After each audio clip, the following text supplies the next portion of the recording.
Alright, back into the action. Also, welcome back. Yet another Saturday stream. We're gonna be getting back into Oracle of Ages today, since we started it in the last one. Continuing after our playthrough of Oracle of Seasons. So this isn't even just normal Oracle of Ages, this is advanced Oracle of Ages. Game Boy Advanced. Oh, not quite yet. Back into it. I forgot about that this is the one with the good music. Absolute banger. Okay, how far did we get in the wing dungeon? We got the item, we got Rock's Feather. We got... the boss is still hanging out up there, though. Did get the mini-boss. Oh, I should probably go back and get some health out of one of the jars.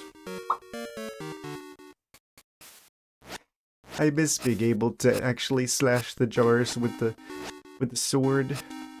Hopefully we get the upgraded sword sooner than later. Yoink. These statues are watching me, Also, is this microphone? I should probably move this a little bit. I'm realizing it's probably not in the right spot.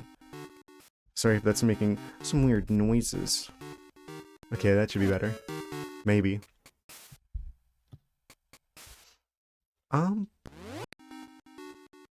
Where are we going?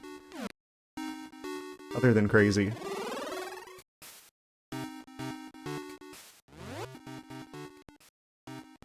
Wait. I think it's actually better for us not to go through there? It's like, oh, the chest is just over this way.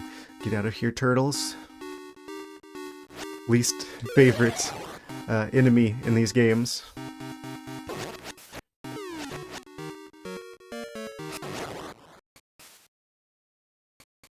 Oh.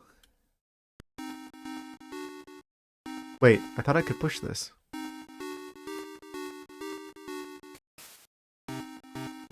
How did I get in there? I could have swore that I pushed this out of the way before.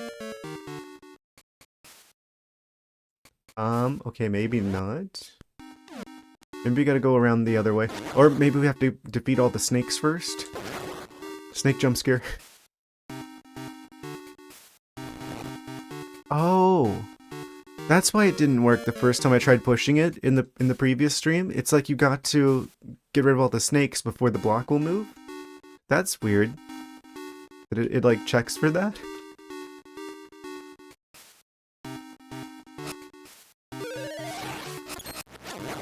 Blue moblins.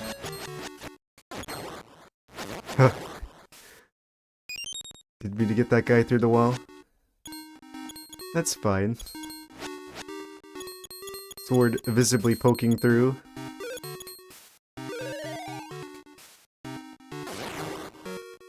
That's kind of funny. There's like the spin attack gets through there, but even if it's like the sword is visibly poking through, it doesn't count. Okay, now the big question is, how do I get in there? I want it.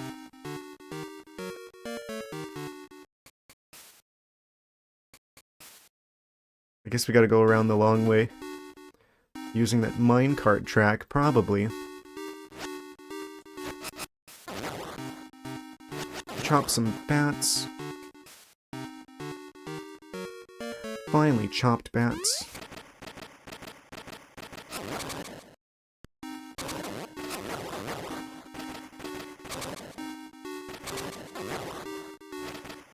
So this is pretty much just the path to the boss at this point. Do I have the big key? Not yet. Okay, so we're currently looking for the big key. Here's the mini boss room. Okay, so I definitely should have taken the transport to the mini boss room. Yeah, because we can't go through the other way. To my knowledge, to get to that chest, we gotta get the minecart. Oh, there's like a locked block here. So we're looking for a small key now. Ah, green.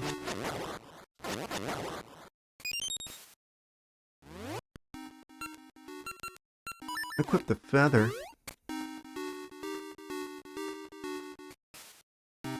Oh man. What? Why am I down to 1 heart? When did that happen?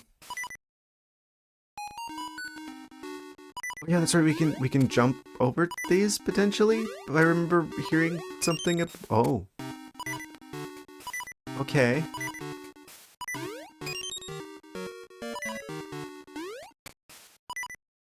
Feather check. Oh, you have to go actually all the way over them. I accidentally did the reverse of the correct answer. Get him. Almost. Key reveal.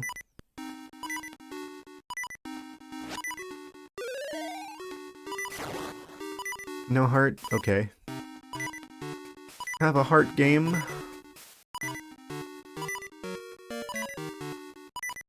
Yeah, I thought about it. I'm like, that was kind of a bad take of mine where I'm like, you should be able to turn off the heart beeping sound, because it's like... That is kind of like a... I mean, yeah, it's a little bit annoying, but that's kind of the point. It's like, oh, you're low in health, you gotta do something about it. It, like, creates urgency, like... Yeah, it makes sense to have that.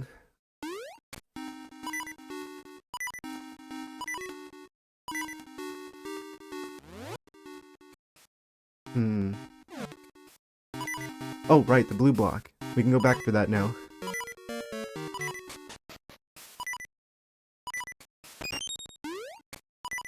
Oh, yes. Just jump down there instead of taking the stairs.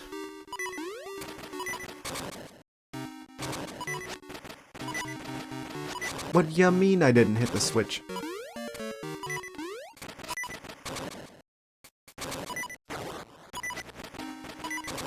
Wait. Another... I can't leave the minecart. I think we gotta go around the other way and hit the switch out of the minecart before we're allowed to continue through. I don't trust those bones. Are they gonna reanimate? Some skeletal shenanigans.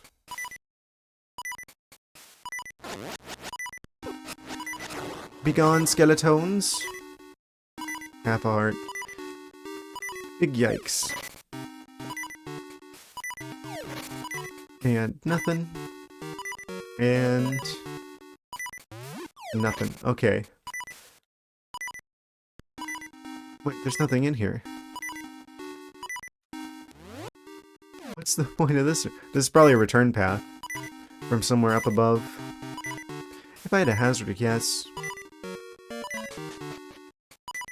Don't really understand that. Okay. Oh, we're gonna have to jump around a lot in here so we can get over to the switch. Do not fall. Not even once.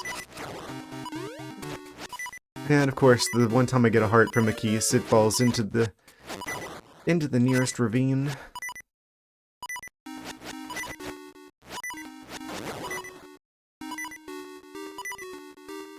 First bats. Oh, wait. We have to jump over this. Wait. Oh, if we make it blue, then you can go through. Suddenly, keys of destruction 100. Okay. Fine. I wanted to go back to the start of the dungeon anyway to get more hearts. But I don't know if it kept track of the fact that we hit that switch, but either way, we know what to do now. Plans for tomorrow? Tomorrow... Wait. I do have a bit of a meeting with the guy that I'm working on a game with. But other than that, I don't have anything planned.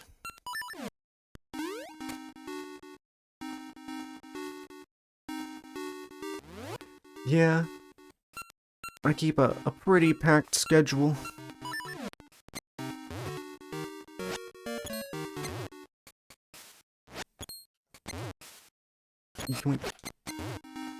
Yeah, if I didn't have the stuff going on with trying to make games, I'd probably be streaming more often.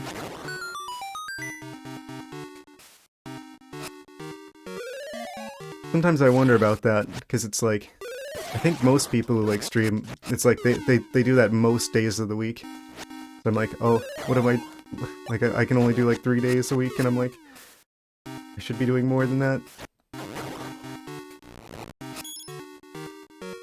I don't know.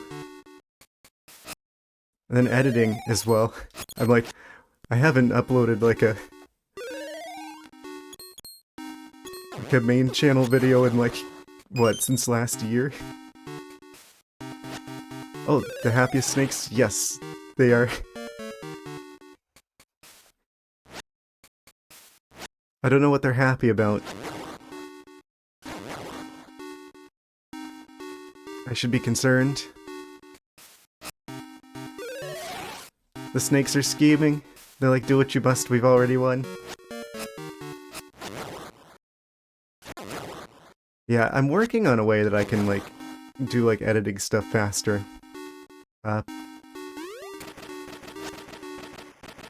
So hopefully I'm gonna actually be putting stuff out on the main channel. It's just kind of tough being, like, your own editor as well as everything else. But I shouldn't go on about that.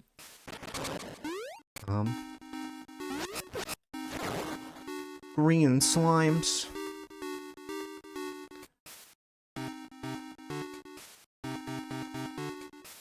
Wait, where was the...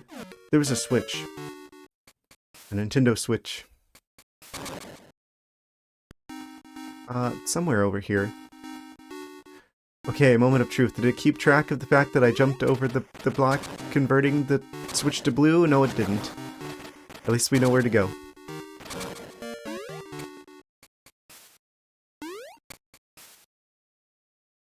Wait a second.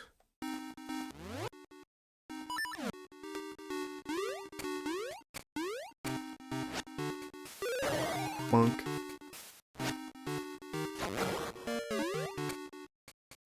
That's so interesting. But it's like we didn't have anything like this in the previous game.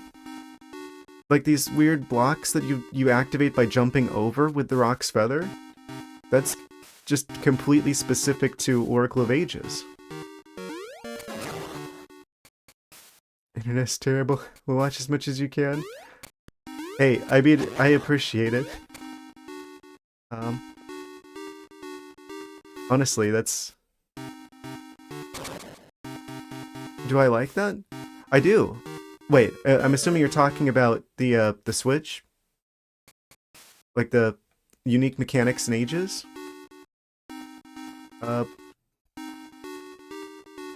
Yeah, I do like that. I think it's really cool. Like, I'm keep consistently being surprised by the differences between this game and the other one, because I basically expected like a Pokemon situation, right? Where it's like Pokemon Red and Blue are basically the same game, just with like slightly different Pokemon in each one. And I just kind of always assumed that Oracle of Seasons and Oracle of Ages were like that, but with Legend of Zelda. So I'm actually really pleasantly surprised to see just how different Oracle of Seasons and Oracle of Ages are. They really do have, like, their own unique identities separate from each other. I'm actually really pleasantly surprised by that. Because I would have just assumed, okay, they're both going to be basically the same game, but with some small differences between the two of them. But no. Completely different games. Not even reusing the same parts, but having their own unique like mechanics and stuff.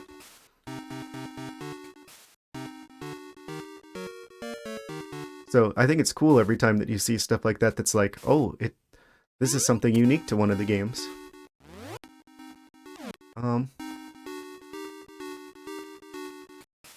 kind of makes it less like Pokemon Red and Blue and more like, I don't know, uh, like Ocarina of Time Majora's Mask, where it's like they clearly reused a lot of like the same like art stuff and they reused the same engine, but they're obviously very different games.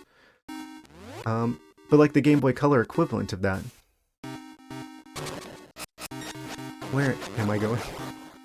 I think I took a wrong turn somewhere.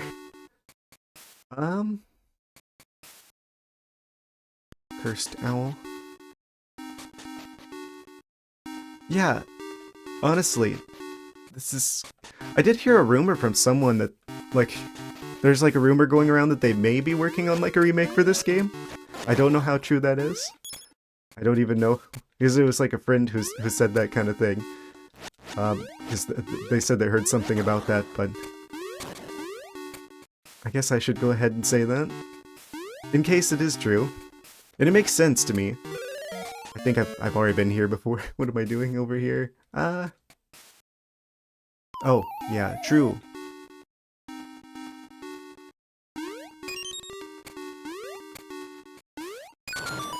Yeah, that would be so amazing if they would make like a remake of this. What I would hope they would do, right, is combine Oracle of Seasons, Oracle of Ages into like one game. But it would make sense if they did it like the Link's Awakening remake. Link's Awakening DX. Such a unique and interesting perspective too with the game development into. Thank you. Those are some very kind words. Yeah, that's what I'm kind of hoping to do, is like be able to provide a unique insight into game design. I do have a little bit of a insight into that. On that mini-map on the floor of the dungeon.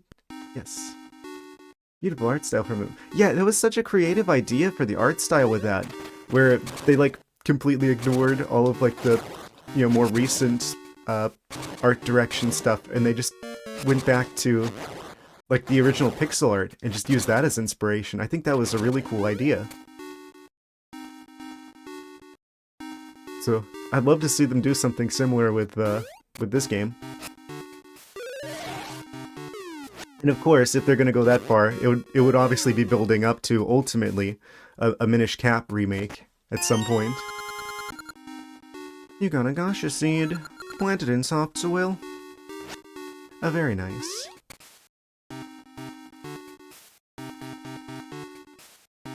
Yeah, I think Minish Cap is to Wind Waker what this game is to Ocarina of Time, where it's like a lot of the same like character designs, like the Big Goron and stuff, are clearly like inspired, or like the windmill guy are clearly from like Ocarina of Time, but they made it Game Boy Color-y instead. But like there's a lot of the same designs from Wind Waker that made their way into Minish Cap. Which makes sense, because Wind Waker came after Ocarina of Time, like directly, like that was the next big 3D game.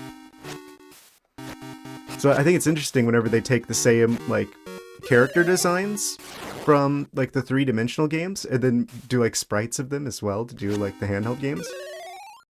On a mission to play it before the remake finally comes out. Yeah, honestly, the, oh no, what have I done? I needed something to set on top of here to allow me to go through, and I broke everything. Oh no!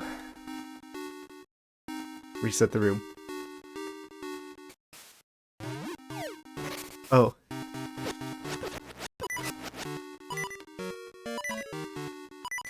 Of course! The invulnerable flying enemy that decides to just...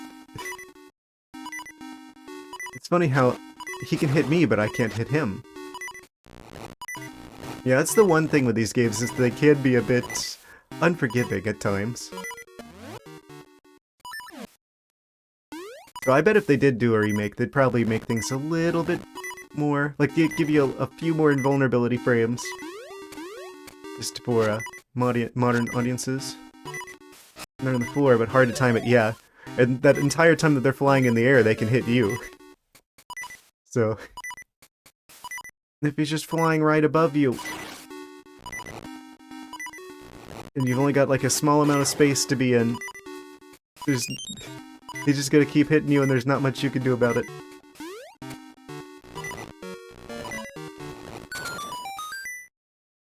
I think it's kind of funny, the variation between the P-hats between games.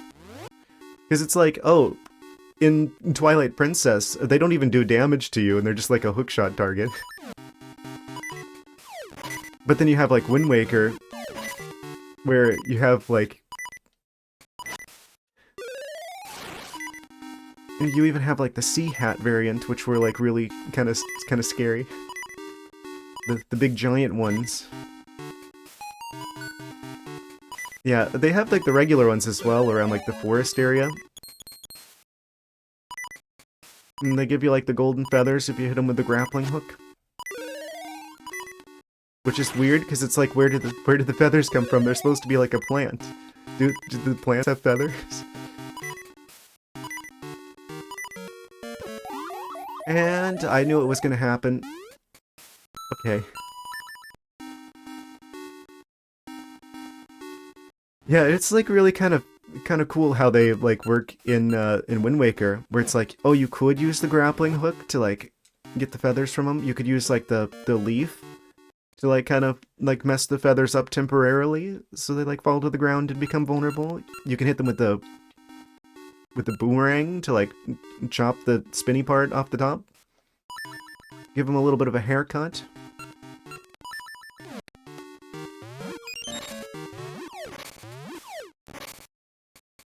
It's like, they're one of those enemies that's present in a lot of Zelda games, but they change dramatically between games. I think if I go outside the dungeon, there's like some like tufts of grass I can get some more hearts from. Because I'm gonna need those. We've only got 5 hearts. I really wonder what like the remake of this game, like what the music would sound like here. How big do you think the team was that developed this game? Well, I mean, it seems like it was a pretty major game for Capcom. I mean, we know it was Capcom that developed this game. It's kind of deceptive how many people would be required to make a game like this. Because it's like, oh, it's just a little Game Boy Color game. That wouldn't require that many people, right? But you gotta remember, you had to have people basically writing in, like, Game Boy Color assembly back then. So you would need, like, a lot of people, actually. Because they don't have, like, pre-made engines or anything. They pretty much have to speak the language of, like, the Game Boy Color's processor directly in order to make the game. So that's gonna take a long time. And, like, optimizing it so it actually fits onto a cartridge. Artists and writers and... Yeah, that's to say nothing of everything else that goes into the game. All the artists, yeah, writers.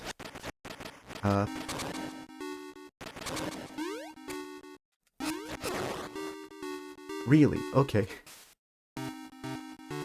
Producer to pay for it all? Yeah, I mean, obviously you got Nintendo bankrolling this, but... Let me guess, they reset the Switch. Yes, they did. Oh, and I fall into the hole in the ground. Of course I do. Gravity, why? Gravity is aggressive. Yes. Yes, they are. I wonder, like, when Nintendo's going to, like, have other teams work on, like, Zelda games again. Because that's, like, a thing that they used to do a lot more of, I think.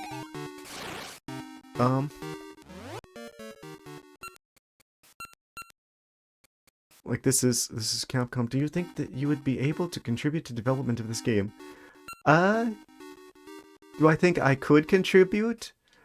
Maybe, but not much. Because, if you're talking about this game specifically, and not like a remake or something, then I don't know Game Boy Color assembly. So, probably not too much without, you know, a lengthy bit of time learning Game Boy Color processor language.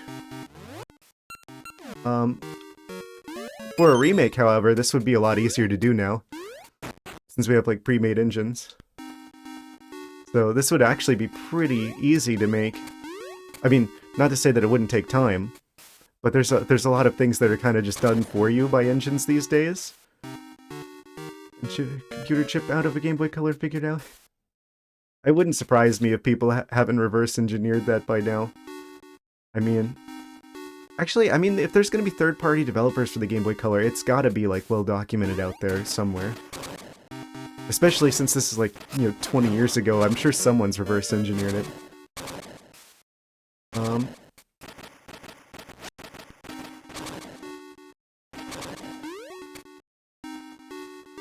Of course, things would be different now if we were going to... Like, the only way that you'd really want those skills now is if you were, like, modding the game. Because then you'd be able to, like... mod it. But... if you were going to do, like, a remake, obviously you just use a pre-made engine anymore. And that would be a lot easier, because then it's got, like, oh, the graphics are already figured out for you, the physics is already figured out for you. Like, the basic, like, game loop stuff would already be there. It's basically bring your art, bring your game logic, and, you can pretty much make the thing work. Not having to get too in the weeds about how the actual hardware makes it all happen. And that's the great thing about... oh, I forgot to switch to the feather again. That's the great thing about, like, game development now, is that we have... Did I ever play around with Dreams on PlayStation? I never did. I didn't have a PlayStation until the PlayStation 5. So... and I haven't really had much time to mess around with that either. I know the PlayStation 2 was, like, the best-selling console, like, ever. Yeah, no, I was mostly, like, a Nintendo guy growing up. So...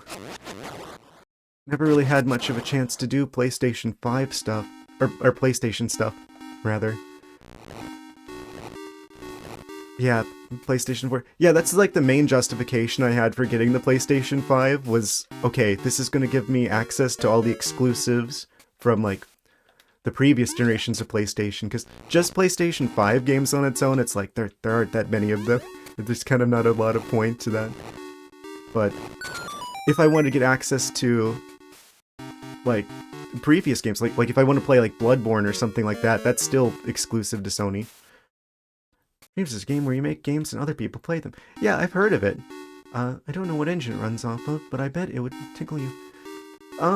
If I remember correctly, it looks very Unreal Engine-y to me.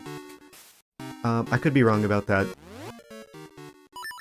Tried to make a scene in it, but there was so much involved. Yeah, it's tricky making an easy-to-use,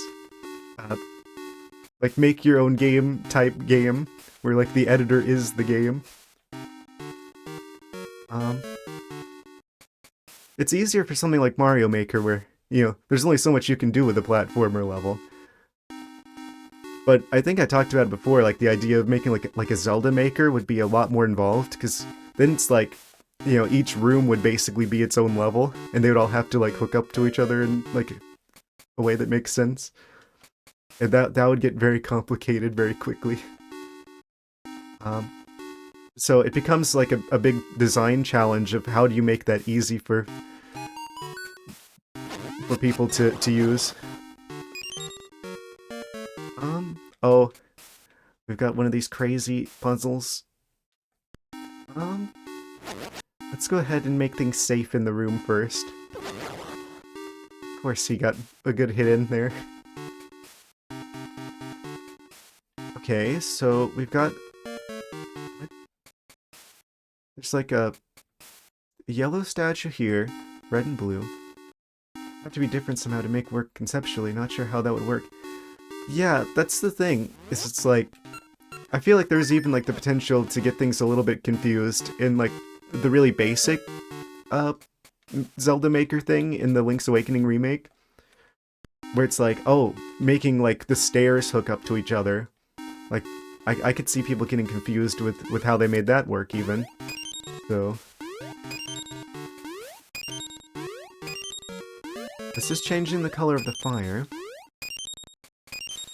Do these change when I jump over them? Wait, they don't. Yeah, and you'd have to do way more than just have like the stairs be able to connect to each other. Like some of the concepts with game development gets pretty abstract at times, so you'd need to be able to like make it more approachable.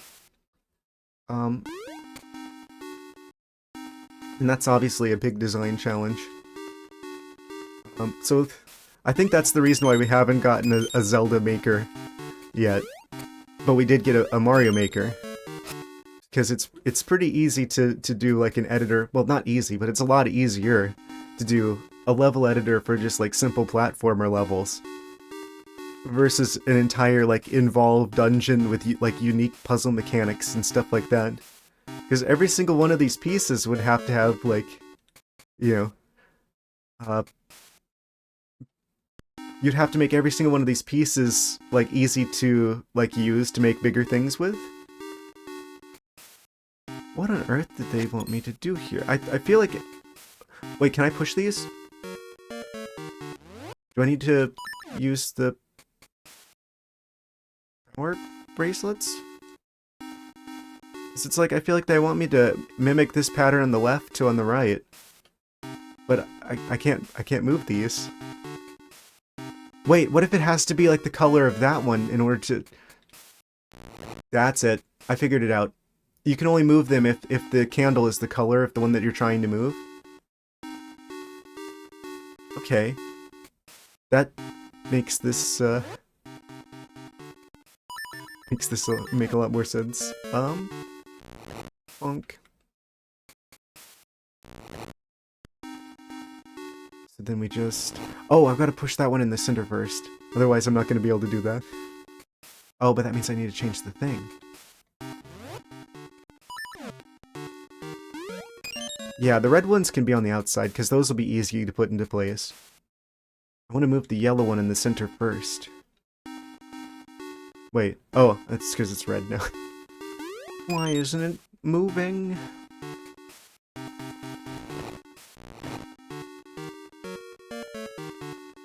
And then, I think this will be, oh, of course, this will be the one I'll put at the top. Liking the puzzles? Yes.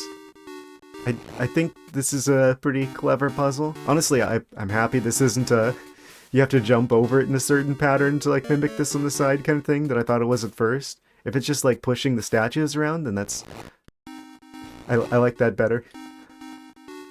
But at the same time... Yes. The music is amazing.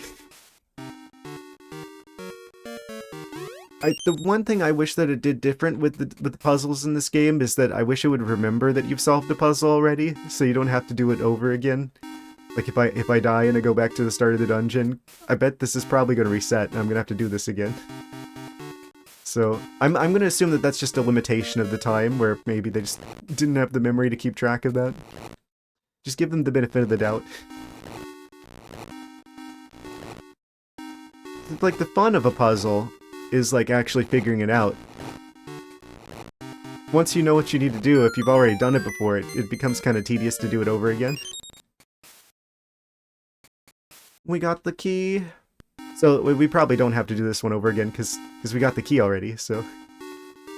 Yeah, I like this puzzle. I think that's a good example of a puzzle done right.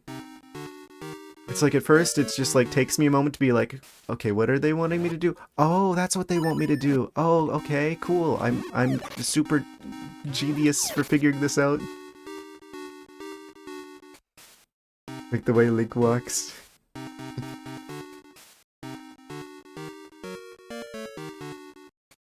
little bit of a Hylian shuffle.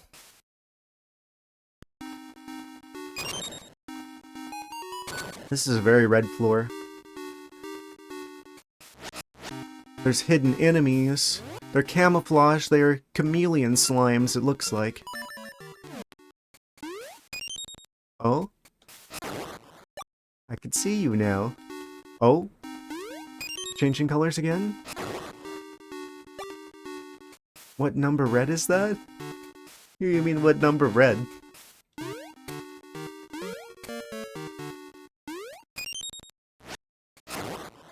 Like food coloring? Like red number 40?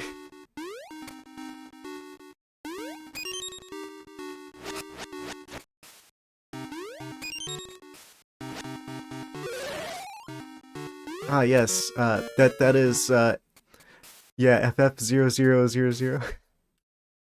Yeah, they use really vibrant colors on the Game Boy Color. I mean, this is the Game Boy Color after all. Because you gotta remember, these games originally weren't on a backlit screen, so they wanted to make the colors like as vivid as possible. 'Cause there's no telling what the lighting is gonna be for the player actually playing the game. So, part of the reason why the Game Boy Color games were so colorful.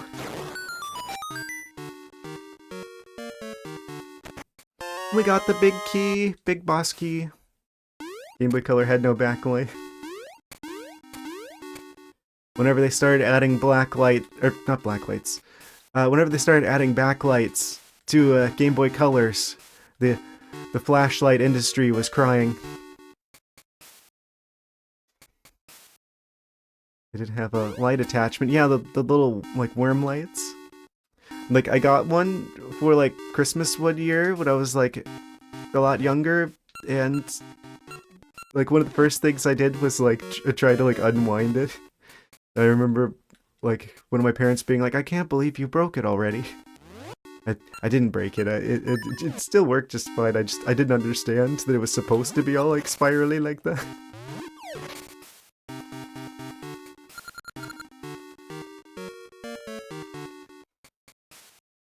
I mean, what was I gonna do? You make something flexible and shapeable like that, obviously. As a kid, I'm going to like try and shape it into like weird stuff. Like try and bend it in weird directions.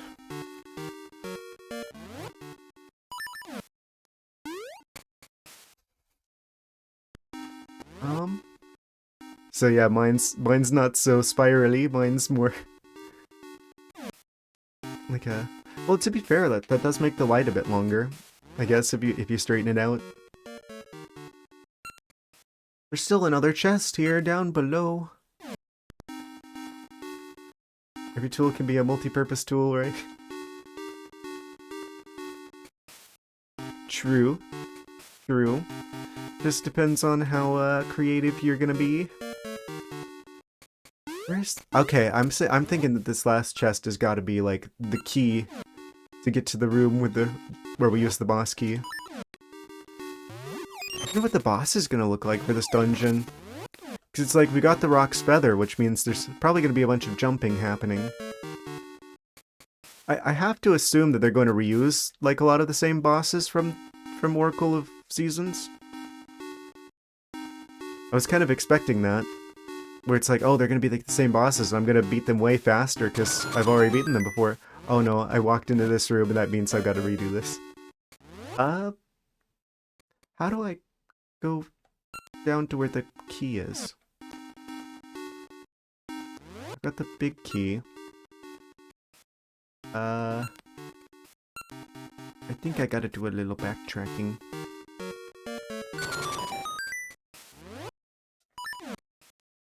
Yeet.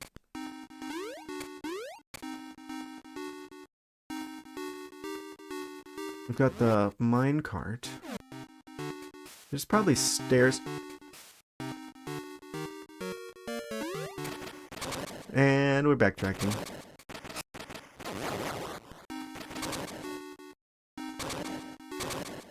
Surprised at many of the differences in seasons. I wish we had the flying cape in other games. Yeah, seriously, that and like the weird like magnet gloves. I'm like, that's a really cool item. Why don't we have that in other games? And this is why I like the idea of more Metroidvania style like Zelda games, because it's like I think it's the items and all the crazy puzzles you can do with them are, I mean, quintessential to the Zelda experience. I don't know, I guess that's the ideal path forward, is that they start, like, getting more teams, like how this game was made by Capcom instead of directly by Nintendo. Like, what if they go for some other teams and have them make Zelda games as well, so that way they can have, like, they could keep going with, like, the Breath of the Wild games, but they're not limited to just having, like, the Breath of the Wild style games going forward. Like, you could have a game for each of the formulas. of course, I feel like they'd want to stagger the releases of those so that they don't end up saturating their own market. So that's kind of a risk. If you put out too many Zelda games, people aren't going to buy them all. This is a different development team for each one.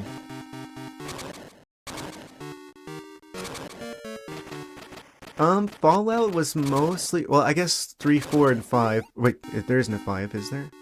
No. They're usually developed by Bethesda now. But New Vegas was Obsidian. I forget who did the first two. Because Bethesda bought Fallout after the first 2 games came out. So they're just acting as the publisher on those. Of course, Bethesda's been bought out by Microsoft, and Obsidian has been bought out by Microsoft before that, so technically they're all Microsoft now.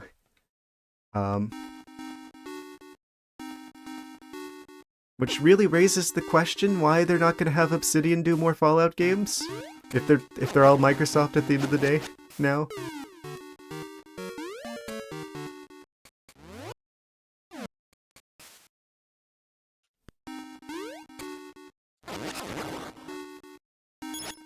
I'm kind of scared by how much stuff Microsoft's been buying lately.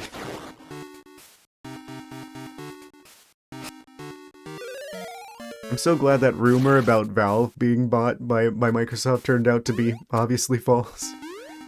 For the brief moment of time I believed it, that was very scary. I think I made a wrong turn going back this way. It's like... Yeah, Microsoft owns Fallout, because they own Bethesda, and Bethesda publishes Fallout.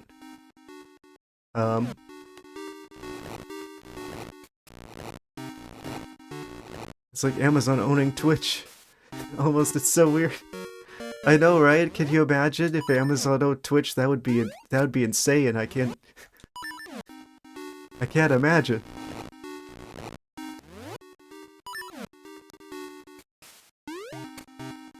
That's crazy to think about. Because it's like, if you're someone who's like working in like the warehouses, who's like dreaming of becoming a streamer, it's like you're slaving away working for Amazon, dreaming of one day working for Amazon.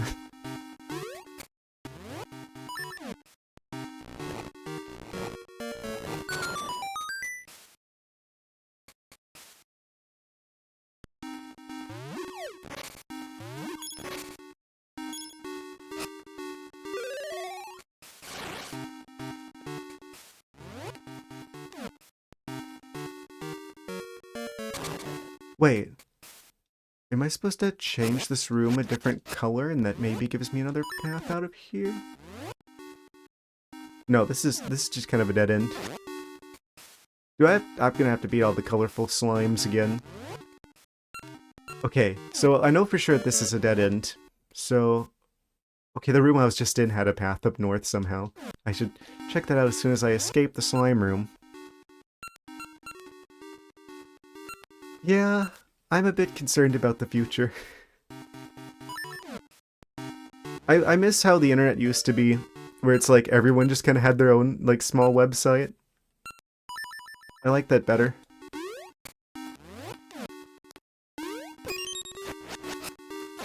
I like the thought of things going back that direction.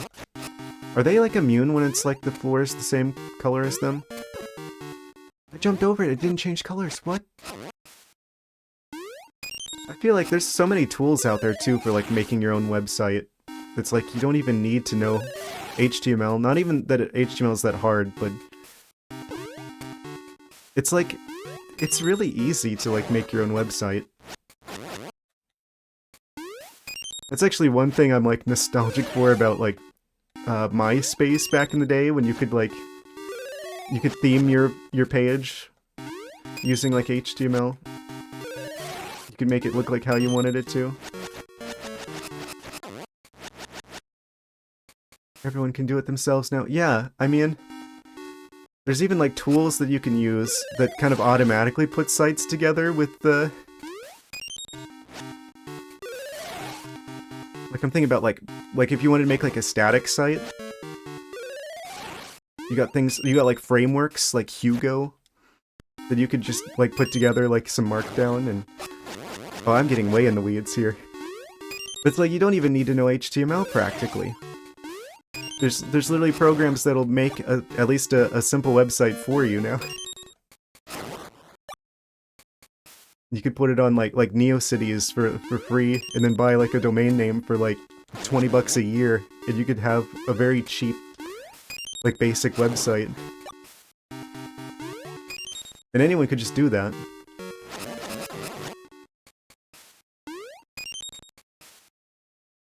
Not sponsored.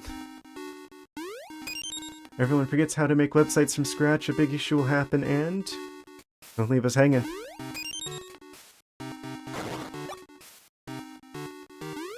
Someone will say, we need someone who can write the code. If I'm still around, then that could be job security.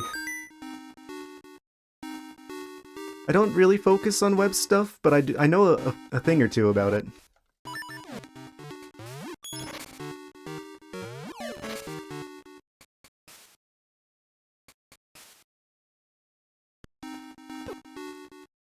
Maybe by that point they will have like figured out how to make AI actually capable of coding.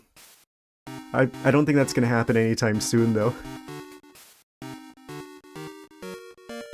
Just from my own experiments with it, it's like even like really basic stuff with like AI with code right now, it's like it'll use variables without actually declaring them.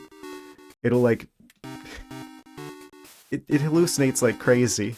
Because it's basically just an average of its training data. So it usually doesn't work.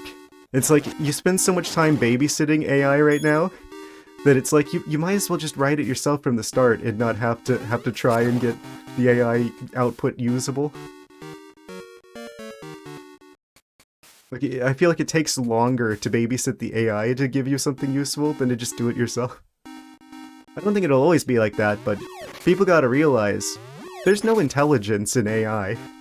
It's just a unique way of, like, averaging training data, basically, at this point. It's great for being taught some simple stuff, or if you're like, why my code broke? Yeah, maybe. Then again, fun exercise, if you go to, like, ChatGPT right now and you're just like, how many R's are in the word strawberry? Like, it'll give you the wrong number, and then if you're like, hey, can you highlight them for me? It'll like highlight letters that aren't even R's. So I'm like... I don't think we have to worry about AI taking coding jobs anytime soon. Oh, that was the room I needed to check.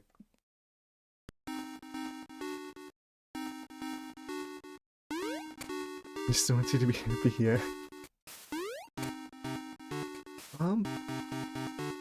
Full products are quite a brave thing to trust AI entirely. Yeah, the best use cases I feel like for AI, quote-unquote AI right now, I feel like machine learning is the more specific, not buzzwordy way of describing this. People say AI and they think, oh, it's like the Terminator. Like, oh, it's, you know, it's like the sentient, like, intelligence in the machine or something. It's just a way of averaging training data at this point. It's a total buzzword. But machine learning though, if you specifically have a task where you want the computer to be able to like classify things, like tomato sorting machines at like grocery like companies where they're like sorting through green tomatoes and red tomatoes. Like, that sort of thing makes sense to have, like, machine learning, where you have, like, a bunch of training data on what green and red tomatoes look like. But other than something really, really specific like that, the technology's just not there yet. Right, I needed a key to go up north from here. So that means I need to go down there and get the key. Back in my day, we were all prompt engineers searching stuff on Google. It is kind of the same. I mean, I guess the difference is you're not searching a search engine, you're searching the the average of, like, a particular average of the training data. But it's pretty much a similar thing where it's like, you can get some basic results from, like, the kind of prompting that anyone can do. But if you're, like, more knowledgeable about some of the tricks that you can do with the prompting, then it's like, okay, you can get more specific results. But you could say the same thing about search engines, where there's a lot of, like, ways that you can use. Like, I bet a lot of people don't know that you can actually specify, like, which website to search on Google, and it'll just give you results from that one particular website. I think it's just like, if you do, like, site, colon, and then the name of the site, and then your search term, you can just, like, search for stuff on a specific site. So it's like, oh, does that make me technically, like, a prompt engineer for knowing how to do things more technically with Google search?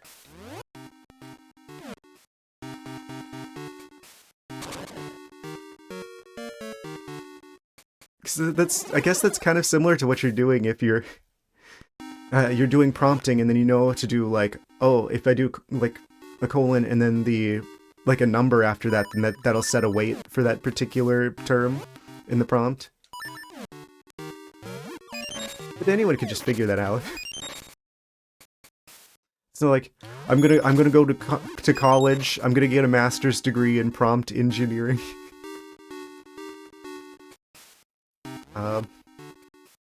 Expert Googler. Search engineer. That's kind of what it feels like right now. Maybe I go down here? I gotta get down here somehow. I know that chest has to be the key I'm looking for. AI becomes better prompt writers. Yes, prompting AI for AI prompts. Before long, the prompt engineers will be replaced with AI.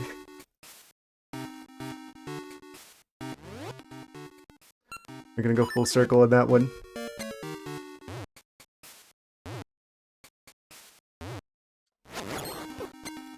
Hopefully once we start, like, replacing, like, project managers and stuff with AI, then, you know. That'd be so funny if we end up replacing, like project managers with AI, and then the AI recommends against using AI.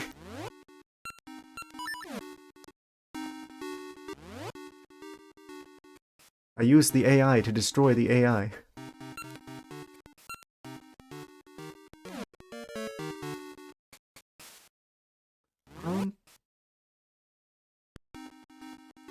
How the heck did I get down there? I think this whole area was basically just the path to the feather. I think anything off to that side is basically backtracking.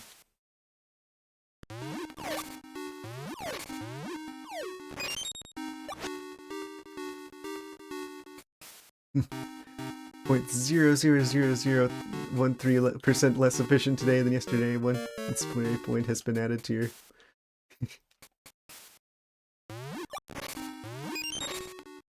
You're assuming AI could do math. I guess in the future, maybe eventually they'll crack the code on AI actually being able to do math.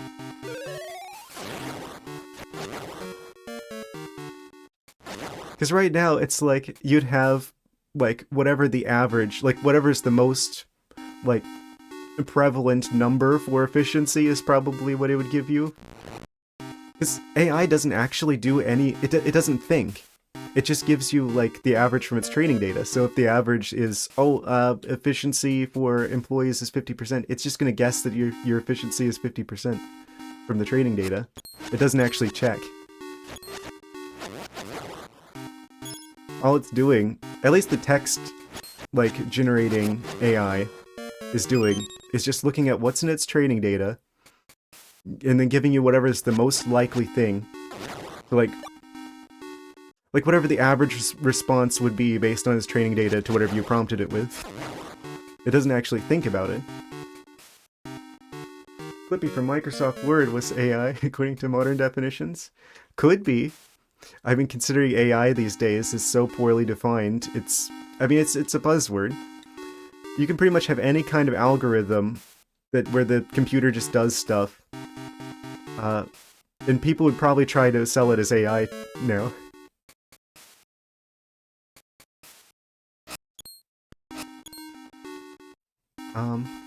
So yeah, Clippy, yeah, maybe Clippy is AI.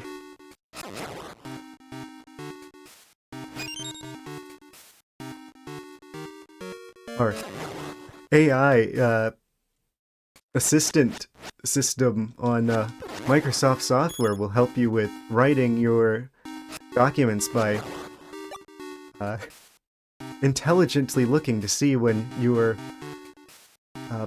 making mistakes and offering helpful suggestions.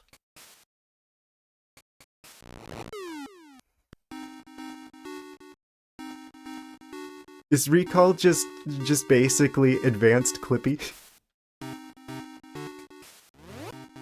I'm so glad I'm not on Windows anymore.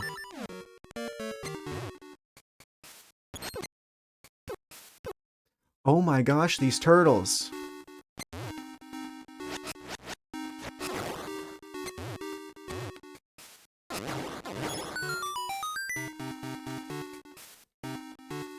Yeah, Copilot scares me.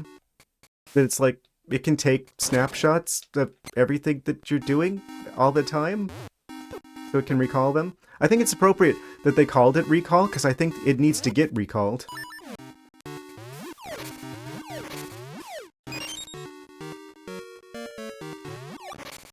Like, I don't know how they thought this was a good idea. This isn't even the first time Microsoft has done this stuff. Like, I remember whenever they had, like, the built-in, like, Kinect camera on one of the Xboxes, and people were freaking out because it's like, oh, the camera's always watching. And they ended up disabling that. I'm like, this just feels like another attempt to do something like that. How on earth do I get down there?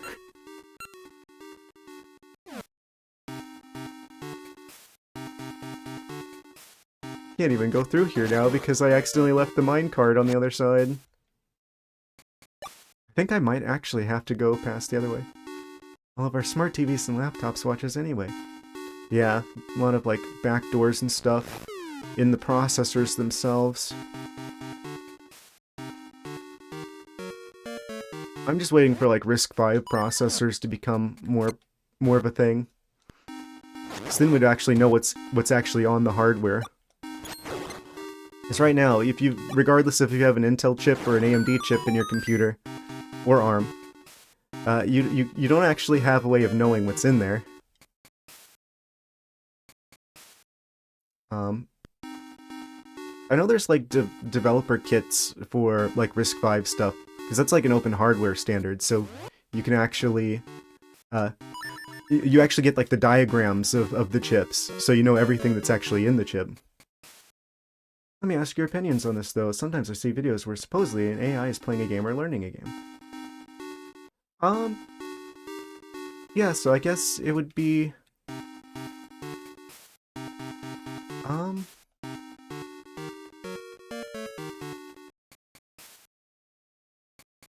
I mean, yeah, that is a specific enough application, I guess. Where it's like, you've got a very clear, like, win condition. Someone where an AI was wandering around Pokemon Red, supposedly learning it.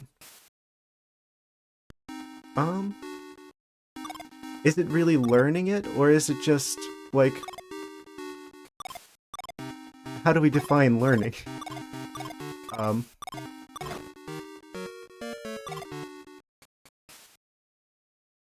It's like, there's like this concept of like, I forget what it's called, like the Chinese room or something like that, where you have like a guy in a room and he has a book that shows him like responses that he's supposed to give to like inputs, and like you can slide like a letter under the door that's written in Chinese, and he can follow the book to see how he's supposed to respond to make it look like he understands Chinese, even though he doesn't.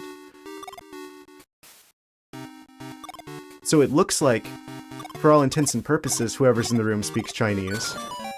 But he doesn't actually speak Chinese, it just looks like it. I'm like, I feel like that's how AI really, like, works, where it gives you the illusion that it knows what it's doing. Like, you teach it to know how to respond to make it look like it's intelligent, but it's not actually intelligent. It doesn't know what it's doing. It just imitates knowing what it's doing.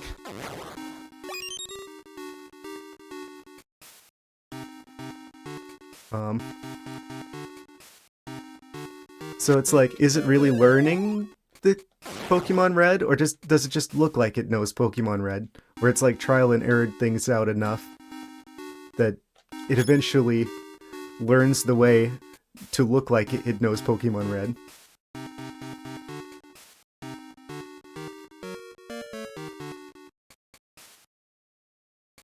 Kind of creepy when put like that. Yeah, I think it's much worse when you consider people using AI in like medical contexts. I'm like, it doesn't actually understand how to like diagnose a condition. It just, you know, it gets really good at looking like it knows what it's doing. Like, that's something that freaked me out whenever I went to the dentist last, and they're like, hey, we're now using this AI program to look for cavities. It gives a lot of false positives, though. I mean, I think it's fine as long as like the dentist is like verifying, oh yeah, there actually is a cavity there. And that is a specific enough context that it's like, okay, as it gets more training data over time, it could be a useful tool for diagnosing things, provided there's a human being actually verifying the stuff.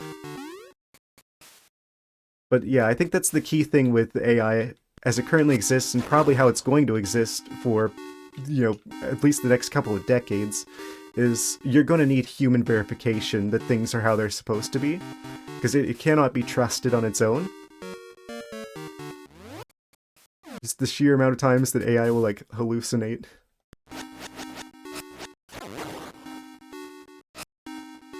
And, like, I saw the output, like, on the thing. There was, like, identifying areas of my teeth that it was like, oh, maybe, possibly cavity, maybe, and it's obviously not. But of course, the dentist was checking, so...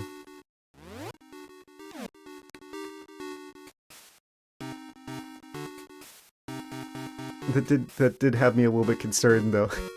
As someone who, I guess I kind of went through a bit of a honeymoon phase with AI back in, like, November last year. But I quickly kind of realized after like a month or two of like messing around with it, I'm like, this really isn't the technological marvel, the silver bullet to all of our problems that it's being marketed as. It's kind of just here's a bunch of data. Let's draw some like general patterns out of that data, but it doesn't. There's nothing intelligent about it. It's just a new way of getting averages, basically. Why is... Oh, because I didn't have my shield equipped. Of course. I don't know why I thought my shield was equipped. People used it to verify conspiracy theories? Yeah, you never trust AI with anything objective. At least not right now. Because it doesn't know anything. It's just gonna... Like, here's how it's going to verify conspiracy theory stuff. If there's a lot of information in its training data saying the conspiracy theory thing is true, it will tell you that it's true, because that's what it gets the most often in its training data. It's not giving you answers that are true, it's giving you answers that are popular. Which is why I really don't like how there's like AI summary or like AI stuff at the top of like Google now. And people are treating it like, oh, AI told me that this is true. No. No, AI is telling you what is the popular answer to what you're saying, not what's actually the true answer.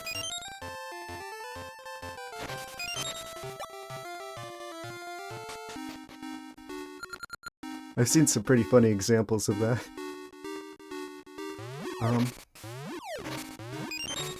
But yeah, people definitely should not consider the output from AI to be, like, objectively true in any capacity, because it has no understanding of objective truth.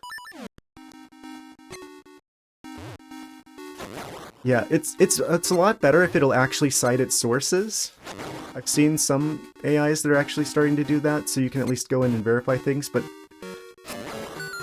what's to stop you from, like, giving it, like, a document where it's like, you know, I'm gonna say a bunch of stuff is true, and then I'm going to be afterwards like, actually, this was just an example of something that's false, and I was just illustrating a point. Like, it's not gonna have the context. It's context. I mean, it's not gonna consider context at all, really. Or there's gonna be like a big limit to how far the context goes.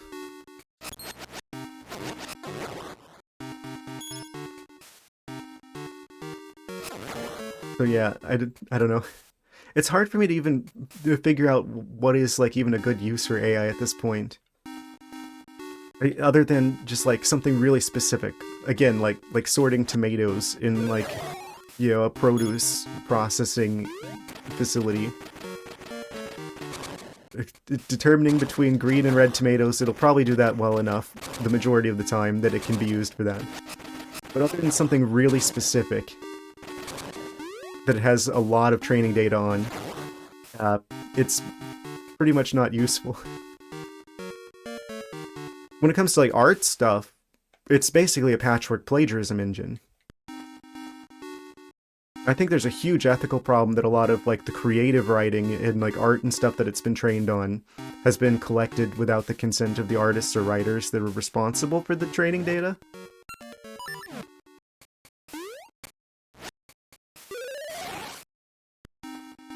I'm glad that they figured out how to do, like, there's like filters you can apply now to your art to make it like quote-unquote poison the AI.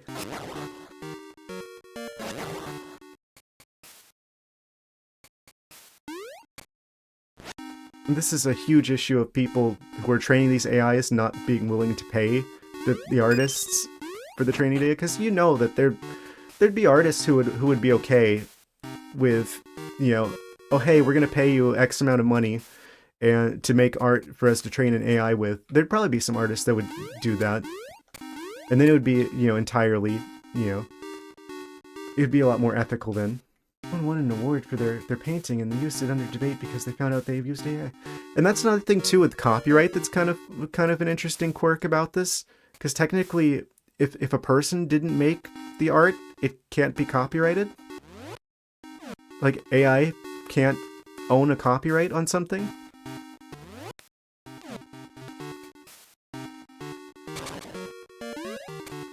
Like, legally speaking. Not a lawyer.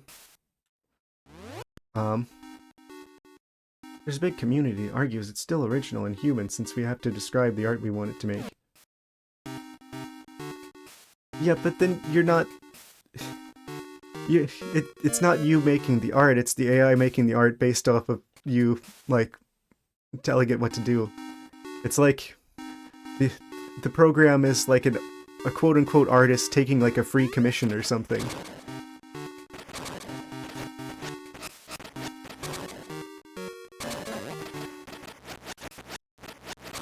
But of course, the art still can't be copyrighted because a person didn't have a hand in it. Now, I don't know if hypothetically, if it's like, oh, you can get around this by like, I don't know, have a human being change like 1 pixel of the output, so, oh, technically I had a hand in this, so I'm gonna copyright it based on the 1 pixel that I added, or something. I don't know, it's a whole legal can of worms that I think it's gonna be really interesting to see where things go from here. And I don't think there's anything inherently wrong with AI as long as the data that's being used to train the AI was, you know, people actually gave permission to use for AI training purposes. But this, I think, any of this AI that's being, you know, trained on data from people who didn't even know their stuff was being, like, used as training data, that's a big problem. That's gotta stop. Of course, in order for AI to work, you need a ton of data. So, that's a lot of permissions that you're going to have to ask for. But I think that's just what they're going to have to do. Like, that's just something that's on the people trying to train the AIs to go through in order to make it actually, like, ethical. I don't remember how I got down there before. Oh my gosh, how am I this lost?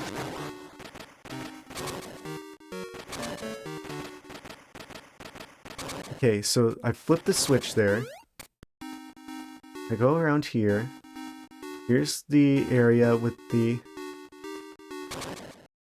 mini boss.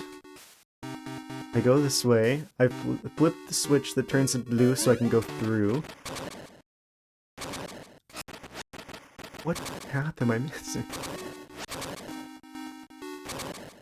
Hold on, let me cook for a little bit longer.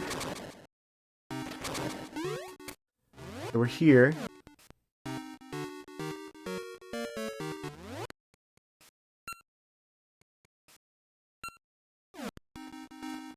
This just goes up to the area with the... I don't think there's any stairs up here. So I can only go back this way once I have the small key to get access to the area where I need to use the big key to get access to the boss. So I shouldn't be here yet. So I can roll out that room. Maybe I could go south here, but I don't need to get on this cart until I've got the small key. Essentially. And then there's this way, and then there's these stairs. Okay, I'm back down here now.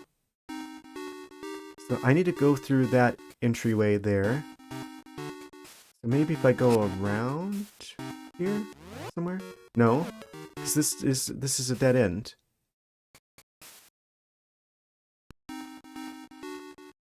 This is like a return path for like falling from above or something. So unless there's like some blocks I can push here, I need a different set of stairs.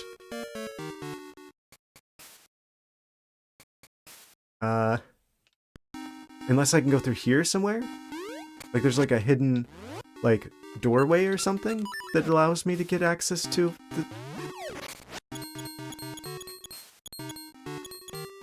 the other room?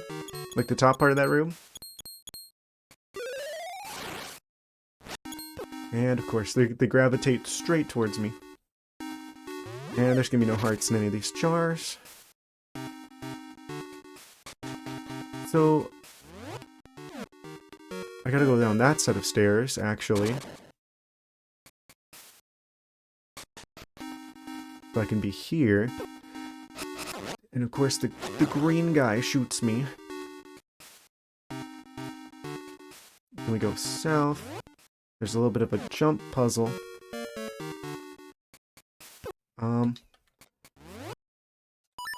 Okay, I think I'm heading the right way. Of course, they lead their shots expertly. And then we go here, and there should be a way to like pass.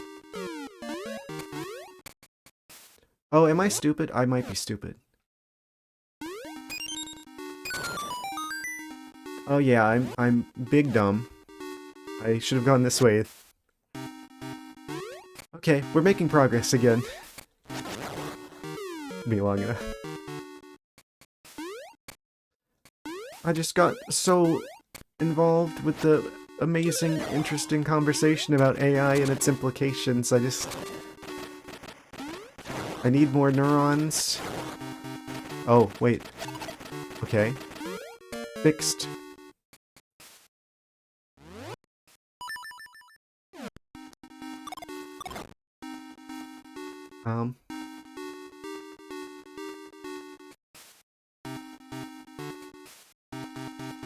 Wait a second.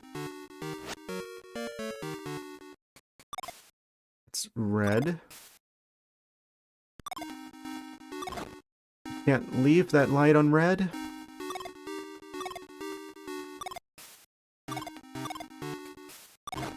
The block puzzles are cute but also frustrating. I don't think they're that bad. You just kind of have to, like, visualize in your mind's eye which color it needs to be here, and then try and, like, figure out from the pattern, which side it is that needs to be up. I play colorful block if face down in defense mode, and in my turn. I think a lot of the time you just gotta flip it. Like that. That seems to be the solution to these puzzles, is just like moving it in a square like that, so you alter like which side it is that's gonna end up face up. In like a little square pattern. Yeah, I do think it is a problem. I did say this earlier, but the thing where it makes you solve puzzles more than once sometimes, that's the thing that confuses me. It's not all of the puzzles that get reset, it's only some of them. I don't know how the game decides which puzzles to, like, make you do multiple times. Wait, what the heck? Was that a return path after I was supposed to grab the key and I didn't grab the key?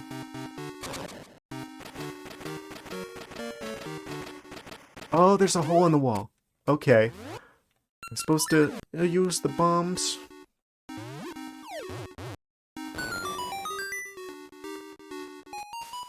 Oh. I smell a key.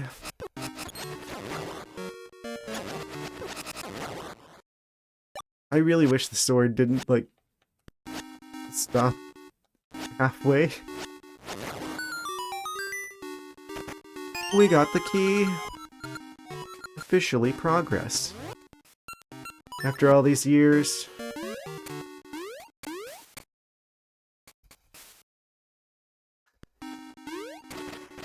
Amazing. I've been searching for centuries.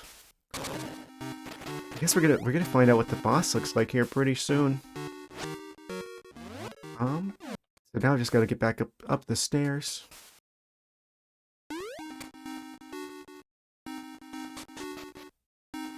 Oh no. That means we're not gonna get to hear the crazy music anymore.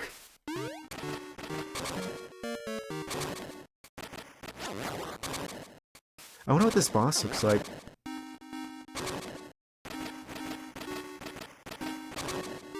Some sort of boss that we're going to need to be able to jump around a lot with.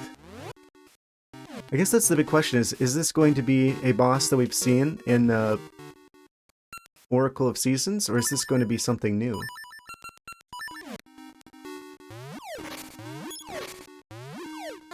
Bonk. Always fun to knock the enemies into the abyss. Really? I didn't have to do... He just, like, stun-locked me.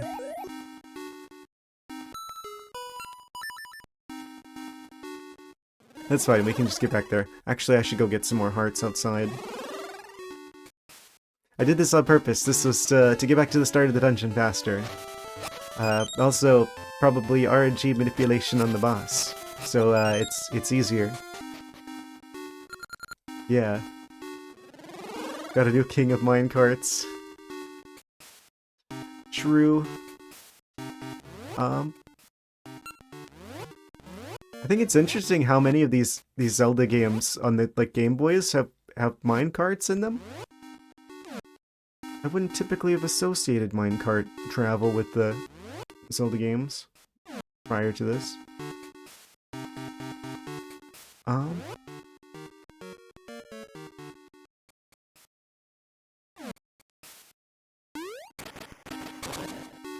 Oh, right. Yeah, they're fun. It is kind of an interesting mechanic to have for these kinds of areas. You gotta flip the switches to, like, divert the tracks. Spirit tracks. Oh, wait. Now there's a game with some, well, that's not even, like, minecarts, that's full-on trains. Do you think we're ever gonna get another train Zelda?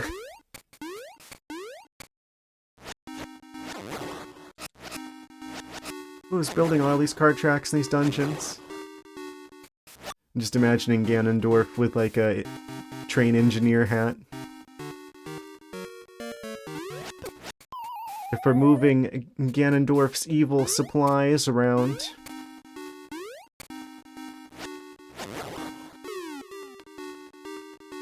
Well, I guess not in this particular game.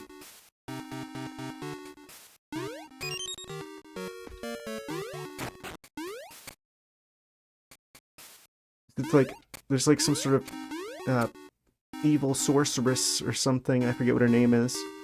That's supposedly the big bad guy here, who I've never heard of before somehow, despite being a massive Zelda fan. I'd never heard of Onox before, and I never heard of like this evil sorceress person before. I'm seriously surprised that they have like Twin Rova as like one of the main forces of evil behind them. Boy, they'd let him conduct trains, he wouldn't want to make the world evil. I know, right? That's all Ganondorf wanted to do. He just wanted to put trains everywhere.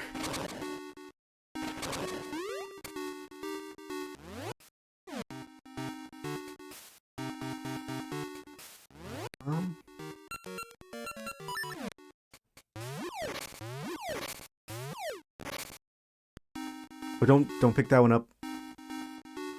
I've gotta... How are they flying over? This is supposed to be like a solid wall. They're just like flying through the walls.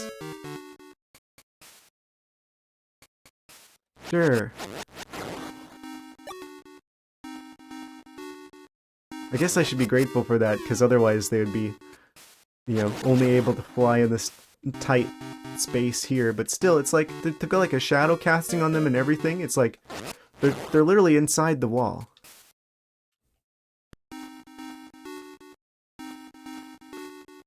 How does that make sense?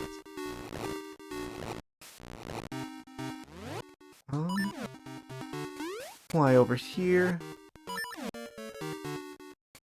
Equip the Croissant of Strength. We're probably gonna get the cape here. Wait. There isn't an L1 next to the feather. I just realized we're probably not getting the cape in this game. Because it's like, it's just the feather. There's no feather L1. Like there is with like the shield. Like there was in the previous game.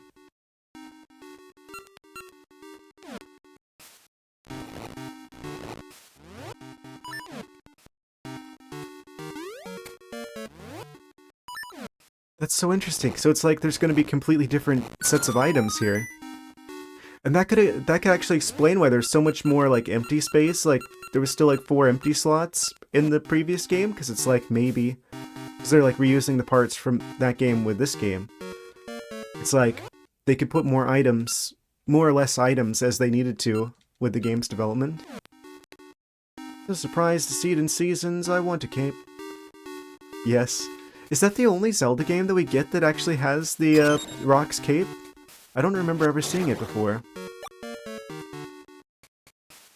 I guess it doesn't really make a lot of sense if you have games with like the Pegasus boots, because then you could just like, you know, charge over gaps. So it's kind of redundant at that point. I think that's probably the reason why we don't see it that much. Because this is specifically a game where the equivalent of the Pegasus boots, the Pegasus seeds, are like a limited thing. Like they're a consumable resource, so theoretically there could be times where you get soft luck because you've ran out of Pegasus seeds. But you need one in order to progress. So I think you get the cape or the Pegasus boots. It's like a one or the other kind of thing, and I guess they usually prefer the boots. We got ourselves the boss room. I'm going to create a save point because I'm probably going to be exploded epically by whatever's inside. Wait. We're not immediately being greeted by the boss?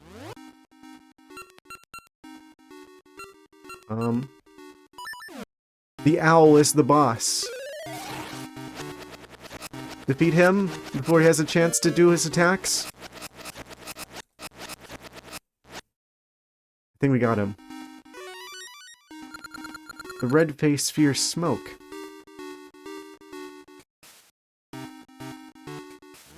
Interesting. Fears smoke.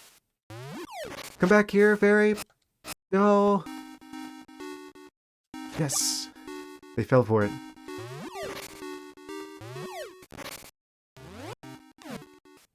I'm actually going to save here then. So I expected instant boss. Oh! Green thwomp? Green flower thwomp? Looking like a cactus thwomp? Oh! It's got multiple faces. Thwomp boss. So he fears smoke, does he?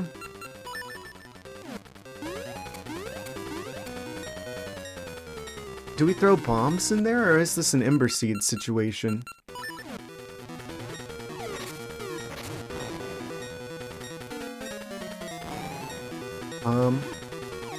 Timing's a little bit weird here. I'm gonna just end up bombing myself.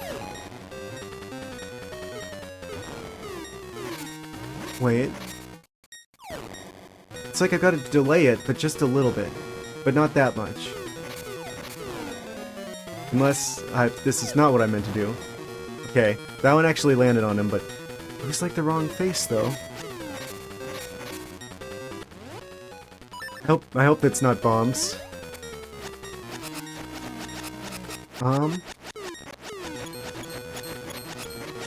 Can't do damage.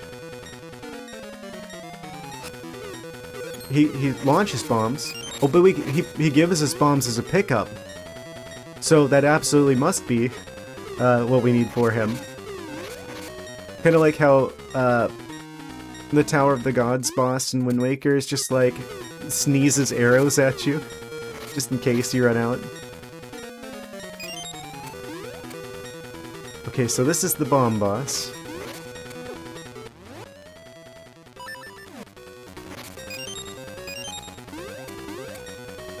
So if I do this, of course they go through walls, I'm gonna die.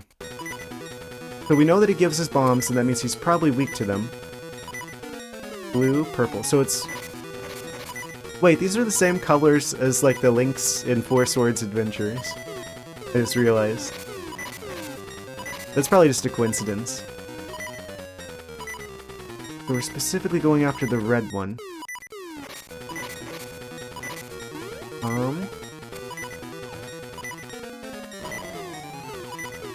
Wait, that looks like it should have connected.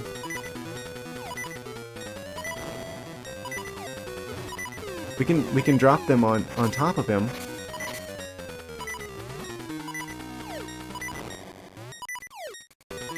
Oh, it went in.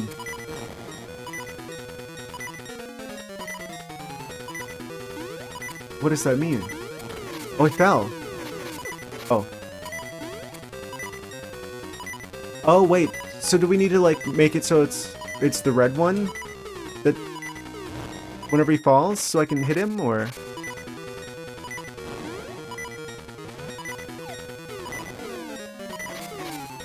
You have to bomb the right face. And not ourselves. And that's what the suspend point was for, because that didn't happen, and that was just a practice run, because the first one's always the practice run. To learn the boss.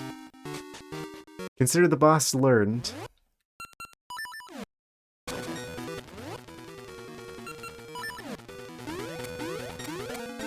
And now... So they really did give us, like, totally unique bosses for this game, though. Oh, that was kind of lucky. Come on. Do it.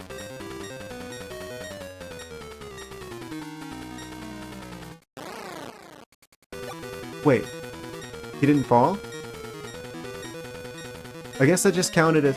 Is it like 3 strikes with a silver bullet kind of boss design? Yes, they did. Haha. So they designed a lot of these bosses for these two games together? So much work? Yes. I think it's amazing that they weren't tempted to, like, just use the same bosses for each game.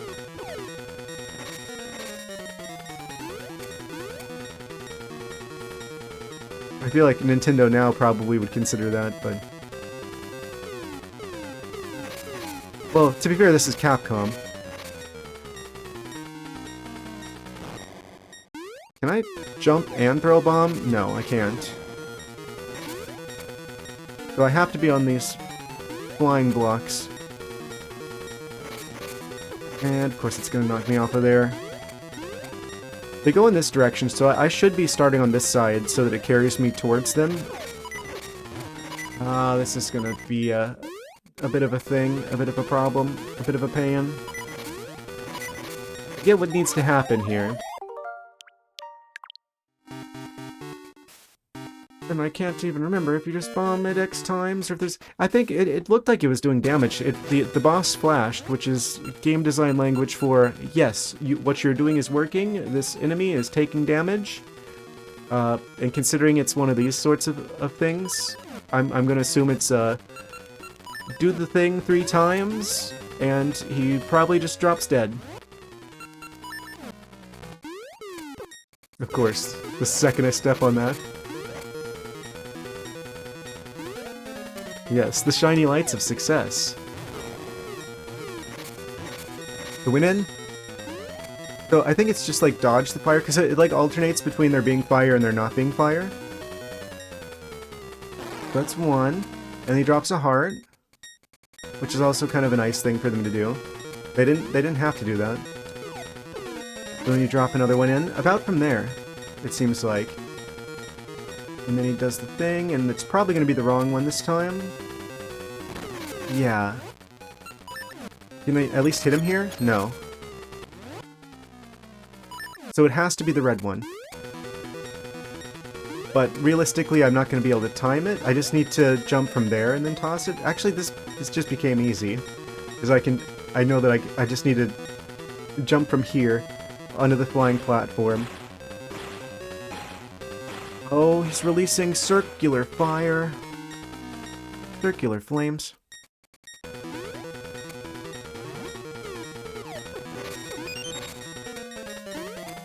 Oh, another one? So it's kind of RNG, like which one I end up with. Oh no, it's the blue one. Okay, so blue means they give you the circular fire. He's still spinning? I wish it would bounce off these platforms so I don't have to jump all the way over.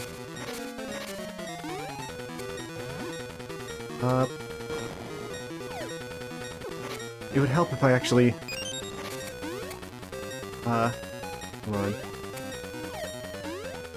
It's just a matter if I can reliably get the bombs in. Wait, I can just throw them from here if I get it right at that last pixel at the end, I think.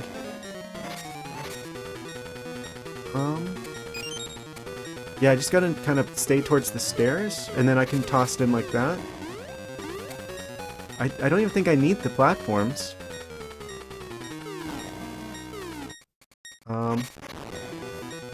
Can't jump with the bombs though, so I do have to like get like right at the edge of this platform, and I can just barely make a bomb throw. They probably intend for me to jump on the platforms, but I don't actually need to use the platforms. He's spinning. Okay, we got another one in there. I think I've got him figured out. And red one. Give me that heart.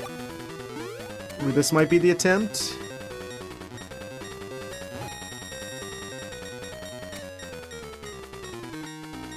Oh. Come on, red one. Oh, it's gonna go for the green one. What does the green one do? Oh, just regular fire. Uh-huh. Toss from there. Stay in here in case the rocks fall. If we get the... I think the purple one causes the rocks to fall, but we're shielded here. There's the green one again. Oh, he's still going. Yeah, this is like the slot machine thwomp boss. Okay. So apparently 3 isn't the magic number here. Maybe it's 4?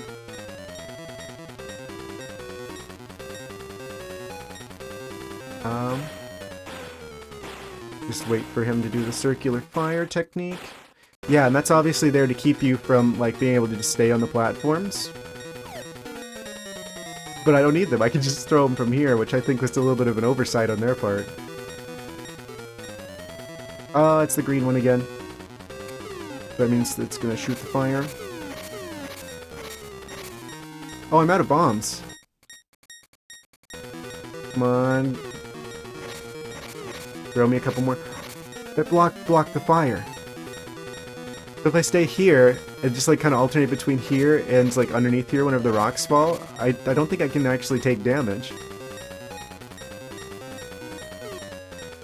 Oh, there's the bombs.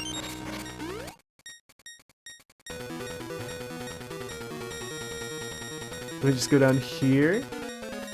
Come on, red one. Oh, it's gonna be the green one. I figured him out. Just a matter of doing it now. Come on, red one. And bet it all on red. Oh, a winner is us. No. We got the heart container. We beat the boss. That was like only like the second attempt. That was pretty good. I feel pretty good about that one actually.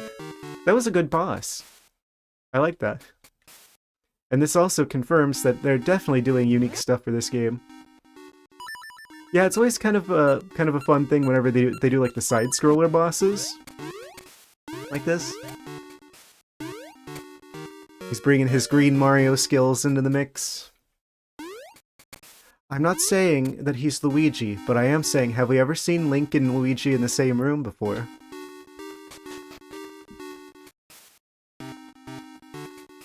Oh, we get another element of...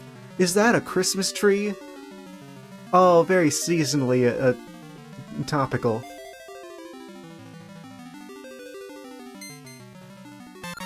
You got the ancient wood. An essence of time. It whispers only truth to closed ears from out of the stillness. Why is the Christmas tree whispering to me? Not even in the Smash Brothers? Smash Brothers has its own rules. It's nature. Oh? Dandelions everywhere. Someone's gonna be upset when the yard gets filled with dandelions. Wank! I sense an essence of time on the South Seas Crescent Island. Find a way there from the town's coast. We have our next quest. Link.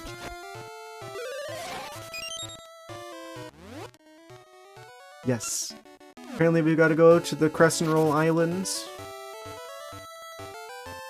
How we get there? I already forgot which direction I'm supposed to go.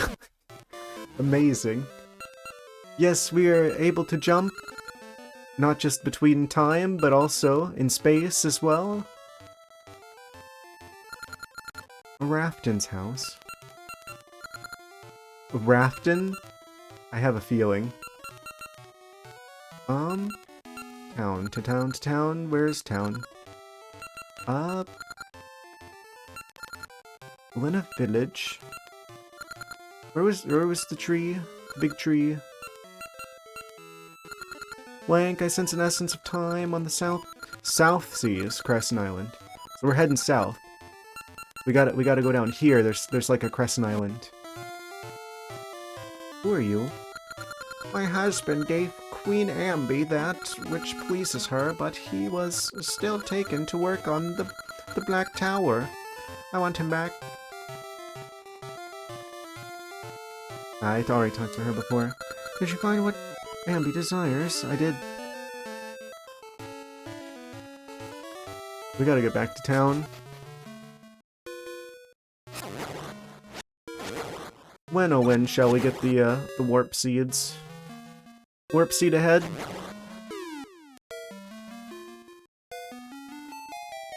I can just jump this now.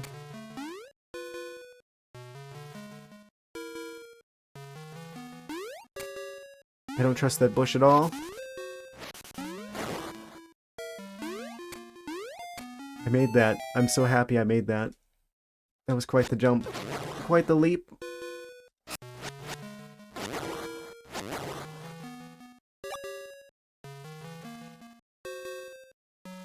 How I get out of cave.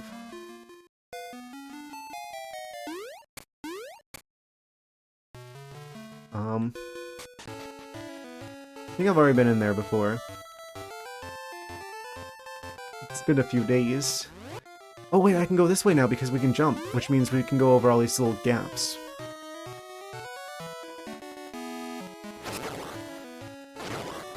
Get these ArcticThwacks.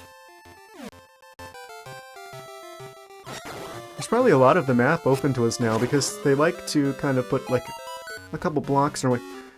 If it isn't Maple, we meet again. Oh, did we get anything useful from you? All of her stuff, oh no. Oh, the most useful thing, and she got it. Give me that. Now you're sorry, I have more stuff than before. We have 3 gotcha seeds, I need to plant those. It's kind of hoping for a situation whereby she might have had... Oh, speaking of which... Where she may have had, like, a red potion or something. I'm assuming she's also got a heart piece, like in the previous game. We're gonna have to bust out our interpretive dance skills again to summon forth the heart. But I will wait until, we've got pretty much all the other heart pieces. You can plant a gotcha seed. Do it.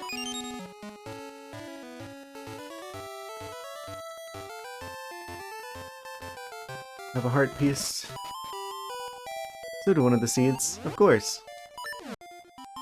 It's a good thing, because that means there's a few of them that we already know about. Also, I can totally get this one. Oh?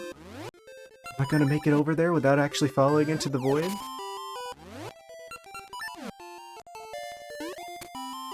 Where did the feather come from? It's Rock's feather, but I've never seen a rock before in Zelda. Was that the 4th and final one? It was! Heart container acquired! We're now halfway with the hearts already. And we haven't... We've just barely beaten the 2nd dungeon and we've got half of the hearts in the game. Amazing.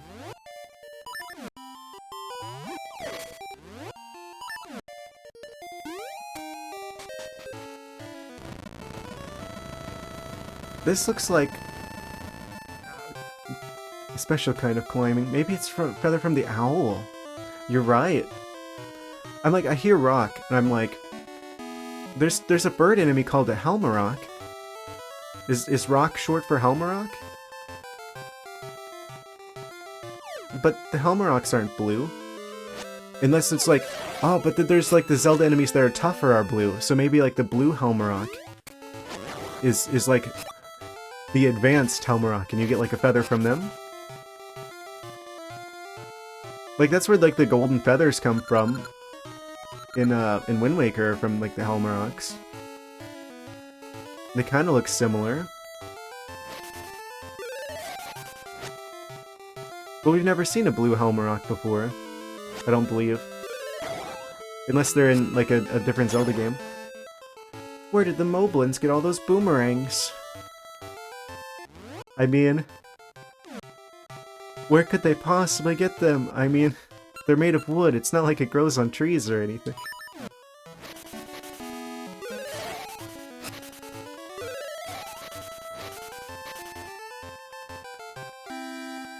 Oh, music change. My husband was sent to work at the Black Tower. I may never see him again.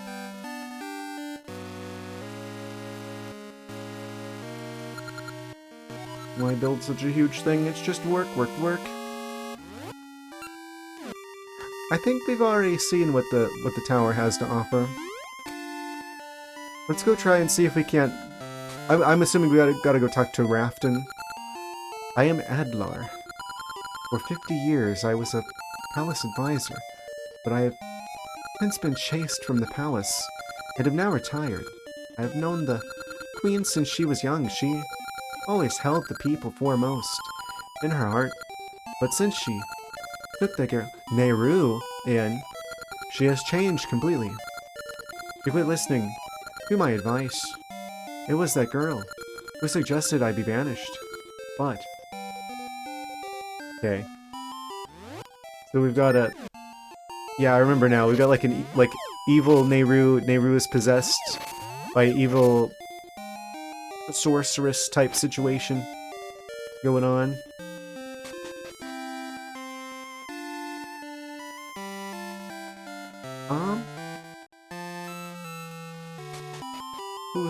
Who's in here? Oh, yeah. Only darkness can ease my heart.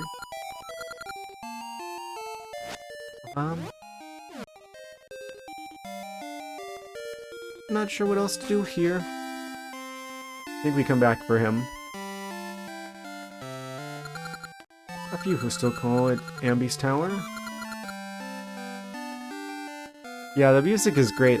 I swear, these Game Boy Color games, they were like...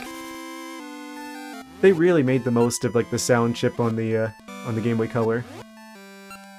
I genuinely like Game Boy Color and Game Boy Advance music more than I like DS music.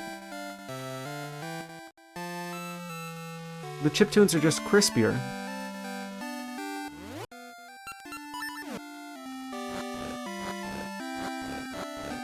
Of course, this is back when they were still like coding the instructions for how to make the music instead of actually... Spider. Instead of actually like... storing the music as like, you know, basically like an MP3 or something.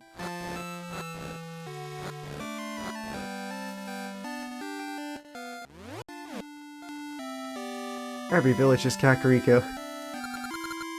I mean, in most games you're not wrong. Don't loiter around here too much, kid. That's what the other guy said.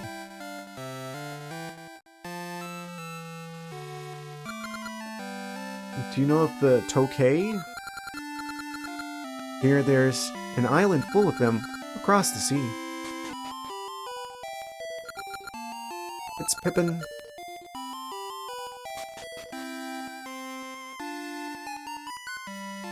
Wait, what? Don't, because we've planted that before. You joked that ages should have dinosaurs in it once. Yeah, where's all the dinosaurs at?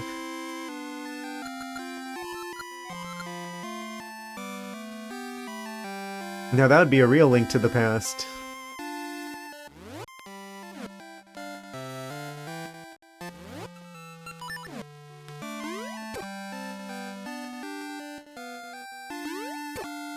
Oh. It looks like it's like 2 blocks wide, but I guess I can't jump over that.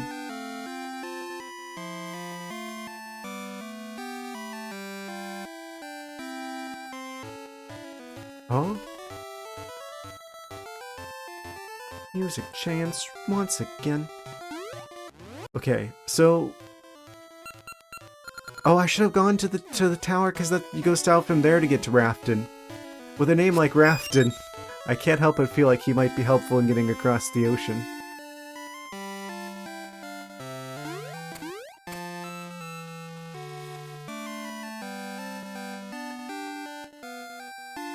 Heading south. Rafton. Might have a raft on.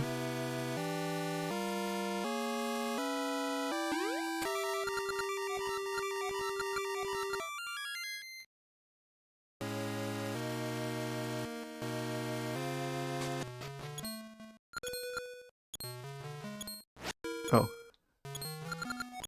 Oh, wait. Where now go to? I'm like wanting to make a joke that's like, oh, if he makes animatronics, maybe he's actually like the bad guy here, and his name is actually William Rafton. But like, surely I'm better than making like a Five Nights at Freddy's joke.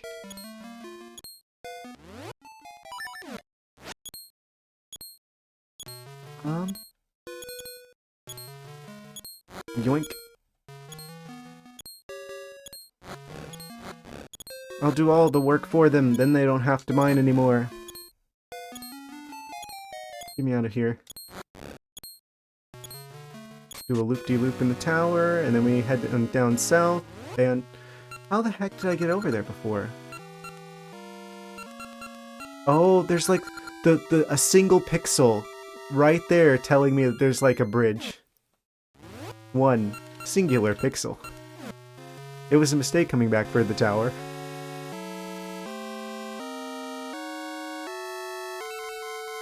Just like zooming in on that single pixel.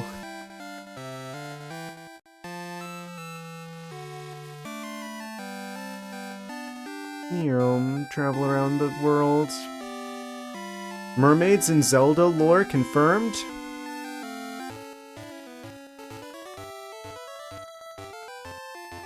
Actually, that is kind of an interesting thing to note. They have a statue of a...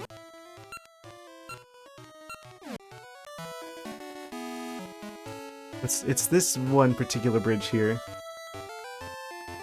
Is that like some sort of halfway point between like regular Hylians and Zoras or something? I am Rafton. My dream is to make fine rafts that can sail the seas. If I only had rope that won't decay in water, I could make my raft. There's also a mermaid in Link's Awakening. You have to find her necklace and she gives you a scale. Oh yeah, I remember that. I just can't find any. There's a fellow named Cheval on the east coast, on the east edge of town, who is working on such rope. We need to go east of town. Do I have in the trading cycle? I have currently got a Poe clock. Lightens hearts? Question mark? I'm assuming that's what you mean. We've got to get rope so we can get a raft. Which means we gotta go east of town to the guy who makes the rope. And that means he needs something to help him out with that. Cheval's house. Oh, we couldn't get here before. We had to come back here after we've got the feather to actually be able to talk to the guy who makes the rope. What is it with all the people, these games are like the weird, like the two buns on the back of their head haircut. Weird. We're researching items for use in water before I die. Okay. Want to finish my work on flippers for swimming and rope that won't decay in water. Aid all the people of the world by inventing such things? Yeah, I mean, even Furore herself has like the green version of that. He's got the same haircut as one of the goddesses. He doesn't seem to think that he's got much time left. Maybe he's trying to, like, I don't know, win favors with them or something. Can I just take one of these? I see you have piles of rope over here. Can I just have, like, one of them? Need it for a raft, sir?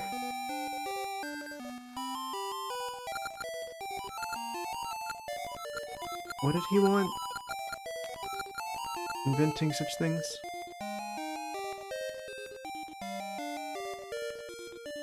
I don't see anyone mimicking the other goddesses. I mean, Din's hair looks like the same hairstyle that a lot of the Gerudo have. But I guess she's like, kind of like the goddess of like, that's associated most closely with the Gerudo.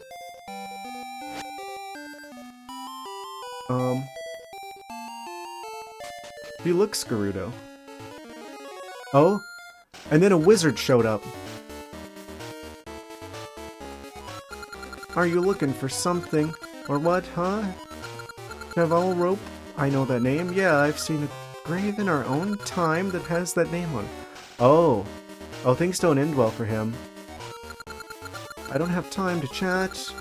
I'm busy, see ya.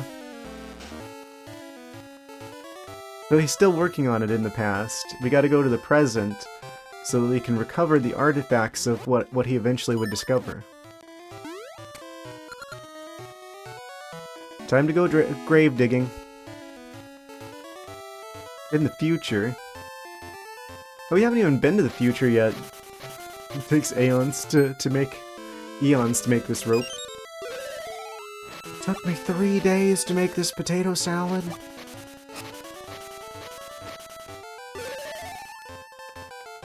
Serious business. I mean, it does take quite a while, I guess, if you're doing it by hand.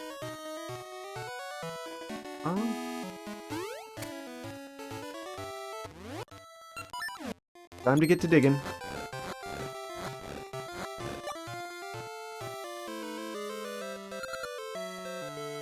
Oh, this was another place that was impassable prior to now.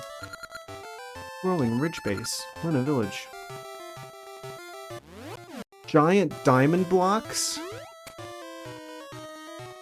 What do I do with you? Can I pick those up? Is this something I need another item for? I think this is something I need another item for. What would this be for? It couldn't... my first instinct would be like, oh, do we need this for like a hook shot or something? It's like a hook shot target, but then I'm like, no, we wouldn't be able to get across here because there's like a... it's like off to the side. But it's obviously like some sort of movement item, because obviously that's what's required to get over this crazy gap here. I can't even swim. Back up north. That's suspicious. Oh. Maybe not. Most obvious cave entrance. Oh, that's another one with like the diamond blocks. Okay, so we gotta come back for whatever that is. I've never seen anything like that before. Must be some new item. That's exciting. Meow. Wait, can I just use the Harp of Ages anywhere? I do it. Your tune echoes in vain. Okay. No, I can't do that here.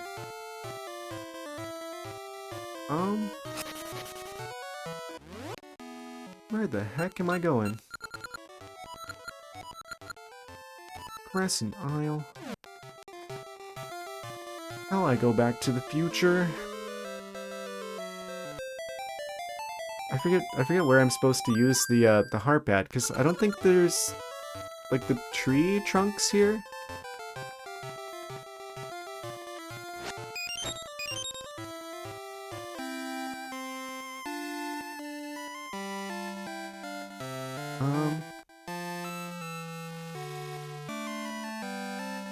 Go up north.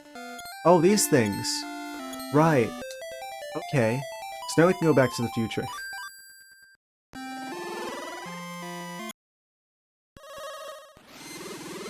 That's so funny how that looks on the capture card, where like half of the effect just isn't there.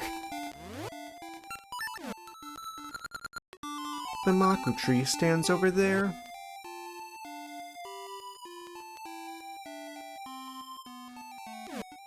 This game must be huge. Come to think of it, if there's like a past, a present, and a future, and they all have separate maps.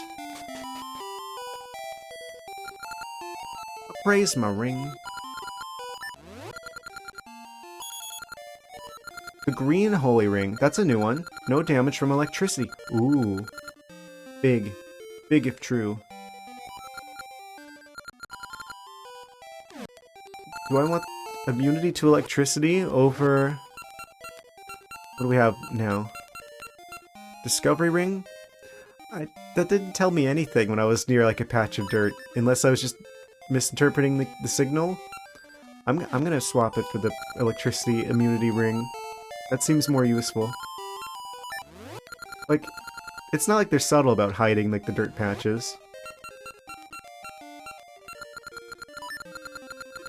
No damage from electricity. Nice.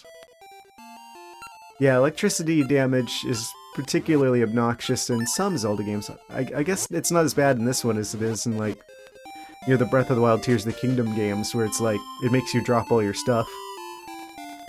But still, it'd be nice to not be affected by electricity.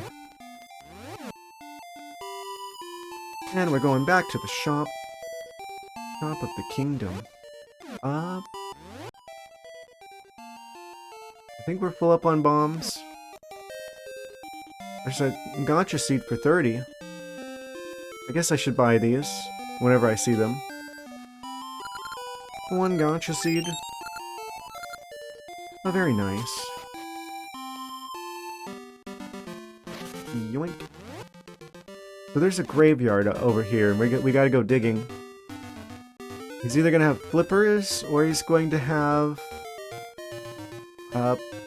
rope?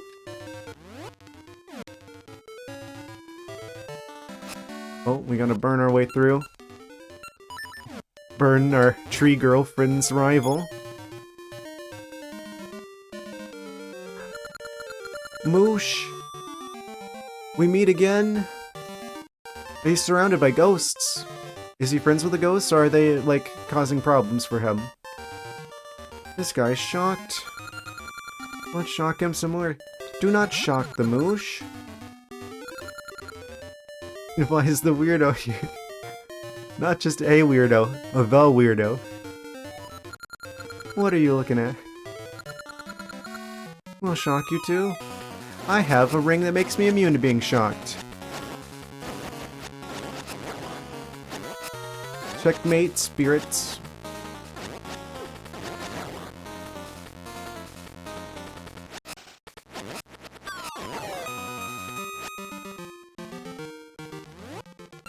We've rescued Moosh.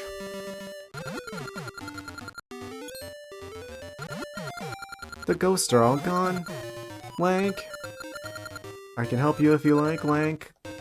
Climb onto my back. We have unlocked Moosh once again. He's just not capable of swimming. Wait a second. We don't have the flute. So can we not summon Moosh back again in this game, or is we just have to go like find him?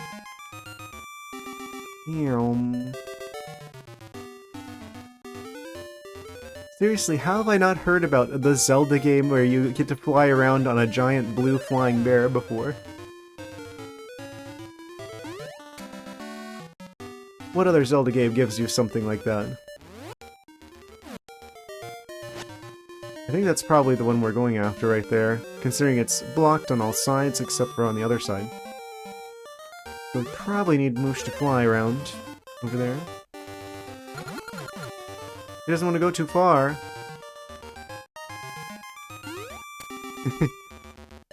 That's only one room away. He's just like, oh, I could help you out and fly on my back. Oh, but don't go that way though. Oh. You believe what you see. If you do, I'll teach you something, do you? Sure. At Polytrum's graveyard, there is but one grave with no flowers. Oh, I've already seen this one before. Yeah, I got it. And... Cotton 4K. Just in case I haven't yet. Oh, yeah, there's probably an entrance to a dungeon right there. Oh, we're gonna have to swim for it.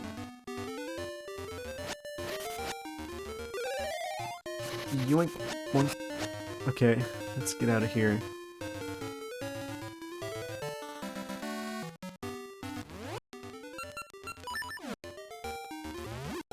The moosh is loose. Wait. Oh, there we go. We have to have the feather so we can jump over this. That's what this is. Wait, no. I stand immediately corrected. Thought this was another one of the flip the colors around type puzzles, but I guess not.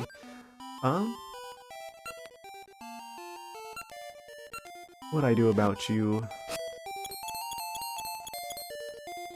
Wait.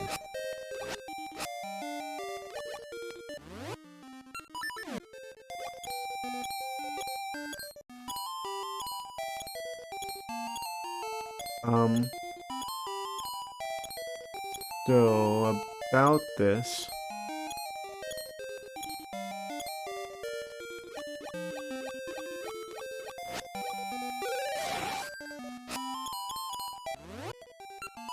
Hole in the wall? Not quite. So I don't think I have what I need for this, or I haven't done the thing that I'm supposed to do here. Oh, maybe this is something else. Like, there's a water path down there below. Maybe I need to come back once I can swim? Or something? Oh, what is this?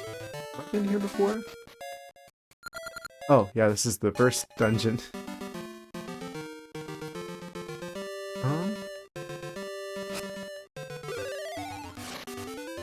Where am I going? Okay, that's not somewhere that we can go. Okay, we gotta take Moosh with us. You know, flying around. Can you go down the stairs? I don't want to go too far. Okay. We'll let him guide us where we need to go. Oh, this area! Right! I thought this was a Moosh type area.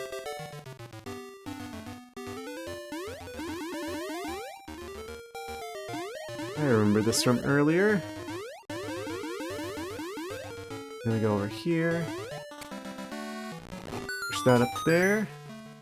This is probably the one we were supposed to go into. Now we're on the right path.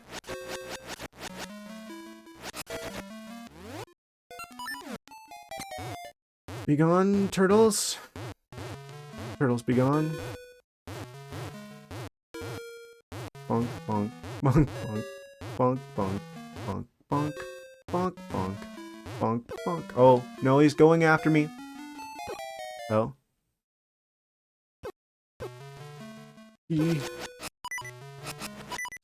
Go in the water. They can't swim.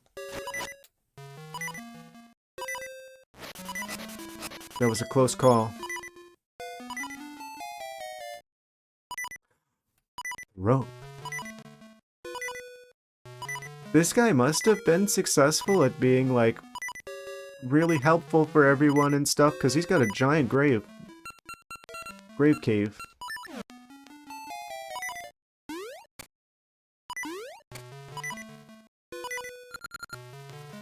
I shall entrust my invention only to one with both might and light feet. The Cheval. The Flippers.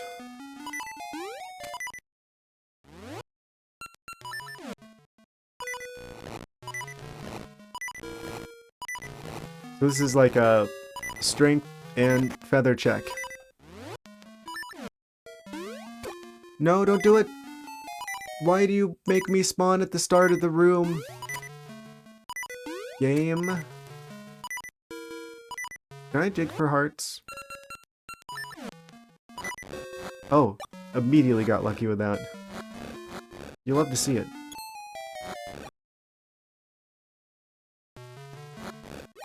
Oh, the water claims another victim.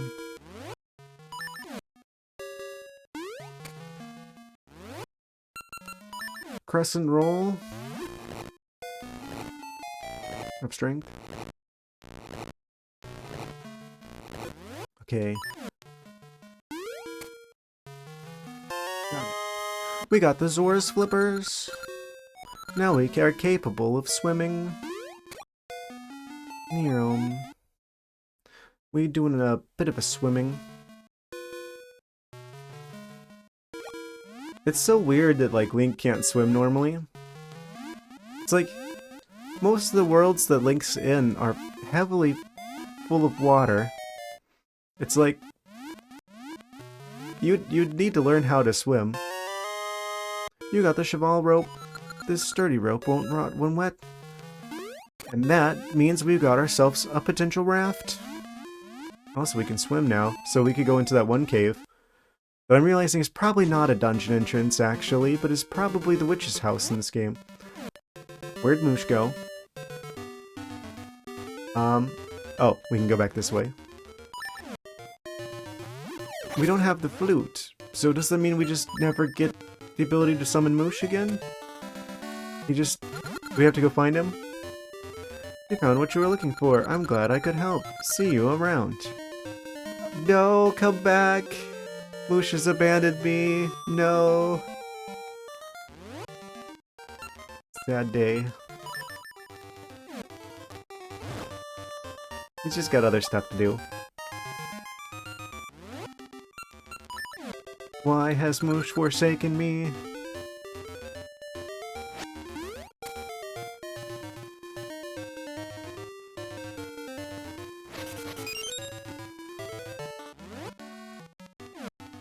Okay, so we've got this now. So that means we can go and we can swim, and what am I doing? There's like an entrance to a cave back there. I want to see what that was, because it looks dungeon entrancey. It's probably the witch's house, but if it is the witch's house, maybe we can buy the red potion already in this game. That'd be pretty cool. Might have to do like a trade quest to get like a mushroom again, but this game and the other game are pretty different. So there's a chance that I might not need to.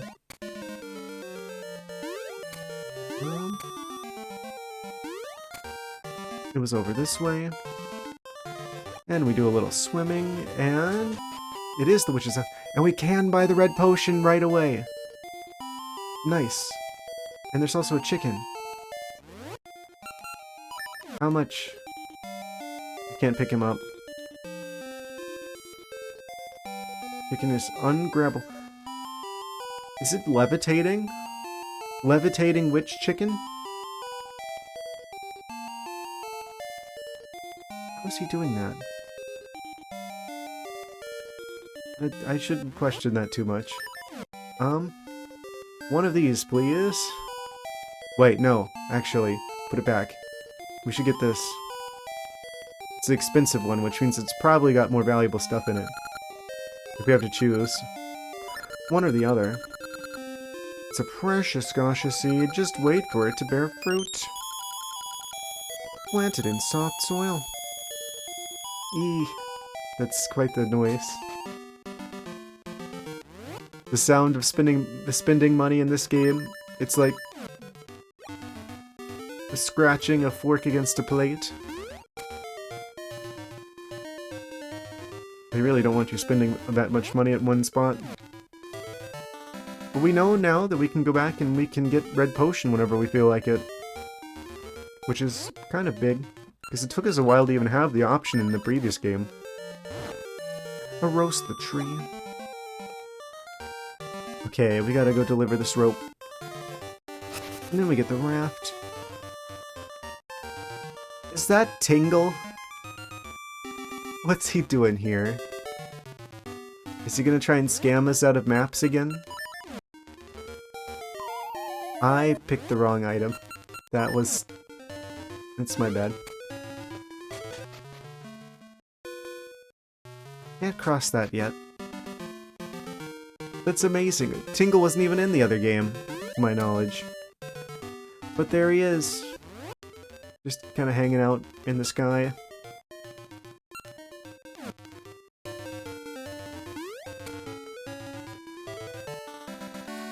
Can I swim here? No. Must be the ocean. This is like... I guess the Zoras really were just like freshwater fish. There's no ocean Zoras. Oh, but we can swim here.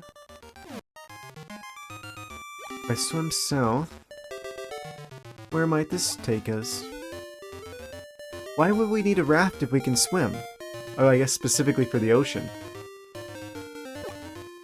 It's so funny, it just goes from, you can swim, to suddenly, oh no, I'm drowning, there's too much salt here. I forget what you call that, where like a ocean meets a freshwater body of water. Like an estuary or something? Is that what that is? We gotta get a raft.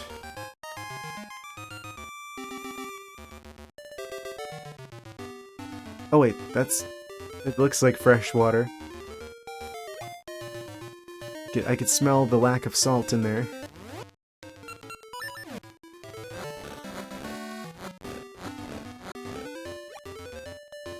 Link is an expert in detecting the salt levels in water now.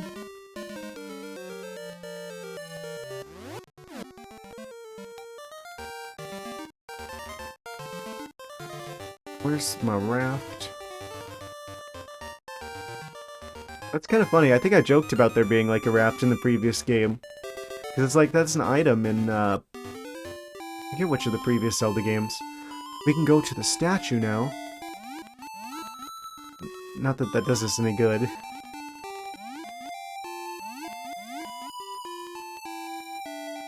But it's a thing that we can do now, though. We're building a tower on the other side of the river.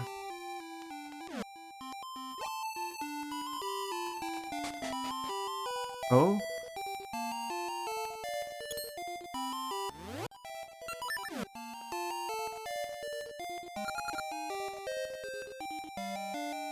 Mama Moo Yan, the top breeder in town. My dog is much cuter than that dog.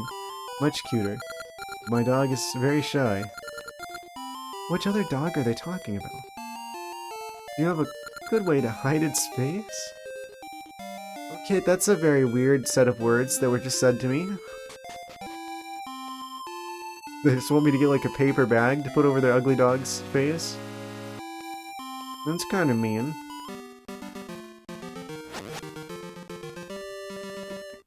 ArcticThwack going for a little bit of a swim there. Music change.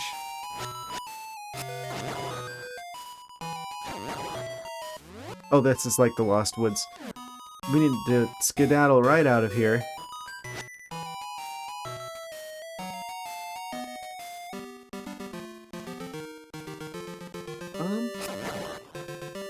Raft. We gotta go find, Raftin.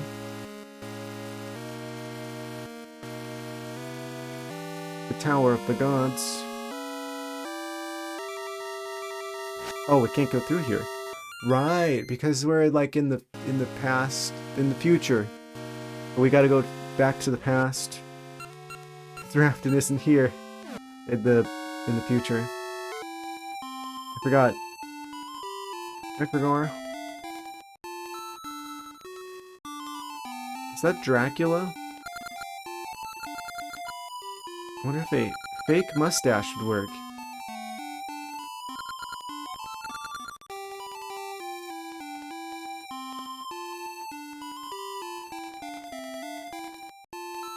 Where's my link to the past?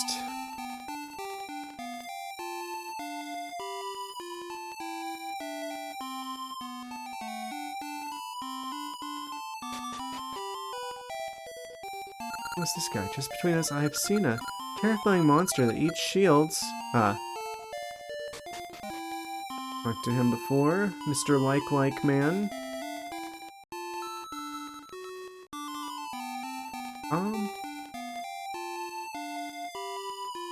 Did they actually tell me on the map where the links to the past are? We've got a tree here. Essence of time in Crescent Island in the South Sea, but be careful crossing the sea, okay? It's just the ocean. Nothing bad ever happens in the ocean. Oh, there's one. Is that the only place I have to go back in time? I could have swore there was another one somewhere.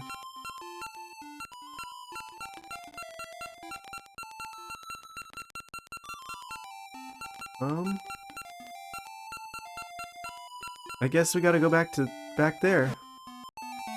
Go back to the past. Then we go over here. Bring out the harp.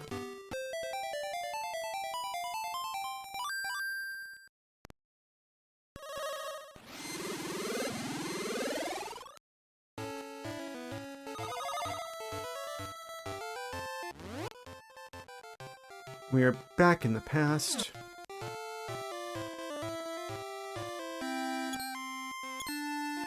have to go visit Raft Guy.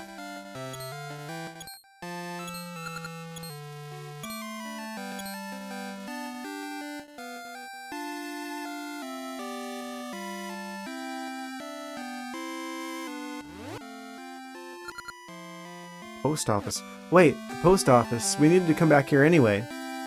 Because that was like the guy who needed the clock. Delivery. This isn't good. I want to deliver the mail on time, but I can't do it if I don't know the time. Show him the clock? Yes, we shall.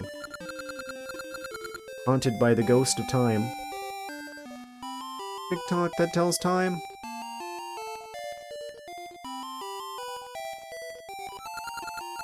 Are you giving me this clock? Don't say a word, of course you will. What a big help. Here's your reward. Now I'm off to work. What do we get?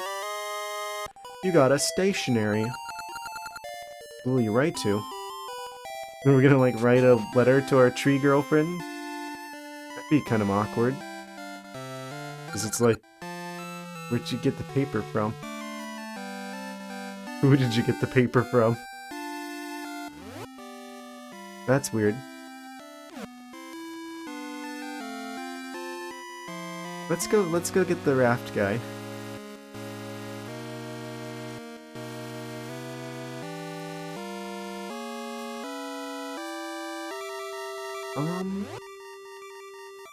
Oh, I did the same mistake again. We gotta go on the tiny bridge.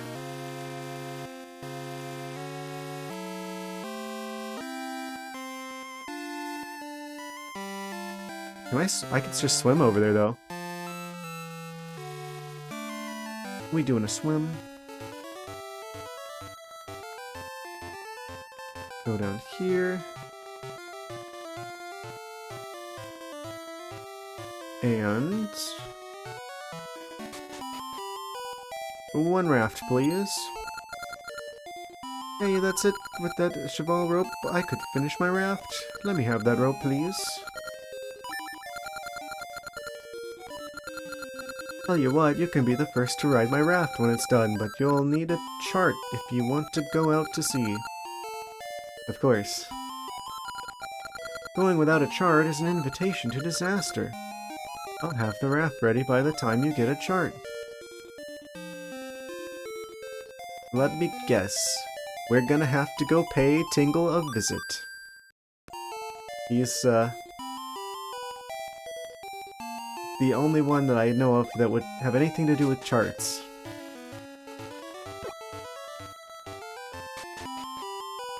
Of course. Chart a course to... wait, no. Not yet. The wizard is back. If it isn't Lank. Yeah, I saw him earlier. And dawdling about as usual. What are you doing? You need an Island chart. Ral. I've heard that weird guy has sea charts to the secret isle. What do you want? I'm going to busy trying to save Nehru to help you. Nehru?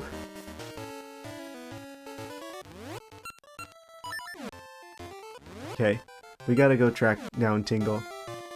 We're going Tingle hunting.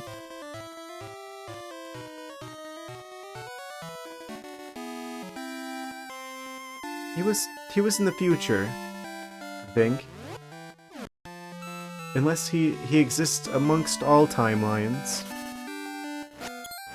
That actually raises a question to me, like... is Tingle always the same Tingle, or are there, like, different Tingles? Like, is the, like, Tingle in, like, Majora's Mask the same as, like, the Tingle here? Or are there different Tingles? Like the Wind Waker Tingle? Wait, no, there's no way it's the same Tingle, because if it's Tingle in Wind Waker... wait.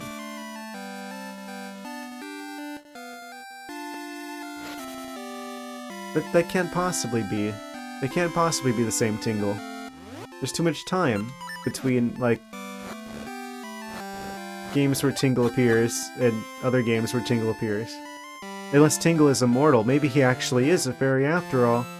He has some sort of a immortal chart fairy magic.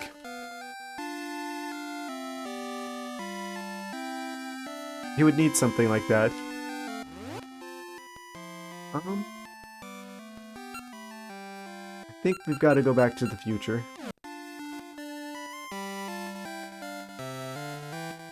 Where's our nearest time machine?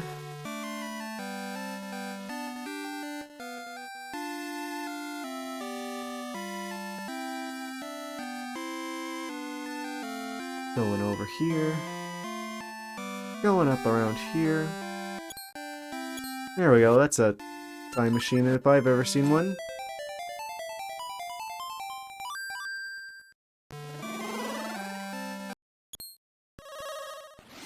Into the future.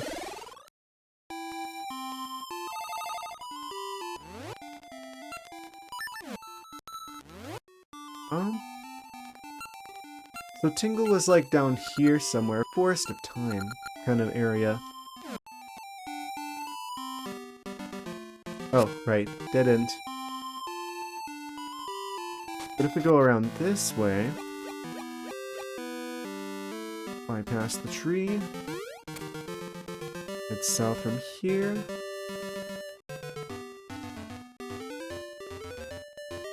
I think. Oh, we gotta go back further this way.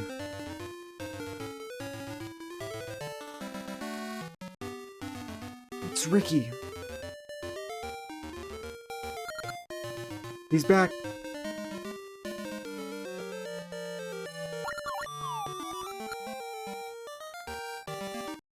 He clears holes and cliffs with this patented jump. That hits different right now from the Nintendo game. Patented jump. They would. I'm not in such a good mood right now, you see. I lost my precious gloves. I think I left them by the tree on the beach. Can't seem to find them. Okay. We gotta go get some gloves for Ricky, so he can help us go punch Tingle. Punch a sea chart out of him. Yeah, that's exactly what's going on here.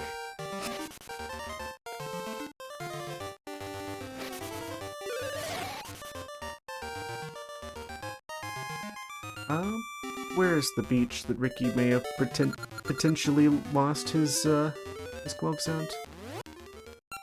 Probably down here. I don't think we should need to travel through time to get there, because I mean, if he already lost them, then they should be there now.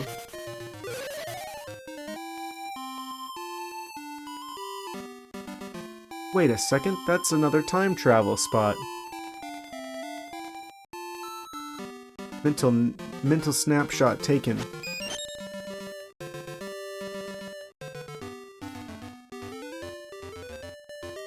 Is that the tree? But did it accidentally like go into like the dirt?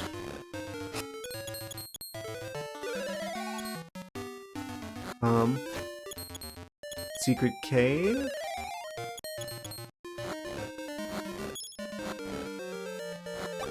There's a fairy under there. Oh, there's the gloves. You got Ricky's gloves. Take them to their owner.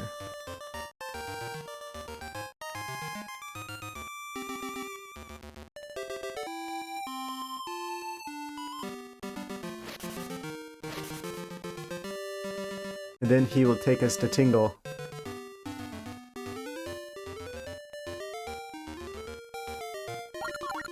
I have a gift for you. Hope you find what you're looking for. Hop onto my pocket. You punch. No power to really unleash a tornado. Perfect. Tingle won't know what hit him. I love this.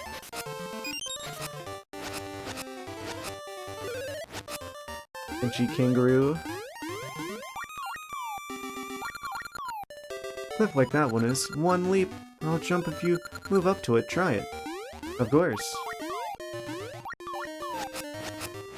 Soon. If you move toward a hole, I'll just jump right over. And I can clear one hole easy. Give it a try. Amazing. Wait. If I... Okay, we have to come back for these rocks because we can't get them. Right? Yeah. Okay. Deal with Tingle first. Punch him.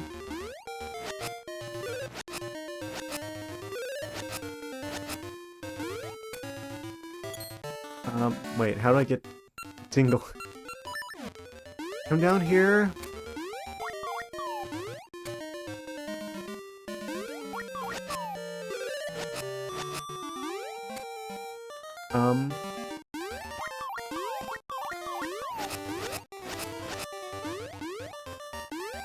I guess Ricky can't jump that high.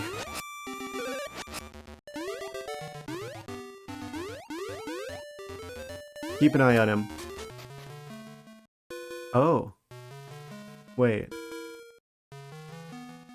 This is like a shortcut to get back up there. I don't have any projectiles that I could use to hit that with. Do we need to get like the slingshot? Or not the slingshot, the boomerang? Where we can get Tingle?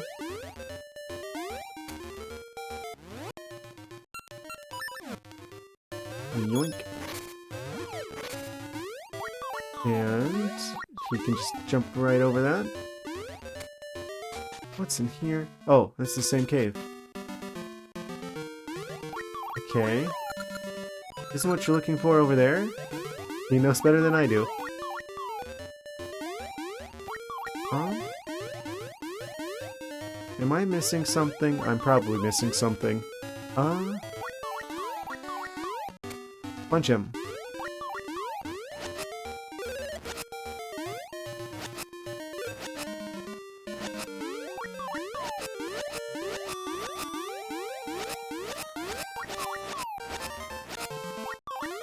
How I get you down from there?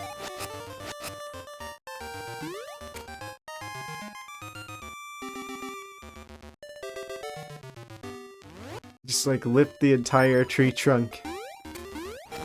Ah, there we go. I had to jump in him with a sword.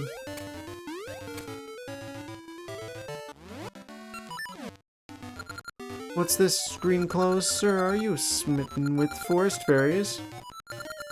My name is Tingle, the one and only. I am a true fairy. The villagers say that at 35 I should open my eyes.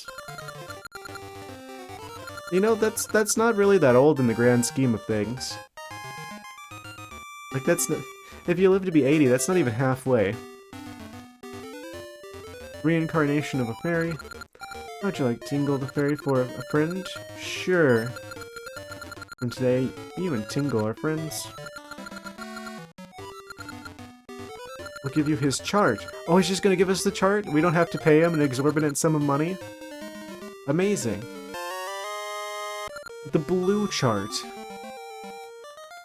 That means it's an advanced chart. Island chart, you can now navigate the seas. Come back here anytime you wish to see Tingle. If you get more mystical seeds, something good may happen.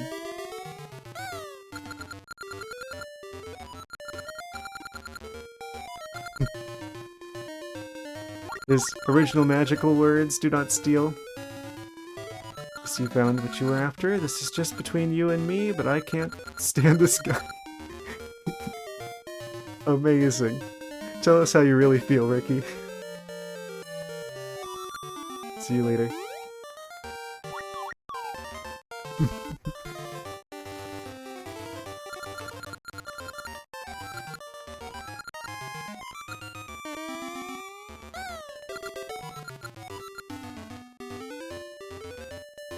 Amazing.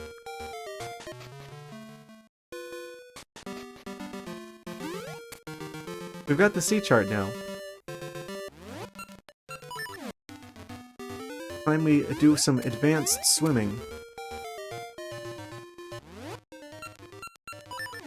We see Ricky just long enough for him to tell us how much he hates Tingle.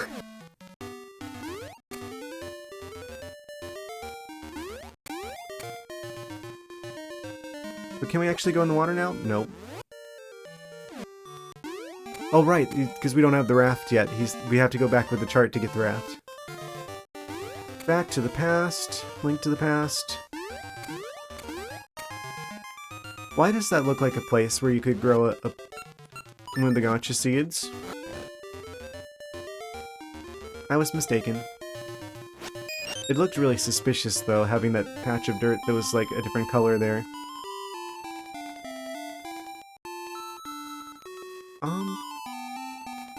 Back up to the tree.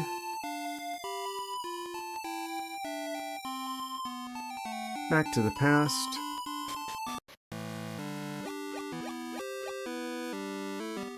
Tree sidestepped.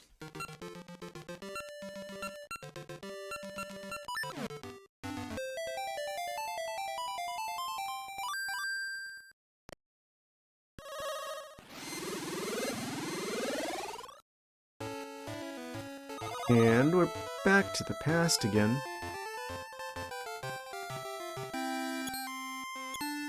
Actually, wait a second. If we're going back to the past, like, how far in the past are we going? Like, if we walked from here while we're in the past of Labrina, I think this place is called. If we walked back to Hyrule, what time would it be at this point?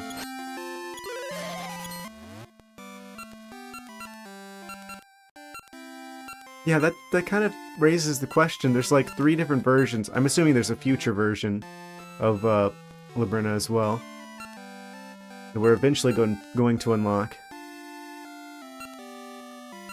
That means there's quite a span of time that this place exists during, potentially.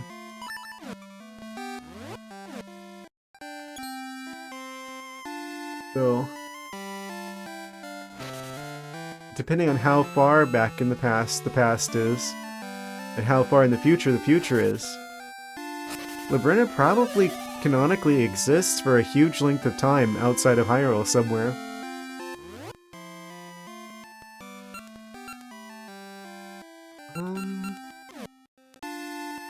Gotta go back after Raft Guy. Let's not fall into the same trick of going to the tower again.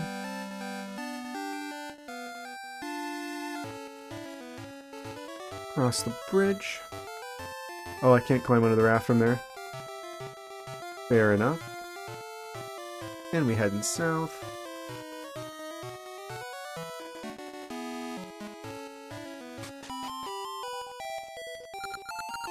Okay, we got the rope, we got the chart. All we need is the boat. Move off from over there. The raft awaits. Climb on top and press the thing to move around. Do we have it? Wait. Oh, where's the raft?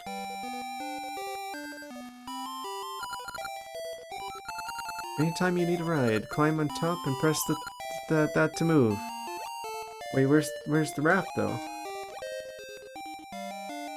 Do I need to grab it with the power bracelets?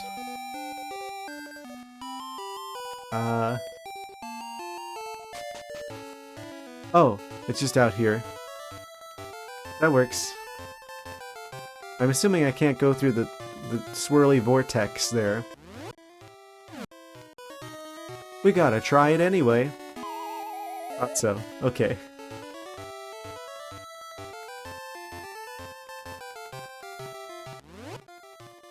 A little bit of a ocean maze.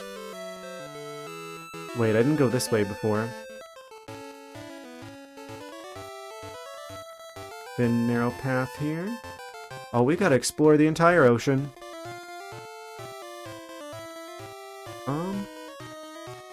Head left over here. Oh, big key required. Oh, the purple jellies do damage. I didn't expect the grape jelly to be spicy like that.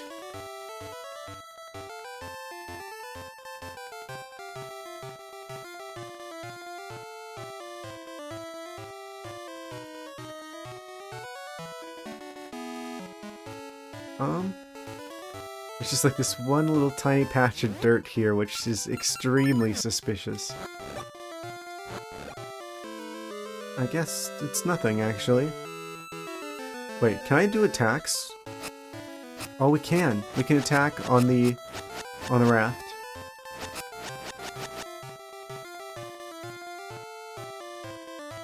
The purple jelly is indestructible.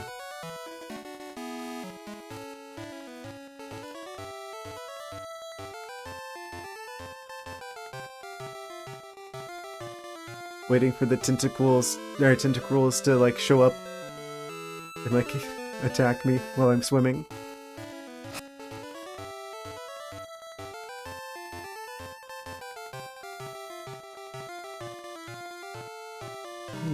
Oh, music change.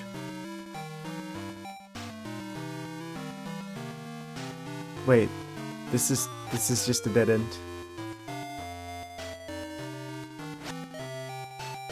There's a time travel area there. Being guarded by dirt.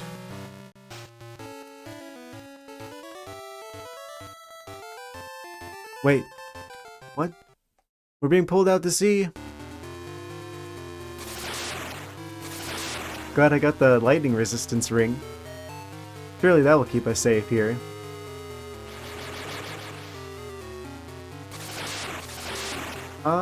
I'm not controlling this. Oh, we got zapped with a raft. Aliens?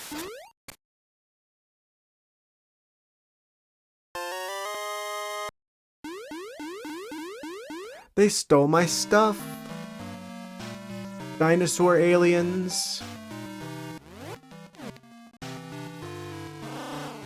This is Crescent Island. Oh, they make kind of cute noises. Never seen a tokay like you before. You have ears? Are you a long-eared tokay? We've been abducted by the reptilians.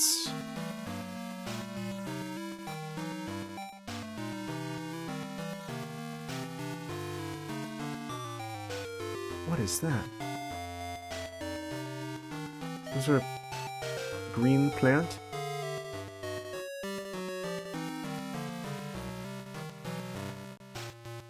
This is like that island in Breath of the Wild, where it's just like, no more stuff for you. You gotta survive without anything. Oh, we got the desert spinny guys back again. I don't know what they're called, but oh man, most obnoxious. Well, they're not the worst. There are worse Zelda enemies, but I still don't like them that much. Just wait till I get my hands on you.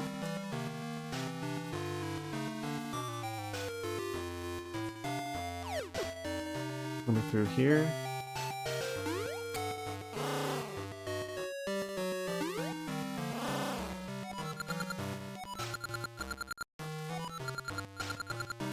I don't know whose shovel it is.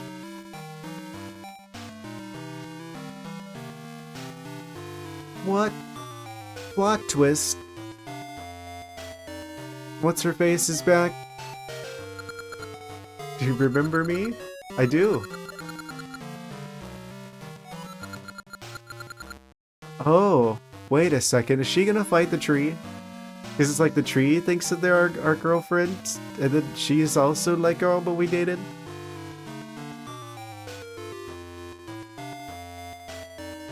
This is my first long trip in like forever. Well, some weirdo with a shovel I had seen before, so asked if he knew you. Got all excited. Just like, he's gonna fight the tree.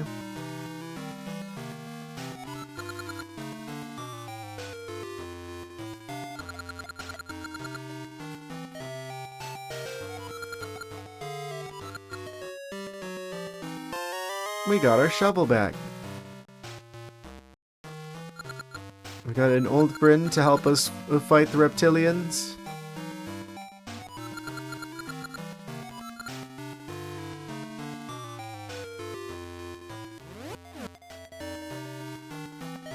Hello. The reptilian stole my stuff, but now I'm trying to get it back.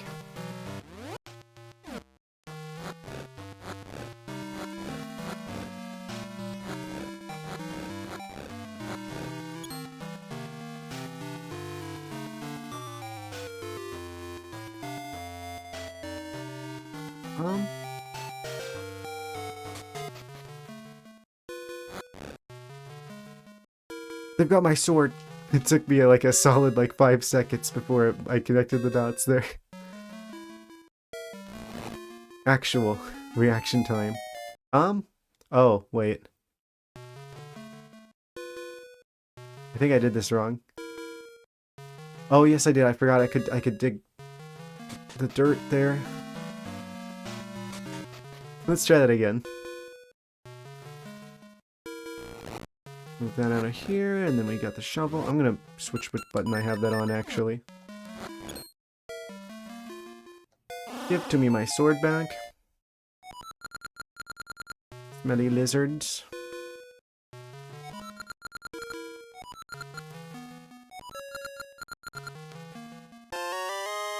What is it with wooden sword? The sword is wood? I picked up, but maybe other Tokay took stuff too, but maybe not. Maybe you should look around. We can now destroy the crystals that look exactly like the ice from that one dungeon in the previous game, except red now.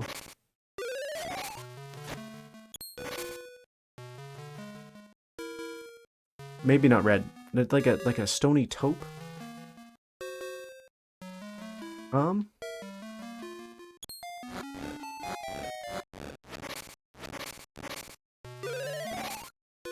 Chop him.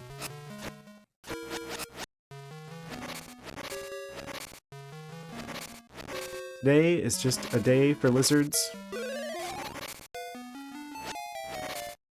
think I've mentioned it before that I live in the Florida.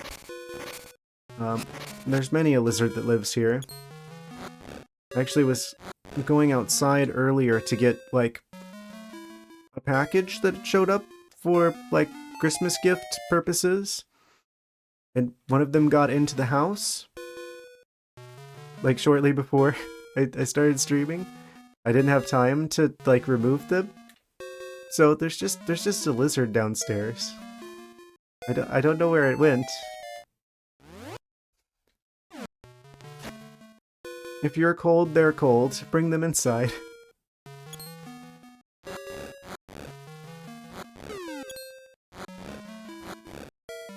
There's a... How do I get that box over there? I could do this. Oh, I'm gonna need the feather, though.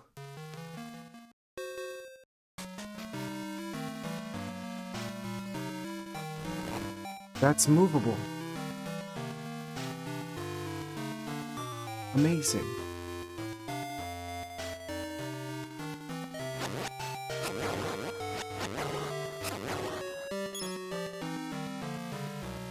Oh, gonna need the power gloves to get that. Power bracelets, rather.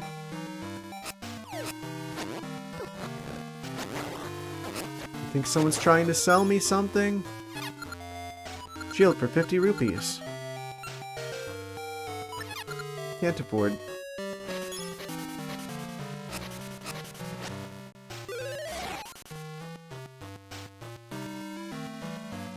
Wait a second.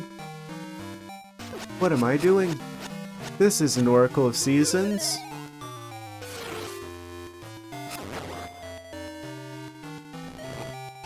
I can't make this a different season to make vines appear there in the summer. I'm going to have to plant a tree here, probably. And hope that it grows up the side of the cliff in the future.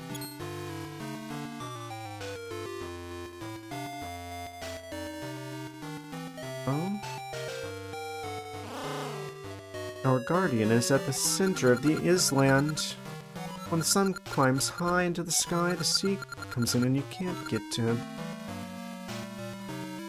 How do I like Librina so far? I really like it. I think this game is probably larger than the other game, considering it's like... In the previous game, it's like you can change the seasons, but it's still the same map. And then you've got like the subterranean area, but in this game, it's like the past, the present, and the future are all like separate maps. I don't even have the future. I'm just speculating that we're gonna get the future at some point, but just going between the past and the present, there's already more map here than the other game. And I've beaten the first 2 dungeons, so I've seen that not only does this game have like a different map, it's got different bosses, it's got different items. It's its own unique game. It's absolutely not like Pokemon Red and Blue like I thought it was going to be. Which is a pleasant surprise.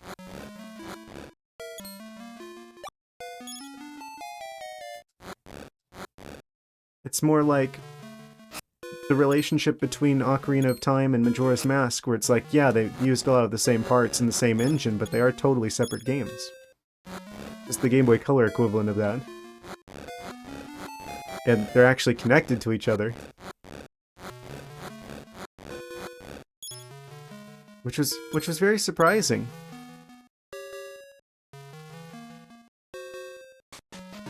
I don't think I can go any further there. Oh? Lizard tent? There's a spot just like this on the west side of the island. Chickens. It had to be chickens. They're guarding my bombs. Chicken guards.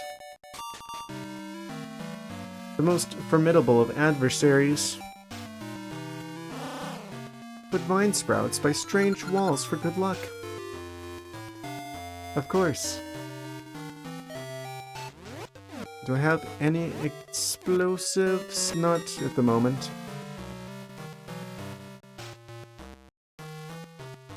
You have to steal them back from the chickens? There was a sentry here long ago. If you planted a seedling now, it would take hundreds of years to grow. Oh, that gives us an idea of the time frame here. Because if it takes hundreds of years to grow, and I'm assuming that we're going to be able to plant it and have it grow if I go to the future, that means the time difference between the quote-unquote present in this game and the past must be at least a couple hundred years. Oh, you're not going to try and sell me my stuff back, are you? I found that feather. You can have it for 10 mystery seeds. Trade you for your shovel. No. The hoop they found? 10 cent seeds? Okay, so I'm guessing we're going to have to trade back and forth until we can actually find the seeds to get it permanently. I'm going to do a little bit more exploring. Before that point, I think we can't go any further.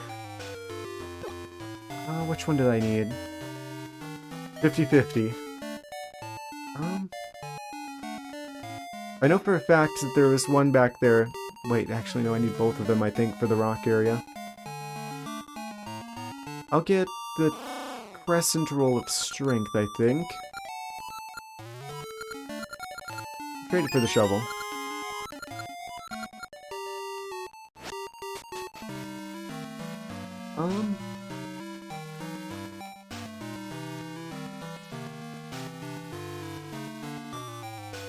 I think that's the right choice. Hopefully that's the right choice. Okay, I can't go through the wall.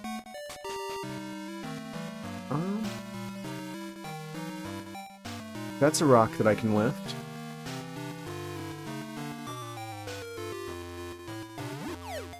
And that gives us access to a new cave. If I could explode these, I can make it through at least, even if I can't get the chest. Yoink.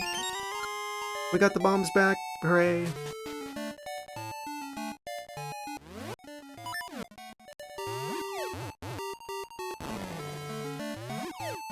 Explode my blocks.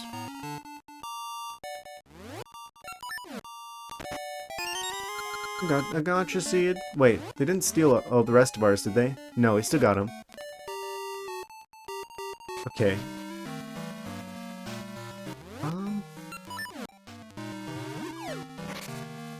Reptilions. Oh, we can go through here now.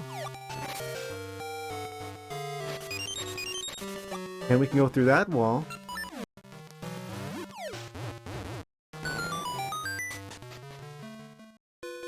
Oh, but we can't swim.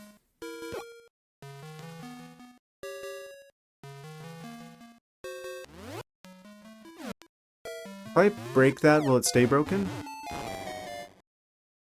Hopefully. Maybe. Yeah, we're gonna have to go back for the feather to get through here. This is such a clever idea for them to do. It's like... It really does feel like this game is equivalent of that one island in Breath of the Wild where it's like you basically have to start with like nothing.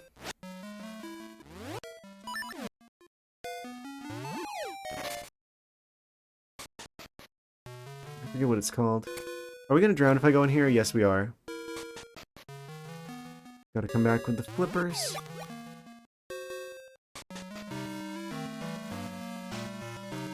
Oh, this is already where it needs to be. They've got our lyre. Lyre, lyre, plants on fire. Except we don't even have the fire seeds either because the lizard stole them.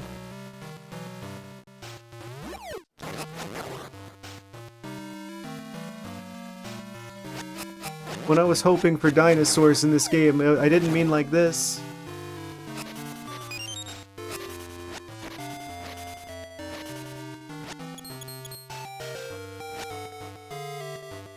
And no, I'm not buying a shield from them.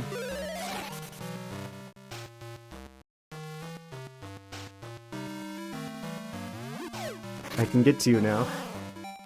This is our precious tree nursery. They say a scent tree was planted here long ago. If I had a seedling, I'd plant it here. I guess we gotta come back for that.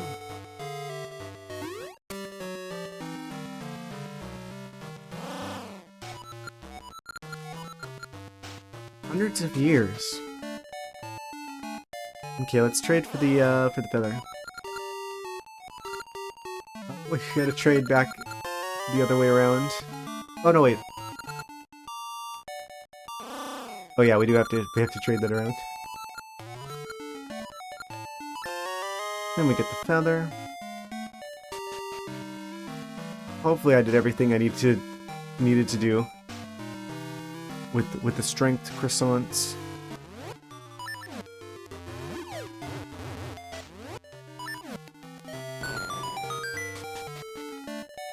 Orange lizard. This is the wild tokay. Game room for all healthy tokay?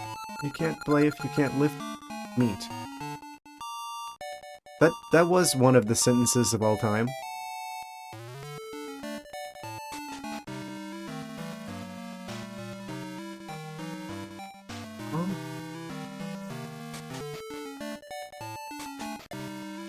The chickens almost noticed me.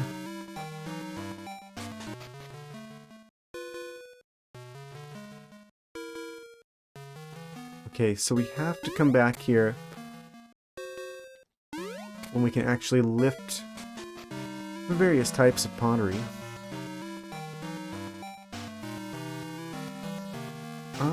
Oh, that comes back too, so not getting through there.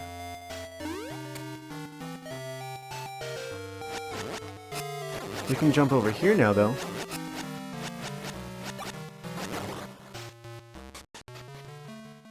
Oh? Ah. Another such instance. Crescent roll required. Blue raspberry octoroks.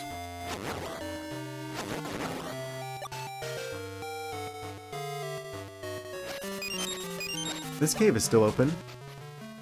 Oh, we could possibly get through here now?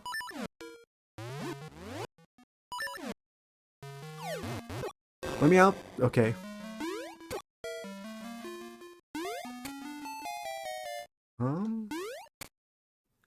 here.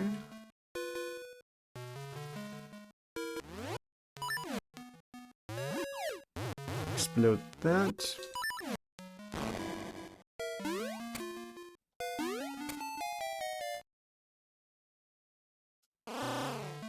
You're the one who I'm glad you came. I was thinking maybe I should, maybe I should go give this back to you. Here.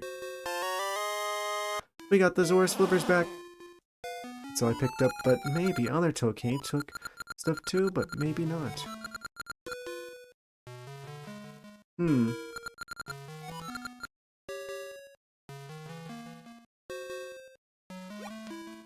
reptilians. We can swim again now. In fresh water.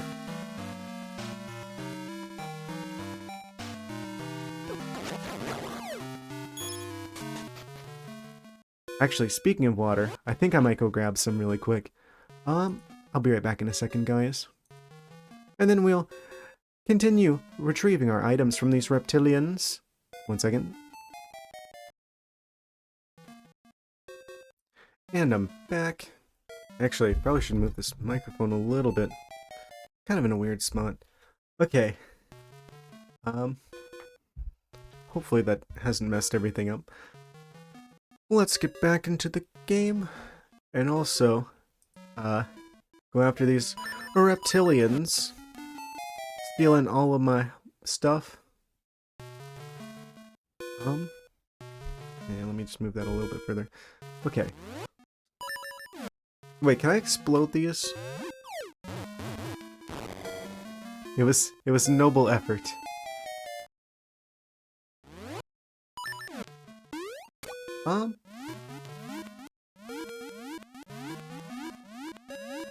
I was like hoping for dinosaurs and I got them.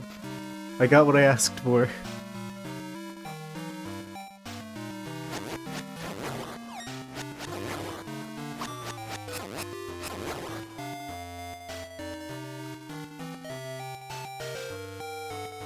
Alright, so... this is just a huge chunk of the map, I'm realizing. Goodness. Which means this has to be like the same like landmass in like all the other times. So... that's kind of crazy. Let's go through here. Where else can I use the feather? Oh, of course, the guy who... the desert... the living underground lawnmower drill character has to be here. Are they blueberry ArcticThwacks or are they blue raspberry? That particular color of blue I think is actually more of like a blueberry blue than a blue raspberry blue. I think.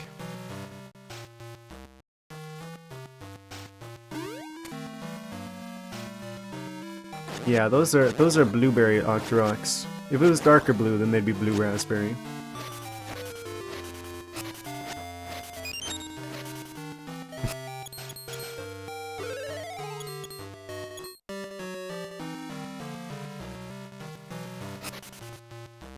Wait, how do I get to you? Oh, we gotta go back into the future so that the plant grows, and then we can climb up there to get access to the seeds.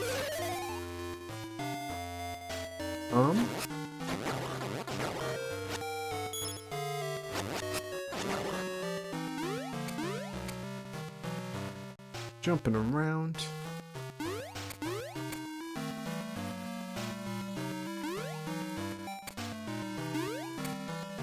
That's quite suspicious. Are we looking for like another eye to put in that weird tree stump looking thing south of us? That looks like sea water. We can't possibly swim across that. Not without a raft. Wait. Is there supposed to be another plant here that I can use to climb up?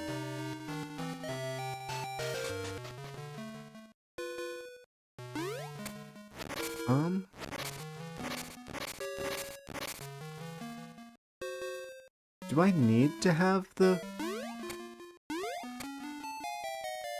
both the feather and the strength bracelets to get through this area? Or can I get through with just one? Because it looks like I need both.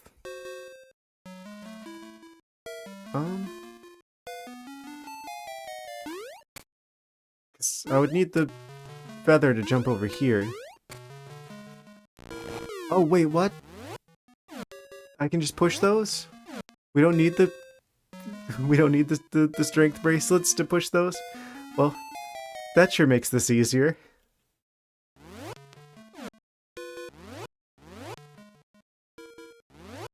I'm not gonna question it. I'm like, was that an oversight on their part? I'm like, you know what? Okay, I'm not gonna ask questions about that one.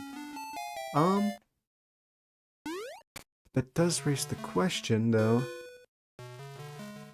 How... Oh, I see. Push this up so we can push this over here, and then that falls in, and then we jump over. And... you got a gacha seed. Oh, bonus. Push him into the cliff. Off the cliff, rather.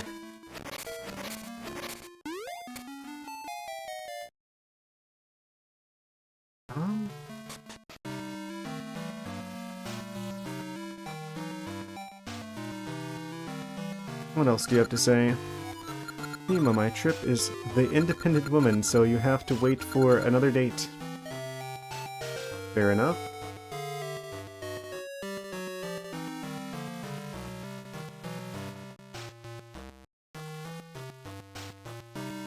Doesn't seem like there's anything left to do on the beach over here. I like the noise they make. The tokeis.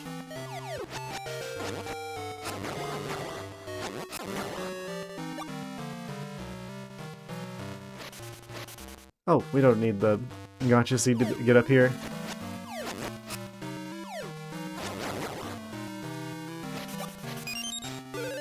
Whoosh.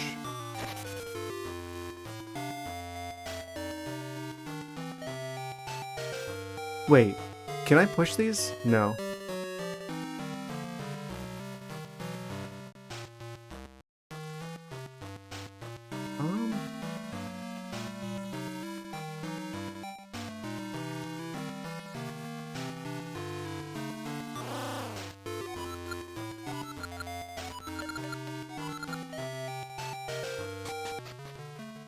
I'm assuming there's somewhere else I need to go with the feather.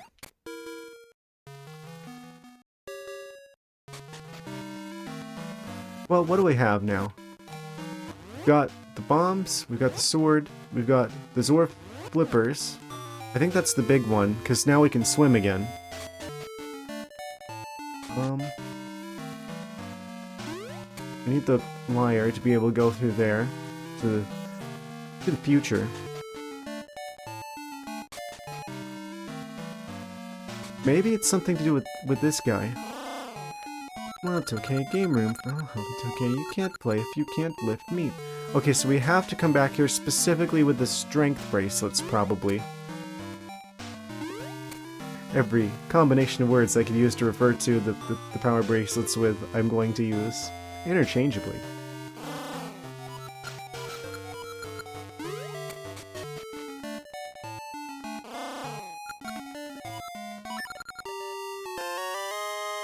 And we swap around for the crest and roll.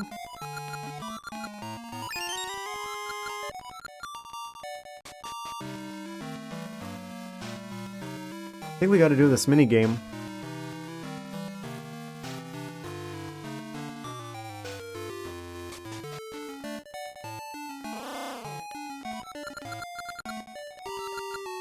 Today's prize is... what is it? Oh, it's a plant. The scent seedling. Oh, big. 10 rupees. Okay. Sure. Pass meat to each tokei that runs by on the left and right. If you give meat to each one, you win. You skip one, you fail. Yes.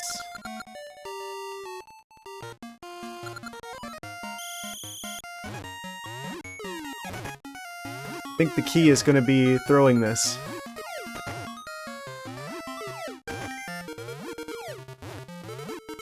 What? That didn't count?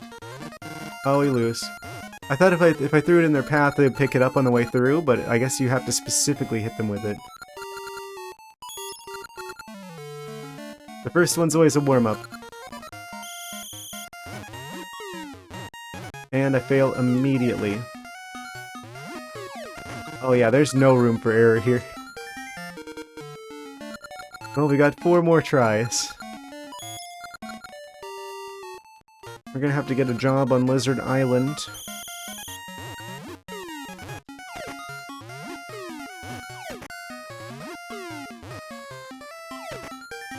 Okay. So far, so good.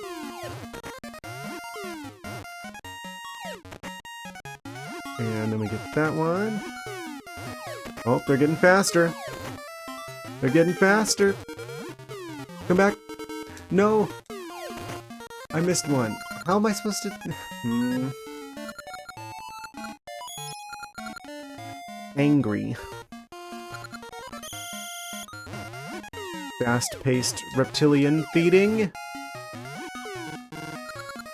Yeah, so you gotta basically do this perfectly.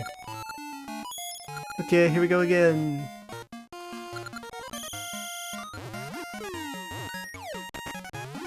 And then we gotta do a little bit of that. Is it random? How am I supposed to... How was I supposed to go back, grab the thing, throw it back at the other guy fast enough?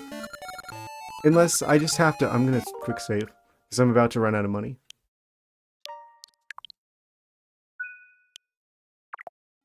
Okay. Surely I will get it on this last attempt in one universe. I guess I have to stay here. Wait, no, I can't stay here because then you don't have enough to make it. You don't have enough... You can't throw it far enough to make it. So you have to stay, like, right at the center. Oh, I've already messed it up.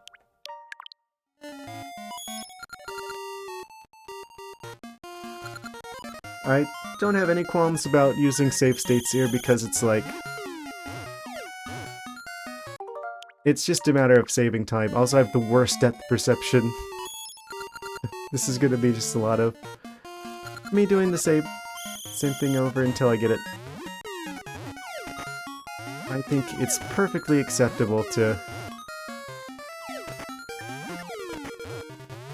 spare people having to see me fail at this, and then have to go and farm money just to fail at it some more. How am I supposed to get the ones that are like... Well, there's like 2 that are like back to back.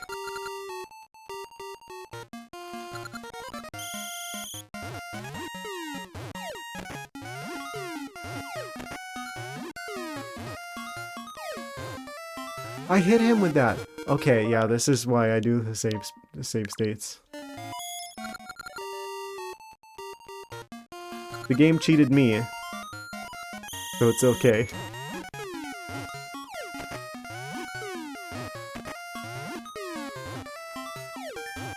Okay, yeah, that's not doable now. Yeah, if you make even the tiniest mistake here, then it's not possible. Okay. Sure.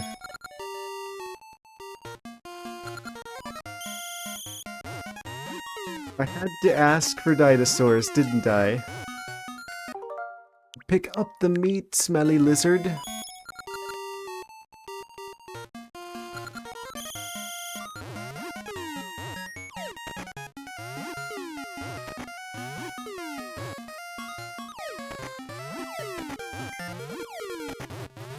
Come back here.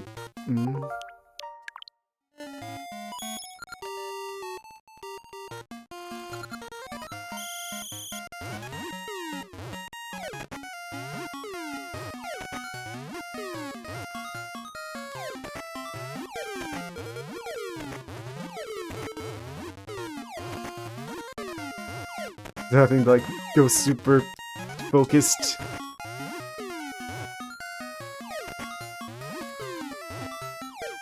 It's like they're slowing things down. It's randomized. No, that's the last one, probably. What if I just...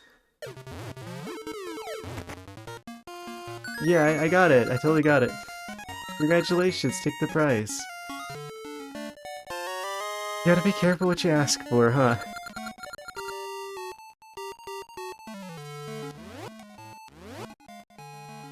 That's the lesson here. Yay, we got that.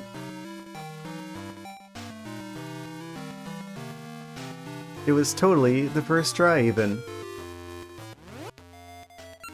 No one has ever seen someone feed dinosaurs that rapidly before. Do I have to dig a hole to put the sapling into the ground?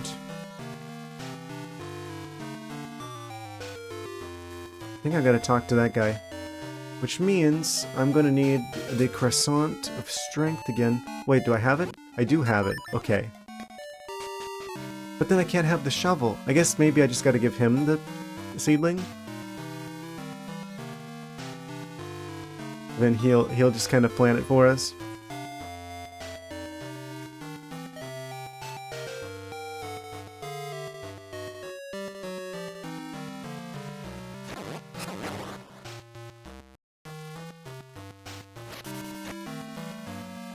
Okay.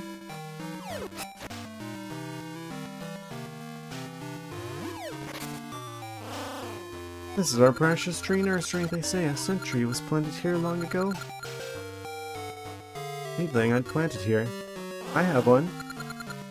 I do. Plant it. It's not like it's gonna get big right away. It takes a long, long time for a seed to become a tree. I'll take care of it, so come back after a long, long time.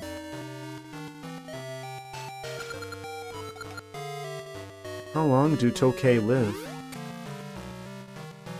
The reptilians, so perhaps a very long time. I guess there could always be like other reptilians that take over afterwards.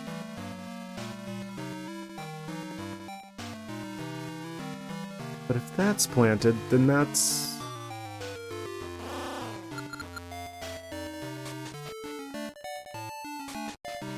Where do I need to go now?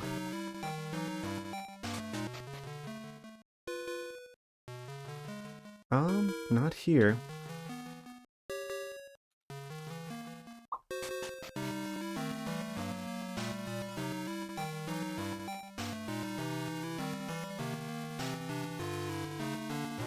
Hit him with a rock.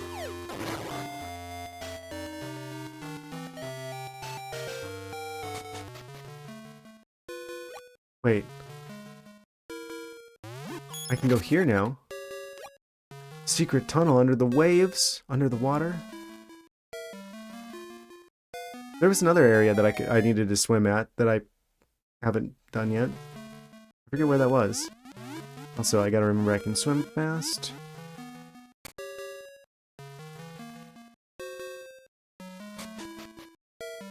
Can I push these? I guess we gotta come back after we've got the ability to... Oh wait, I could've lifted that. I'm dumb. Why I do these things to myself. I volunteered for that one.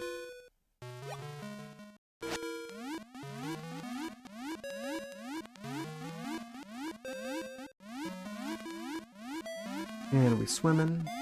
And we swimming.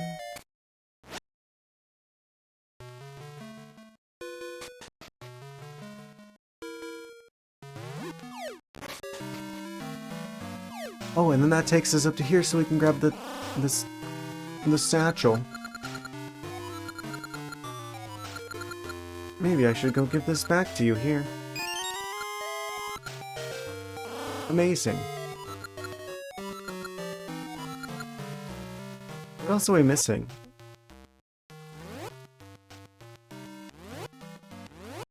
think we got most of our stuff back. I just gotta go trade.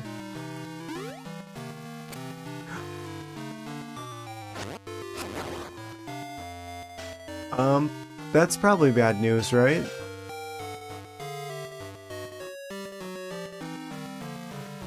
Oh, it comes back.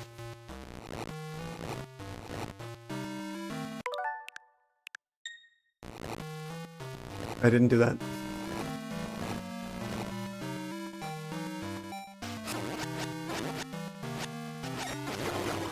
Did I just... Oh, we have a shield. Wait, no we don't. Like, how did I deflect that? Did I actually just deflect that with a sword? We parried him.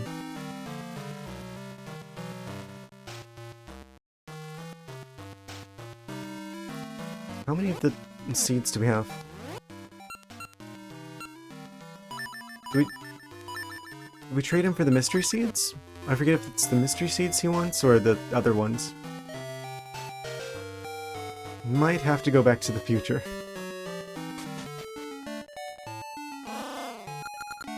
And mystery seeds. Okay, we can do this. We got the featherback.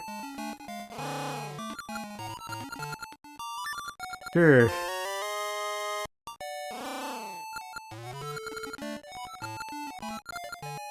Wait, we don't have 10? Oh, scent seeds.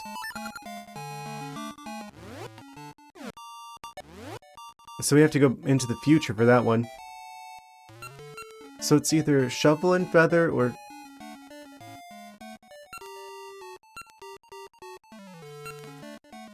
feather and power bracelets. Combinations available.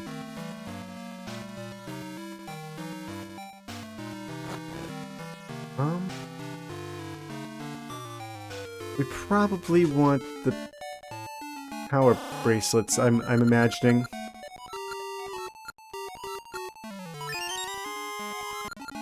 Don't think that's... I think that's more useful than the shovel. Probably.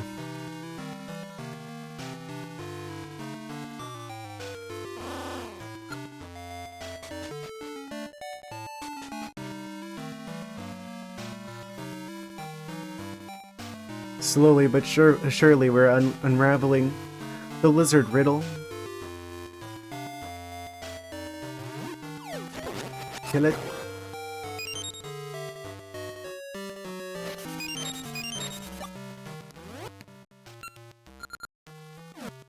There's still like one chunk of map I haven't seen yet.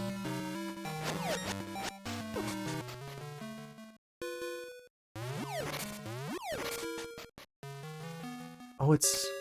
here's where the other water area was. Let me through. And I have another Greed Mario moment here.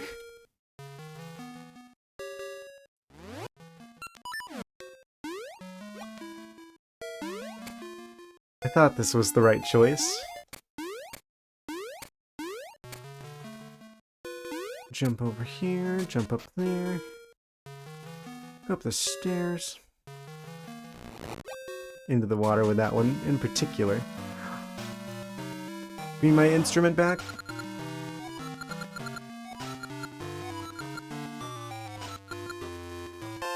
We now have our portal back to the future.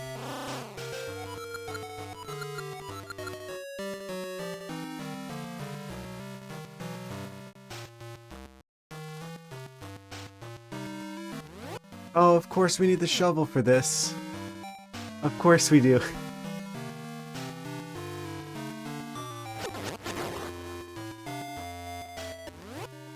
Well, that was the last square of map for the island, though, at least.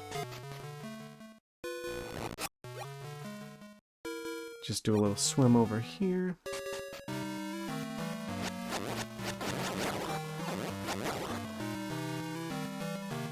Blueberry Octoroks.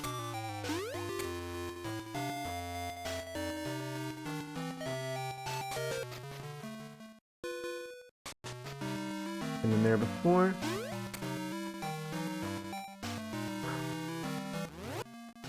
We can travel through time here.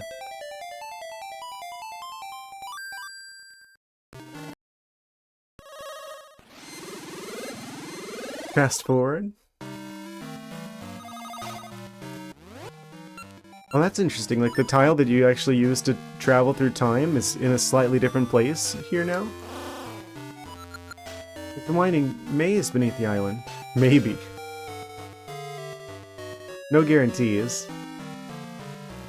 Is that guy still running a scam in here? Lizard scam? Wild museum. Oh! Not anymore. The tokay on your left and right are real. I mean, real looking. They're statues. He belongs in a museum.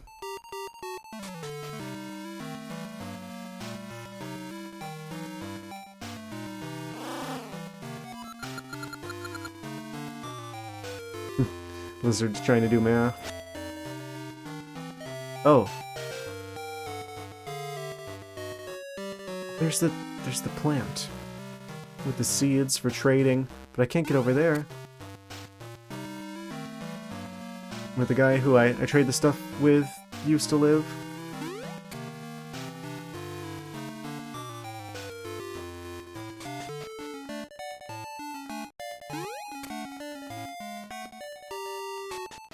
There's only 2 chickens left there. What happened to the 3rd one? Actually, let's not ask about that. Okay, with no tail, open our guardian's mouth. What?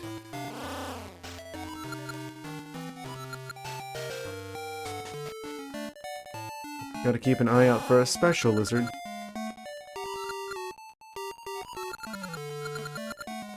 Oh, he has a cold too, just like the big Goron.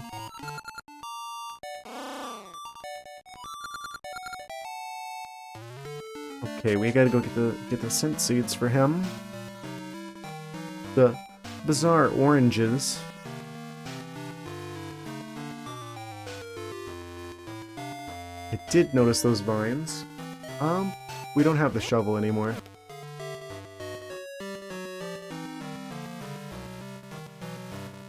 We can climb right up here.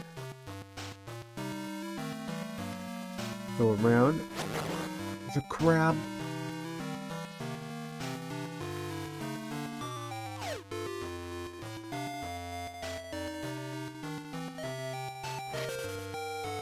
Probably a secret passage here.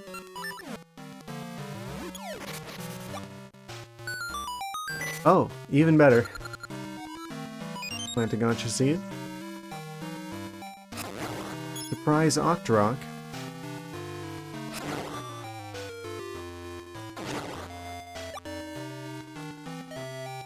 Slowly making our way around Lizard Island.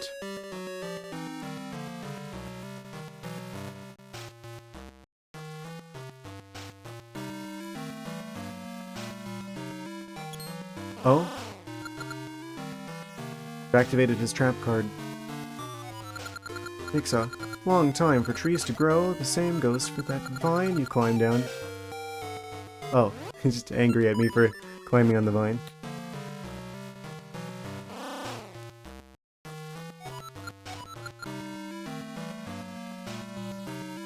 He was doing it for the vine, as they say.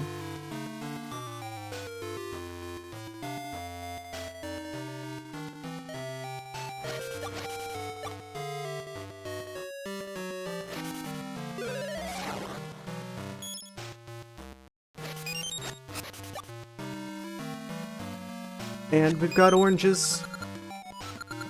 Their smell attracts monsters. Open your seed satchel to use them.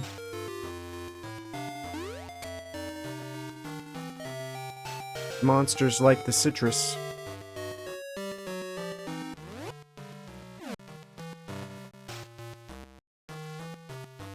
Is that guy in here? No, he was south of here, I think.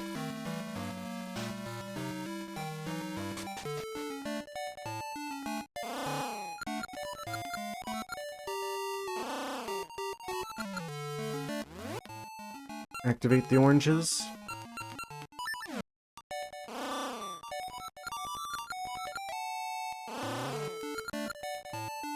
I could just use this anywhere in here? Did that work? Nope.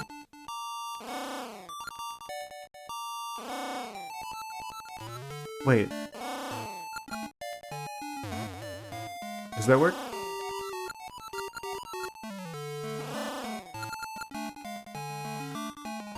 Okay, well, I'm confused. Do I need to put it here, like in the fireplace? So it, like, maybe put this in, like, the blue tile in front of him, or... Confused. I guess that's not what he's looking for. Or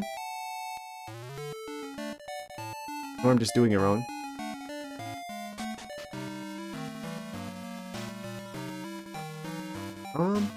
Let's go back to the past so I can grab the shovel again.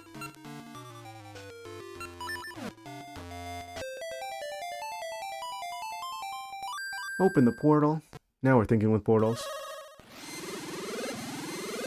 Pink beam to the past.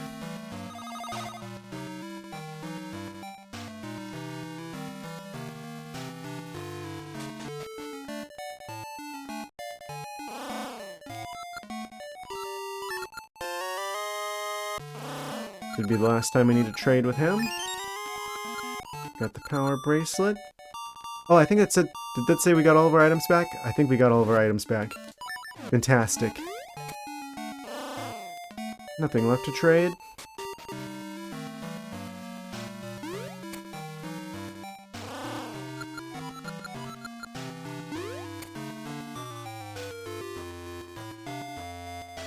So what else does that leave for us to do now? On Reptile Island.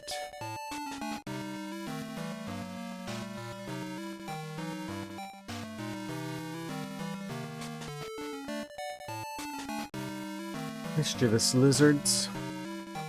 Maybe that's a clue. Maybe we need to do something with one of the chickens, because there's only 2 of them in the future. Maybe that's like a side that we used one of the chickens to do something in the past, which is currently the present. I can't get across there.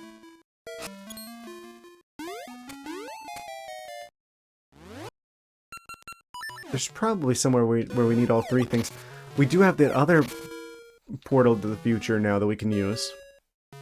Come to think of it.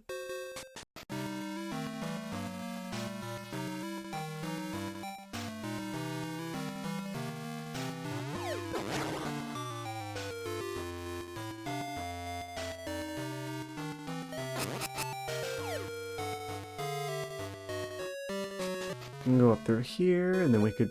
Wait, I can't go through this. Unless... No. Yoink. Just have to... Let's swim around the long way.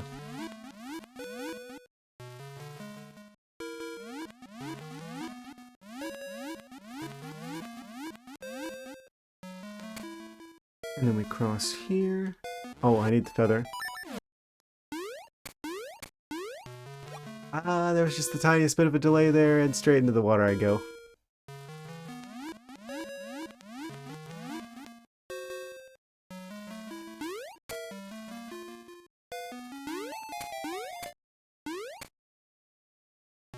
I'm starting to get that feeling where it's like, this is a big overworld kind of thing, so we're probably gonna get rapid fire dungeons after this.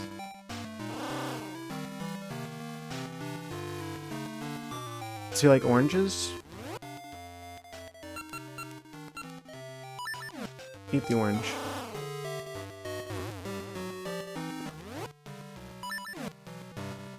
I guess he doesn't eat the oranges. He's so picky.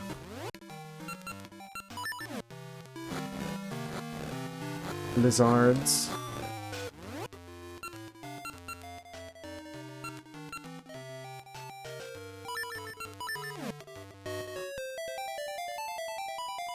And fast forward again to the future.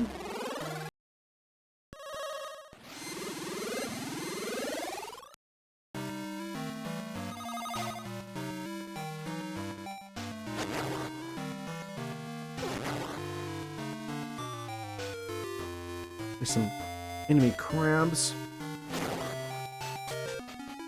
Oh, fairy fountain. Once again, we find it when we're pretty much full of health. I don't know what it is about the Oracle games, and knowing exactly when not to give us a fairy fountain. They always seem to know.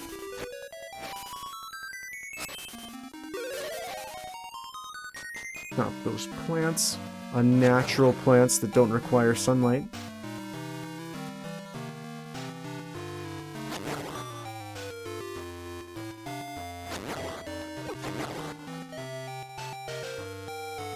Another time travel point.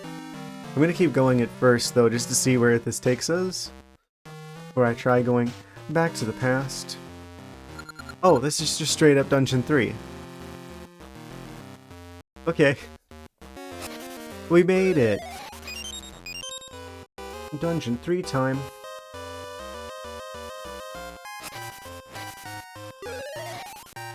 The Dinosaur Dungeon. Moonlit Grotto.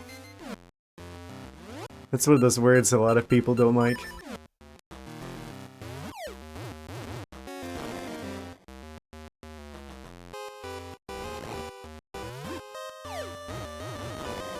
Tuck the bomb over there.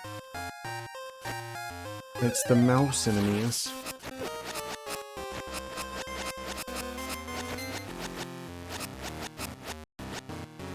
Indestructible? Or bomb simply required?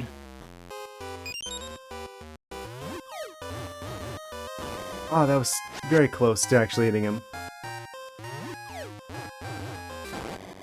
Got him. That was pretty good. Dungeon map.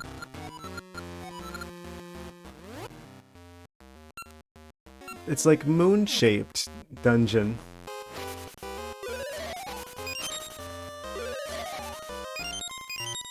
Two lunar phases.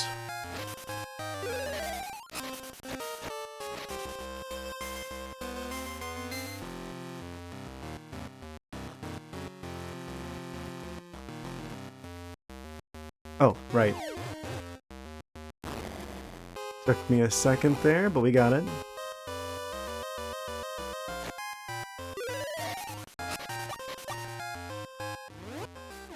Very dramatic music. Oh, did I not go all the way through there that I could have gone? It looks like there's another path through there. Oh, right. There's like another level. It's on a whole nother level.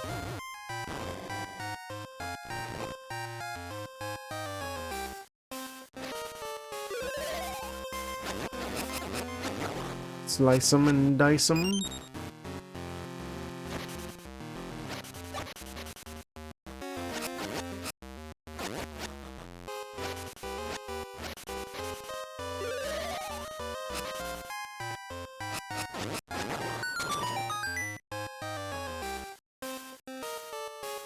I should probably switch to another item that I can't accidentally use when I don't intend to. Got a blue crystal. Presumably movable. Reveal your secrets, owl. 4 crystals tie it all together.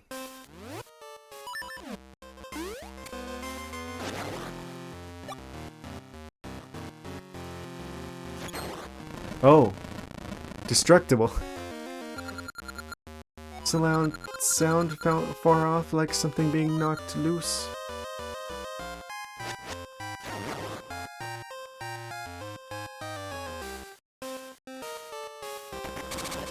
Got another revolving door we have to slam here.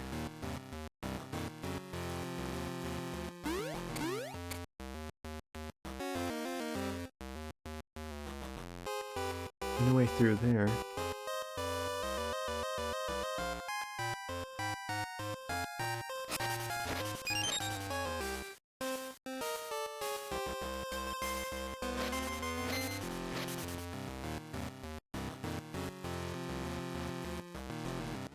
If I throw a bomb here...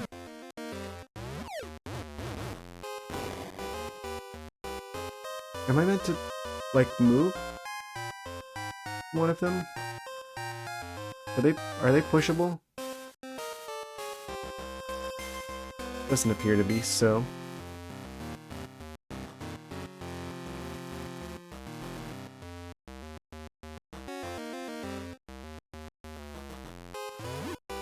Can I throw this across here?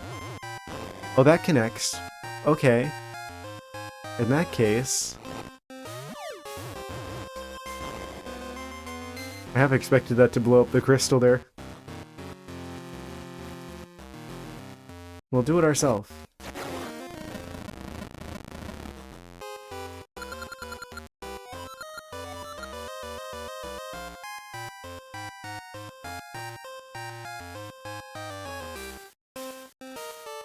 We'll go back around this way.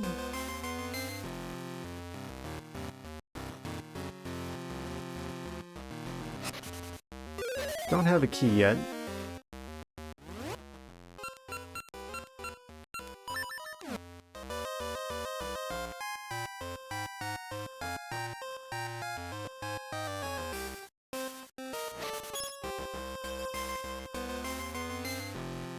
Oh, that means we could probably break that from this side. Wait. I didn't need to do that, actually.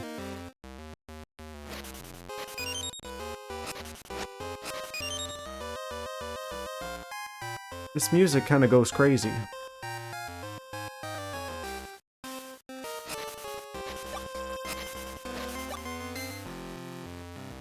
This music was absolutely not in the previous dungeon.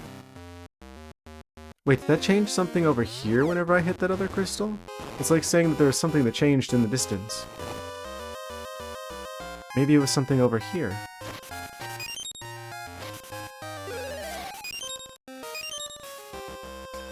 No, but we can refill explosives over here, though.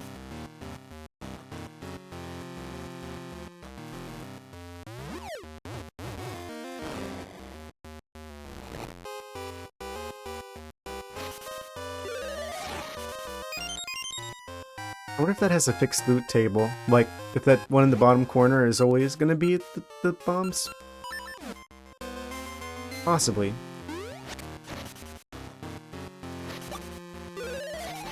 And chop the grass.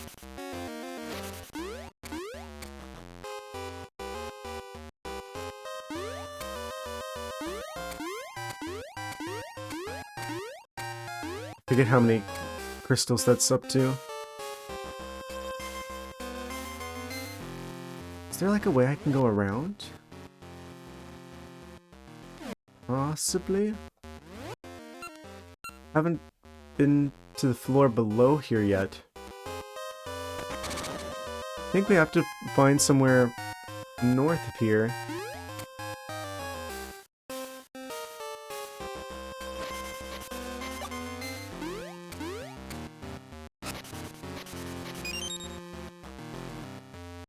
Wait a second. This is very suspicious. Oh! Wait, maybe I need to push that one?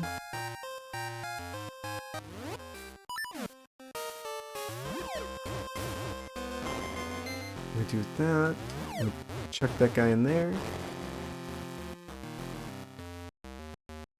We could go into here, throw that there.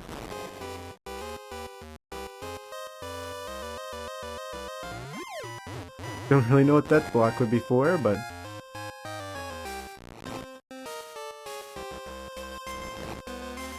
Oh, we do push it.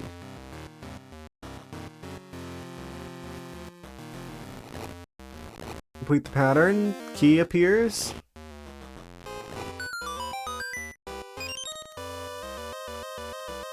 Yeah, so I just overlooked that the first time I was over here.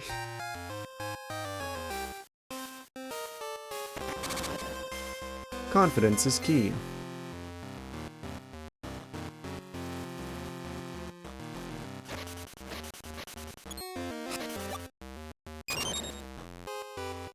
And where does this take us? That's got like the texture that tells me there's like another floor below there. we can totally get to.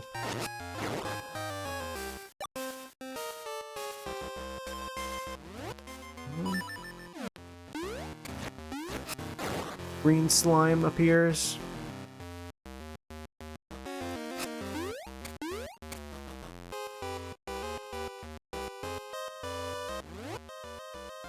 So would I rather fall through the floor? I think we're going up this way first. Oh, never mind. I could do this. I could push this over this way and then go through the... No, I couldn't. Never mind.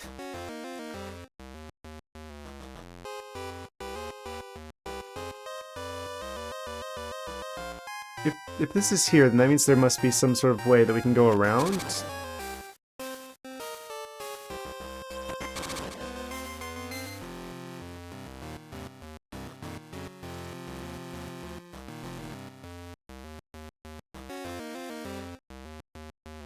YOLO.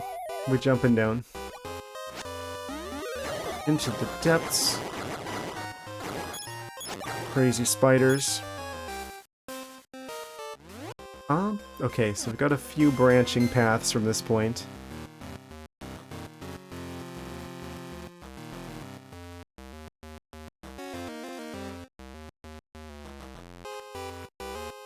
I wonder what this item's gonna be. Is this gonna be like a slingshot dungeon, or boomerang? Possibly boomerang? Probably boomerang. We've got lettuces. Flying enemies that I absolutely hate. Wait. Oh, it spins.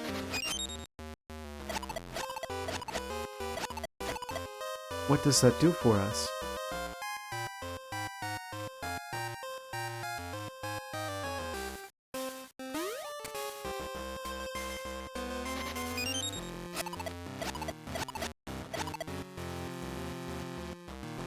Is this a slingshot dungeon? This feels slingshotty. Because why else would they give us these right here in particular?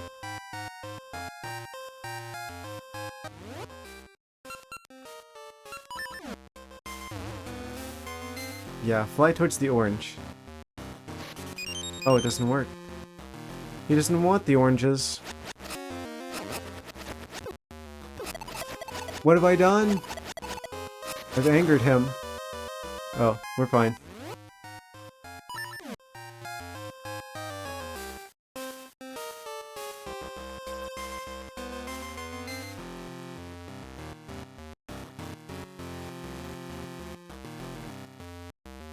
We gotta get some sort of projectile in this dungeon. I've seen multiple puzzles now that clearly require one.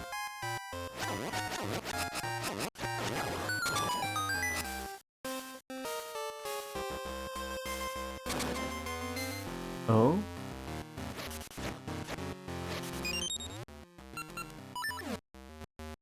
Bomb them?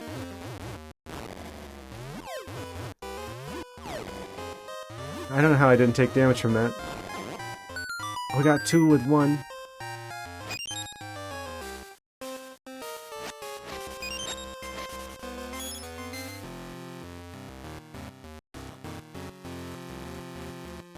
Which way do we go through here? I went the wrong way. Of course I did.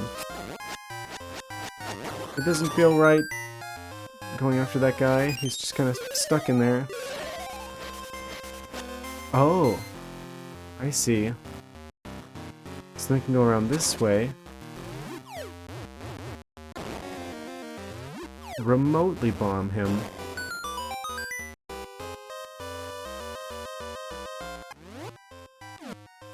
We've got a couple branching paths. I'll take the first road.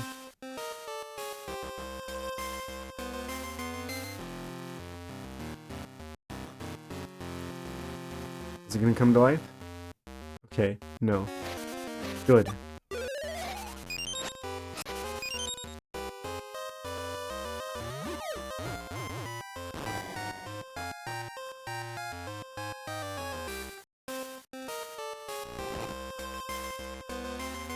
Okay, that's not how we get through there. about if I throw a bomb here?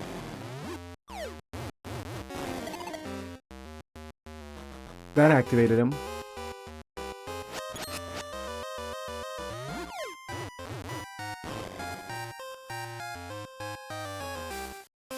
And we dodged him.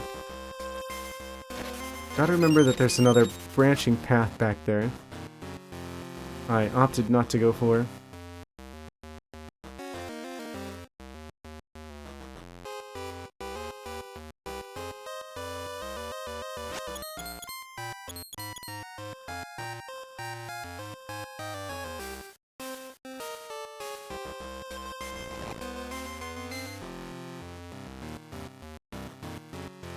What do I do here?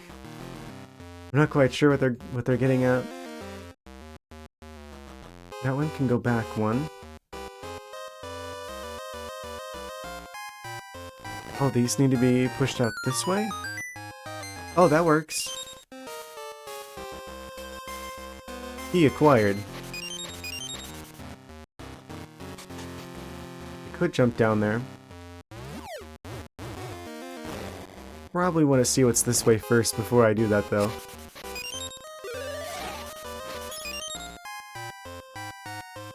So far, so good. We're going through this dungeon really fast.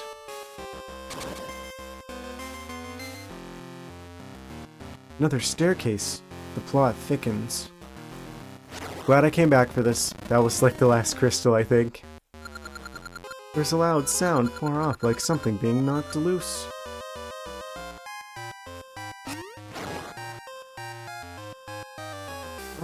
Okay, so let's keep going. This way, I think.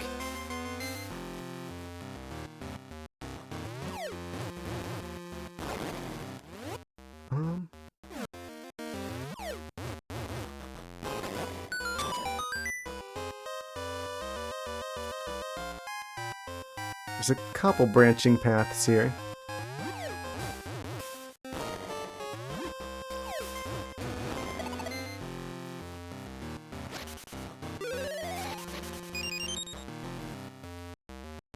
Yeah, go out there.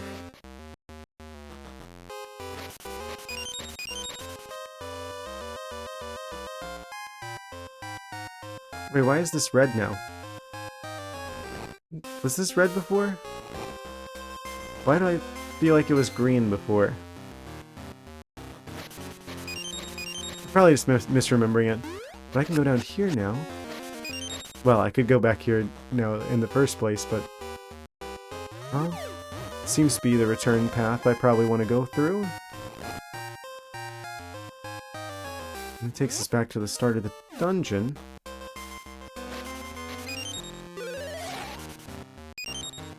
And we chop them.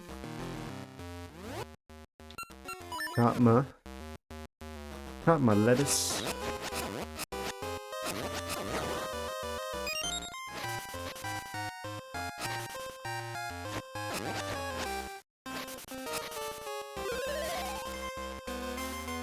We have a key.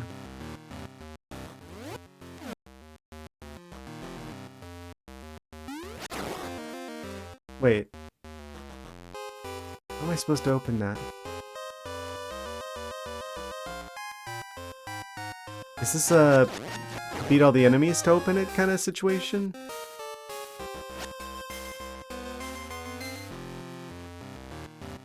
Come back here, coward.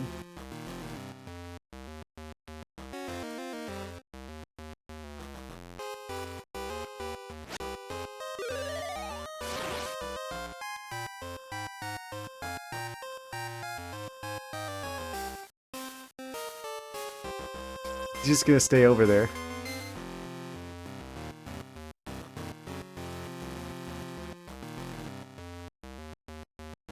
I don't know if this was the path I was...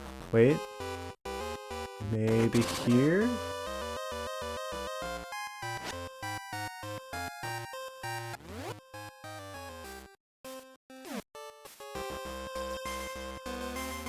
Right? Because then if I go around in a circle, then it'll allow me to go north?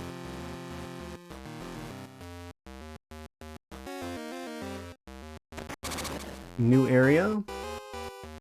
Likes. I never got my shield back. They're gonna make me buy a new shield. For the lizard stealing my shield. Of course they are. Wait, I can explode this?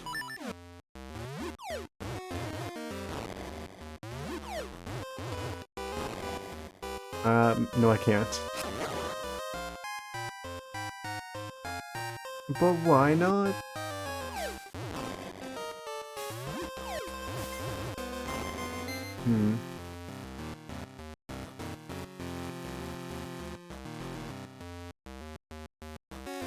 Can't jump over this with the rock's feather, can I? No, it doesn't appear I can. Well, that's quite suspicious, because obviously I don't have any way to get back there other than if I have a ranged weapon.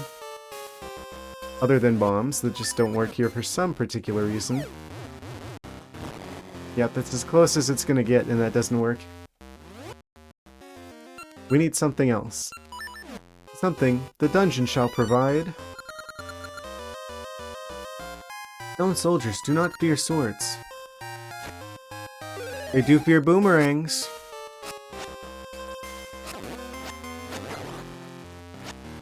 I think we're in the boomerang dungeon.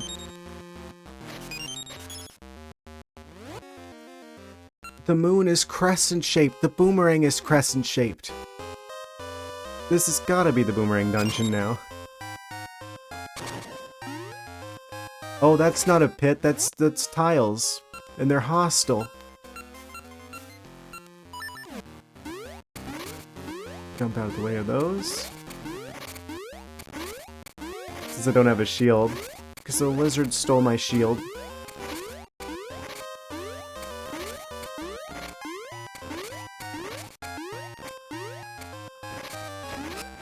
Oh, that's right, I could just do this the whole time. Unless they do that.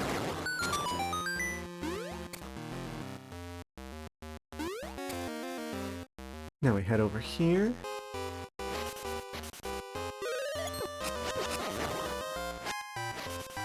Go back here. Okay. What options do we have? We can go north. If we want to hit a wall. We can head south.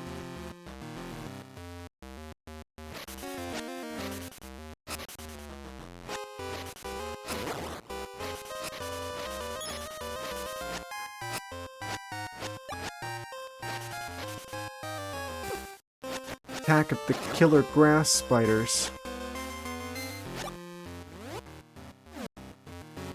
Some sort of evil Bulbasaur.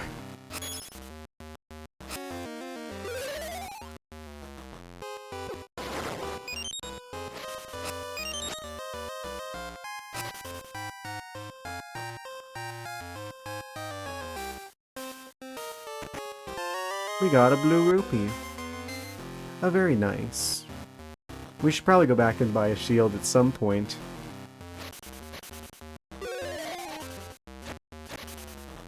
Lucky us, there's a guy who sells one on my island.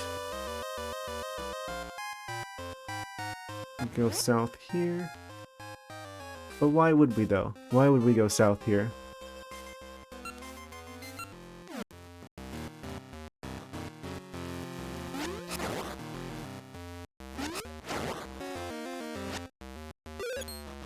What flavor are the green slimes?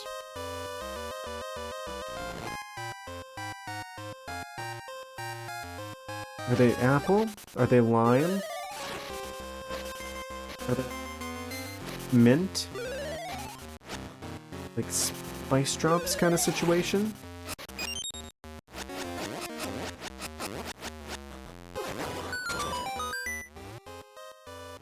Perhaps none of the above.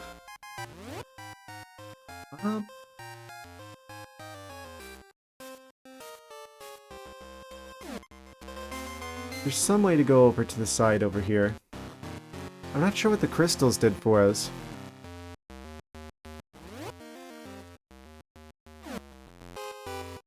Oh, if we go around this way, we could go north. Oh, wait. We can't go that way.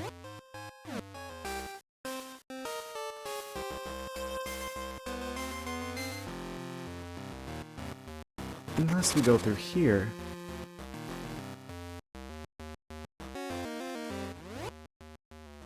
This does not head north, though. I think we've done everything off to that side.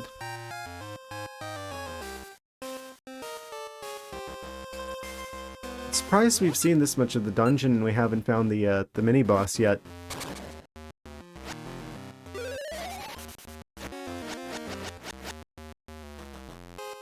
Actually, that's kind of a relief that we don't have the mini-bosses from the other game, because they were a bit of a pain. Of course, there's no guarantees these ones won't be as well.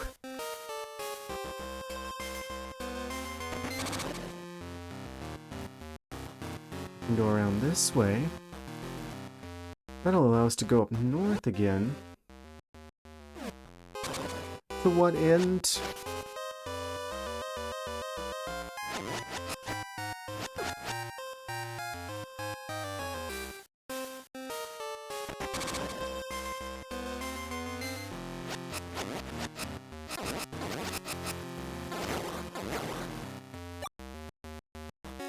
Oh, right. There's still one more crystal left. I think I didn't go this way before. Oh, that makes sense. That's what I was missing. Activate them. They don't fear the sword. Maybe they fear bombs?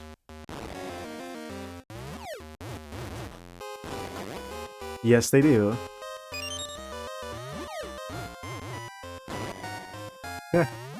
He turned right back around into it. Oh? I just dodged that one. Almost got all of them first try. Of course, this last one's gonna be kind of a pain.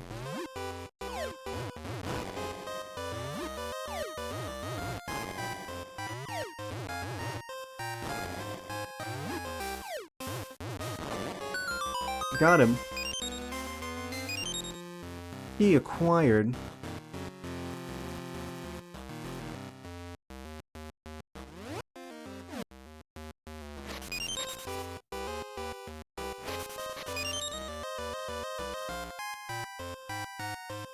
If we go north here. Oh, right. We've re-entered the tile zone.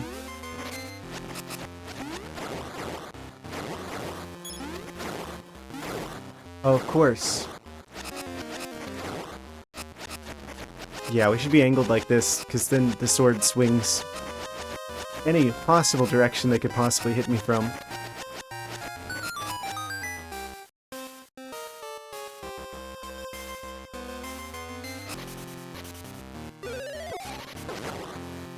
How did he avoid the spin attack? Crafty grass spiders. I have no clue what half of these enemies are even called.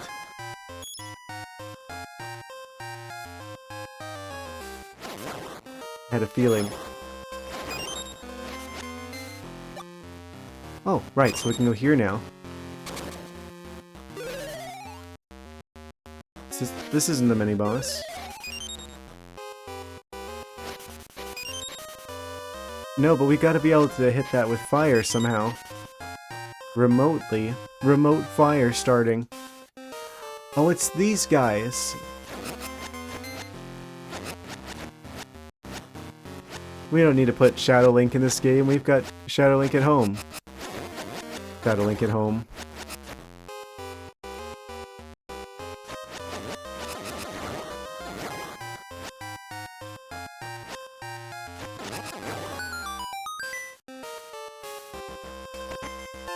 What is that? The Siege Shooter. Even better than a slingshot. That's unique. Pick your seeds, fire, then watch them ricochet.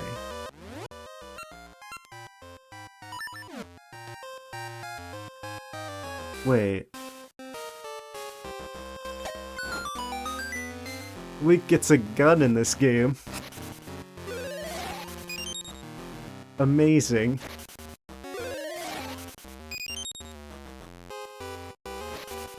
So that's a new one.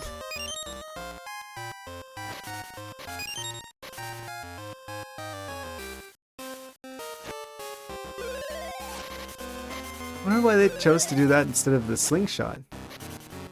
It says that it ricochets. So that's very interesting.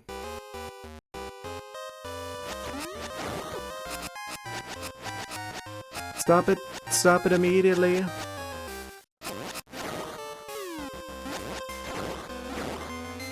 So where was the one that was like the... Well, we got the entire first floor uncovered.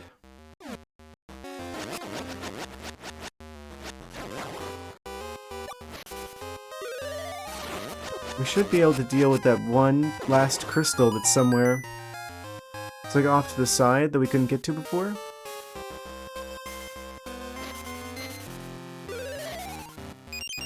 This dungeon seems to be, knock on wood, going a lot smoother than the previous game's Dungeon 3.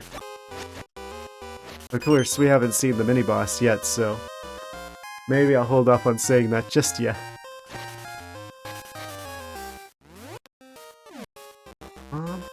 Where the heck was the,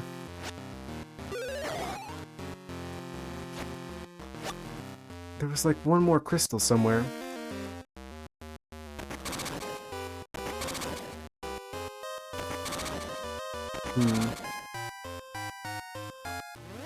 I think I gotta go around this way. No, but I can't. So we wouldn't be able to come back through.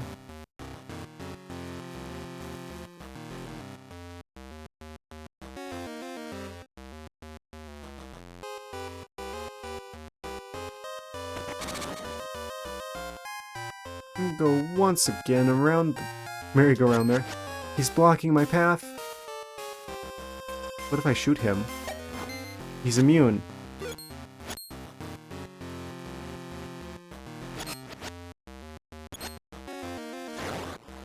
Got him.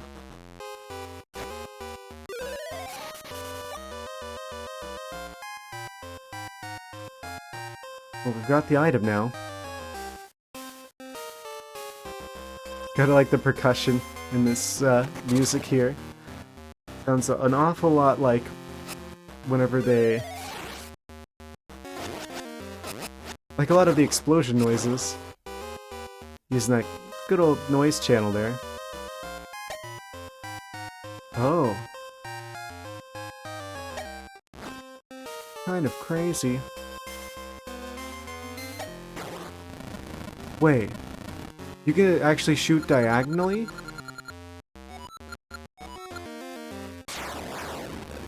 Oh, I think that was the last one. Something heavy fell down below.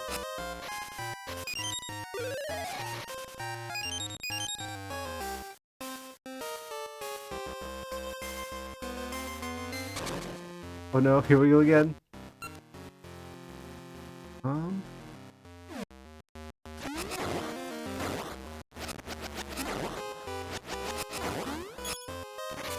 Stop it. The cherry slimes doing cherry crimes.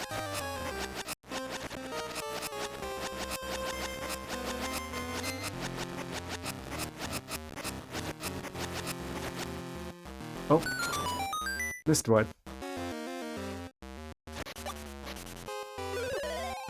Of course that one comes to life.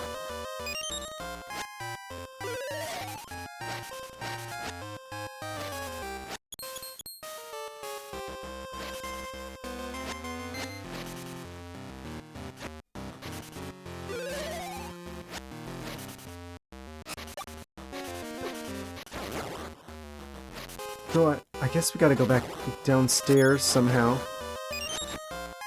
Now where would I go about doing that?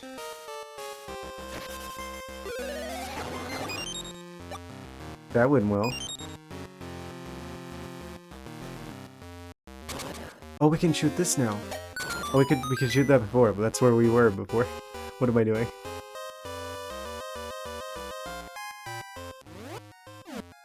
Okay. So presumably the boss is down below.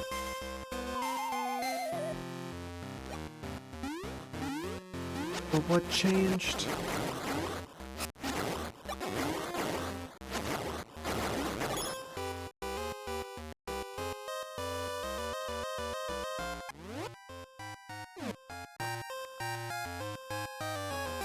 If I go over here...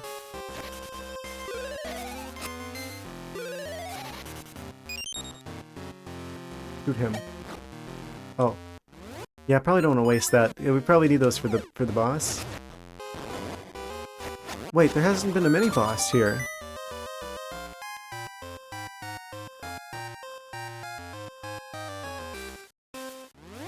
Also, I don't appear to be able to go that way. Guess we gotta go through here instead? No, wait. This is a different spinner. Oh? How do I get to those? Do I just like push these down?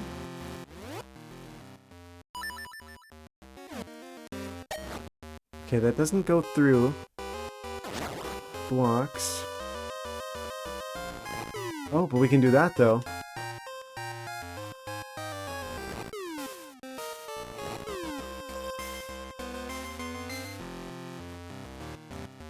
So if I hold down the button for the shooter, I can aim it, including diagonally.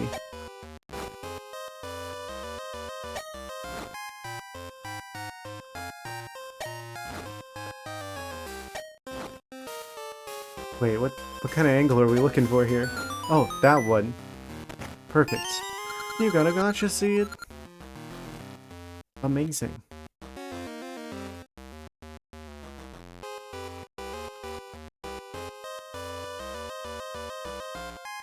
These don't move. Good to know. Good to know.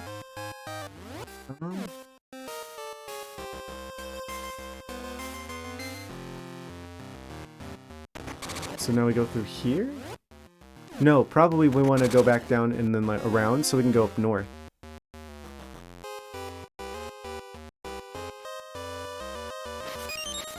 That's probably what that's all about. And that would explain why we can't go through there the first way.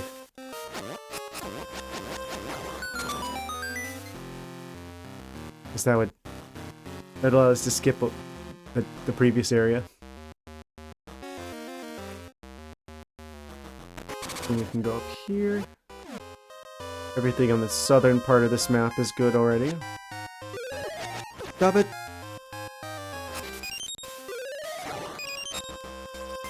Flying enemies.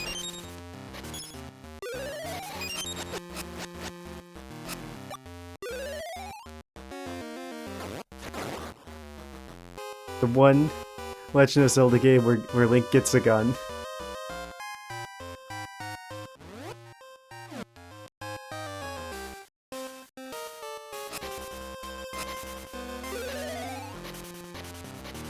Oh.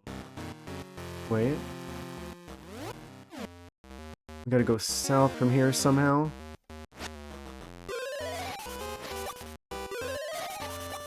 Was it the spinny room? Also, that kind of concerning how many hearts they're giving me there. Almost like I'm going to need them.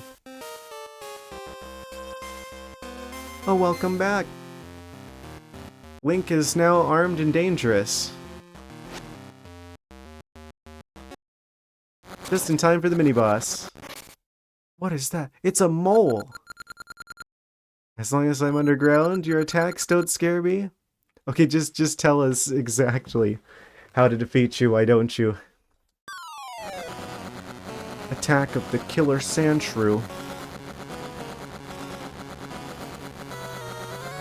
Huh? You gotta come out of the ground at some point? Actually, is this the shovel box? Oh. I'm just like... Oh?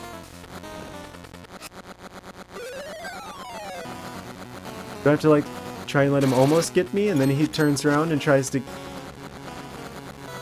Get us with the drill. Give him a stick or a useless chunk of ore. Yes. Grab him. Oh yeah, that's right.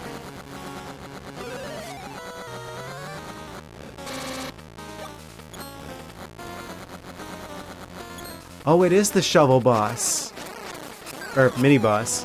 I'm like, okay, we're not going to use the blaster that we just got because that would be for the regular boss, obviously.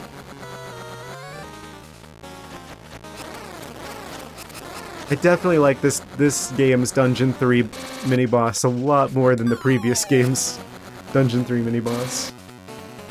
Because this makes sense. It's like, oh, he's under the ground. He digs, and he's a mole.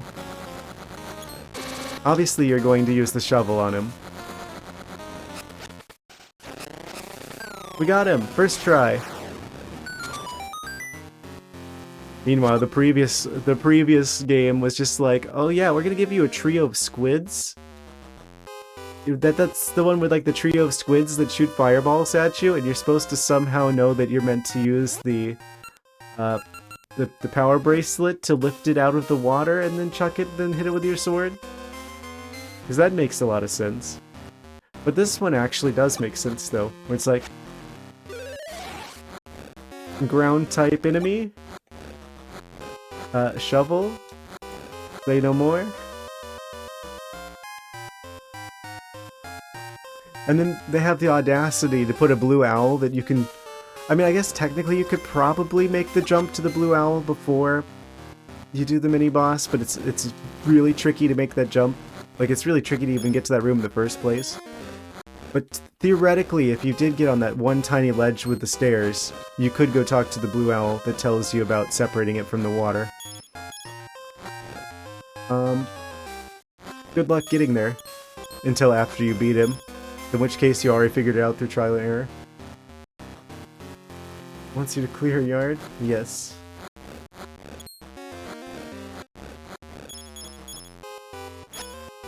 No need to use it on some enemy. I forgot how I got the shovel in this game.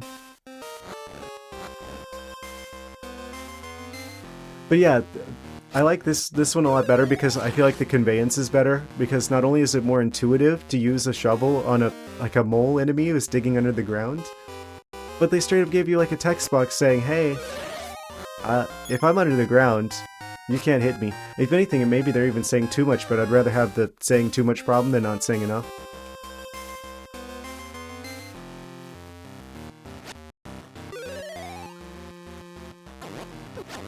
It's like a careful line between good conveyance and hand-holding. Because obviously you don't want the game to hold your hand either. And there's where the boss would be.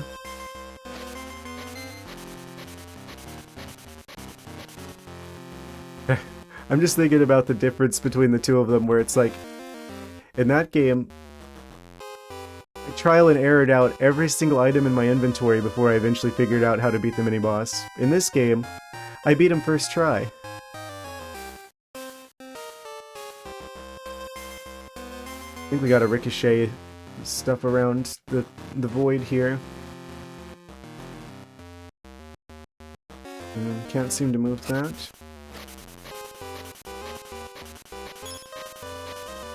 Whether we can just chop that like so. He acquired. Okay, so from here, Link sees a puzzle. He's like, so anyway, I started blasting. Wait, did I catch him on fire while he was in midair?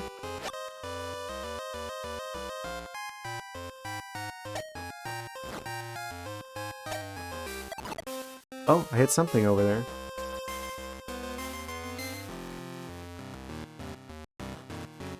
Oh, wait.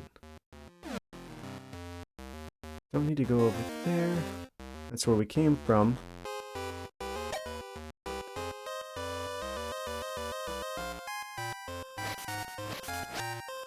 So... how do I get through here?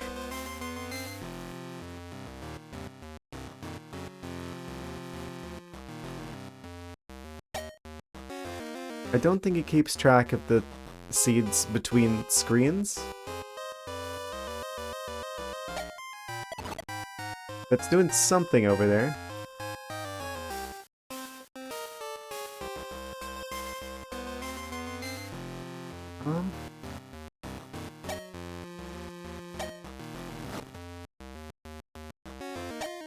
If we hit that over there, then that doesn't do much of anything. If I stand here and I do it diagonally, not exactly what we're looking for.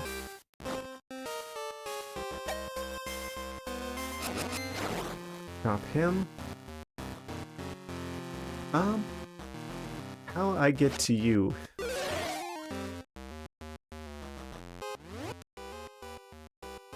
There's like two options. Oh, this doesn't even connect to those two rooms over there. Oh, I guess that's... Wait. But there's the door there for the big key. That's weird. It doesn't show the path that whenever you get the big key. It just looks like a solid wall in the map.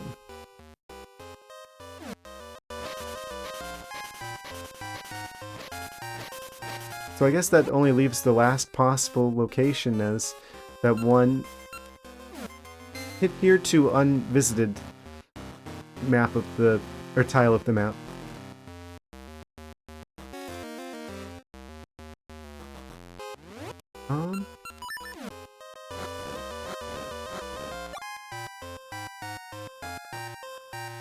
So, in that case, let's head that way. Just south of here. That's gotta be the big key. Did I ever get the compass for this dungeon? I guess, I don't know if there even is a compass. I mean, surely there's a compass, but I somehow didn't get it. I almost completely threw it now.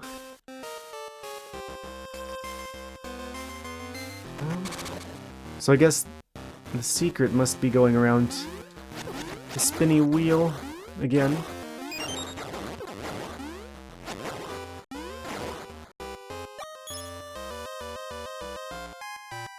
Go up north. Oh, that must be what we were hitting. No, wait. We're supposed to ricochet the seeds off of that over there.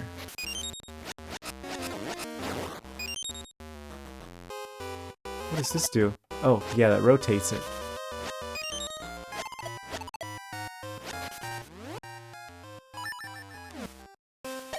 Roast him remotely.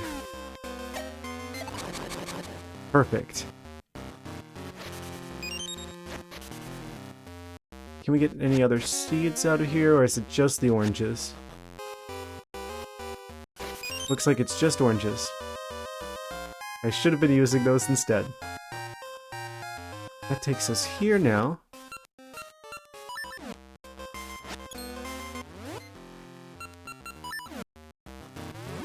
Also, I'm noticing the crescent roll actually has a L1. So the power bracelets get an upgrade at some point in this game. I don't think they did that in the previous one.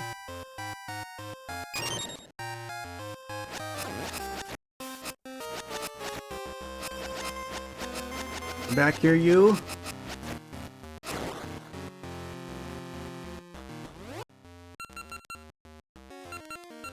So anyway, I started blasting.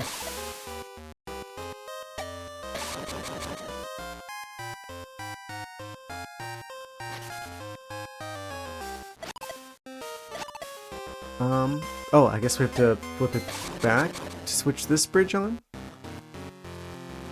Yeah. And that takes us here.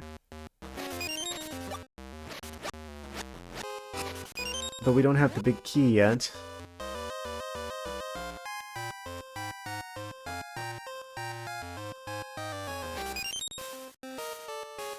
So... I think I may have done this early. No, wait, we had to, because then we could go through here to get access to the area with the spinny floor. No, wait, I'm wrong. I'm crazy. I don't know where the heck I am. Uh...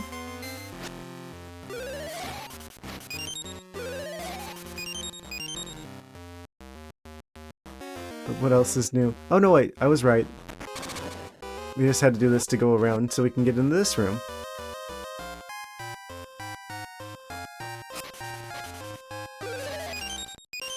And surely, the big key will be revealed to us in this room. Oh.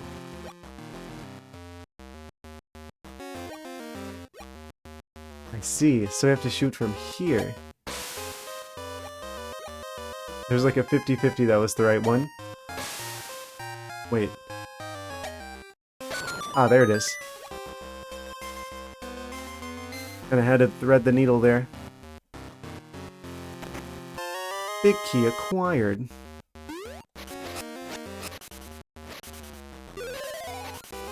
It's boss time. Everyone's favorite time.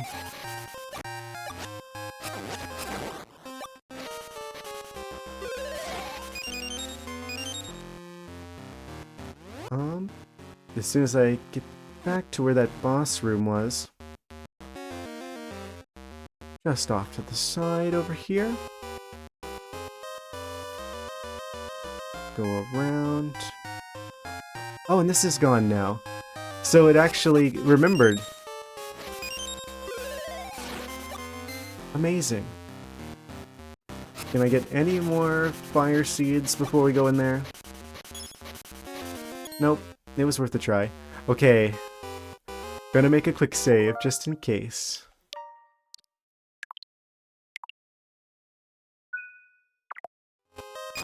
Boss time! It's probably gonna be a fun one, if the ricocheting thing is a mechanic. Ooh. You cannot see who I am, for I am your shadow. Oh, we've got one of these. Oh, wait, no, the shadows are solid.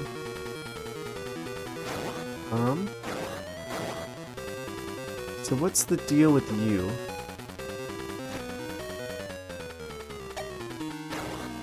Oh? Oh, are these just like to replenish your ammunition?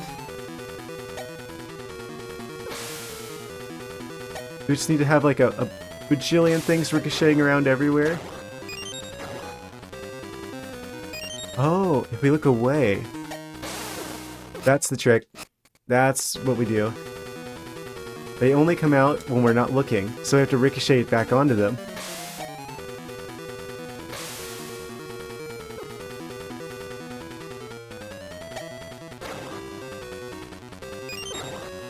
Drop them. Oh, that's not good. Do they drop health at any point?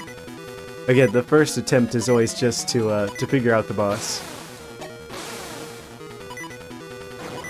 So if I end up not getting it this first time, it's like, oh, this is the practice run.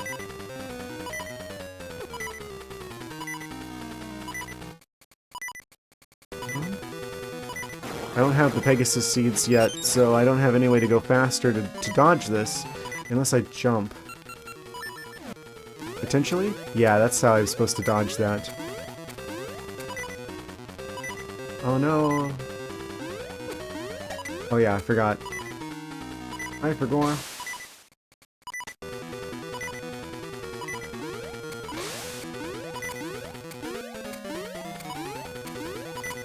Okay, and then they're gonna try and come after me. Of course. Well, we've got them figured out at least.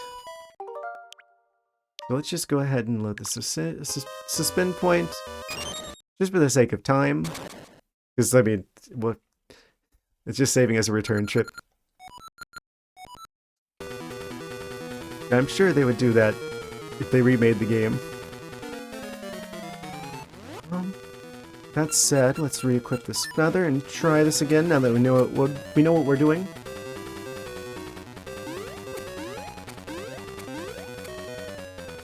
I gotta remember that if I've got the feather there, I don't have the sword.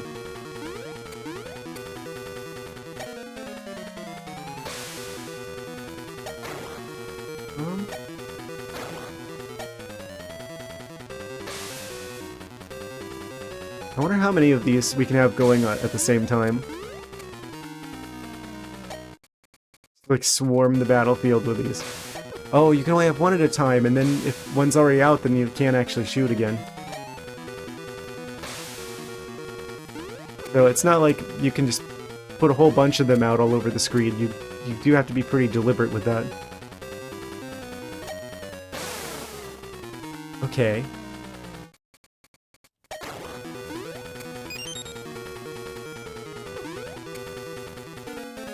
And they're gonna converge at that point.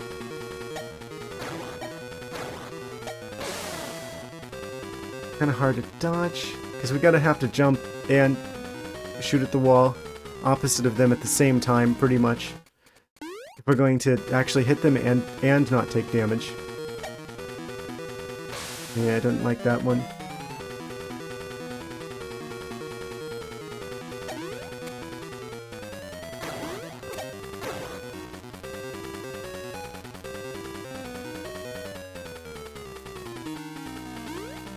Hit that. Where are they gonna meet at? Okay, there. But first they hit you with like the butterflies for ammo refill, and then they attack. Or they can go for a second attack right away.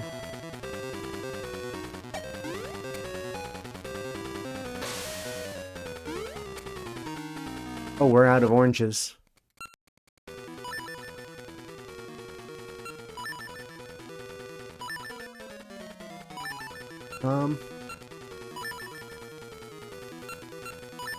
Hit with the flames.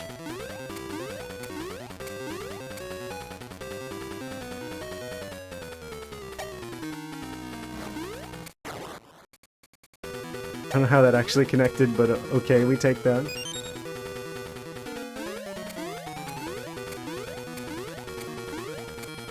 So fast.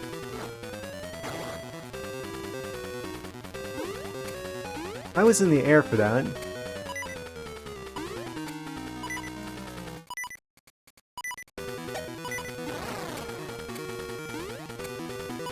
I know exactly what needs to happen here, it's just a matter of if I do it or not. Come on. Trying to thread the needle here. Got him! If the first one is just practice, then that was first try. Awesome. We got a heart container. That's Dungeon 3, right? Yes. That's Dungeon 3 down on the dinosaur island. What is that? Those dinosaur teeth?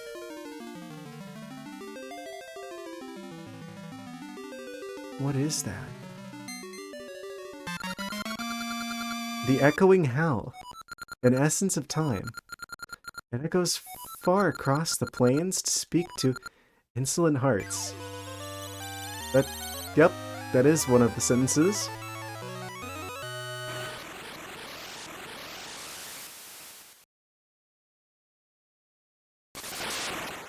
Oh. Amby's tower will soon be complete. Once Amby's tower is done, history shall remember me as the greatest of queens. Kind of a drama queen right now.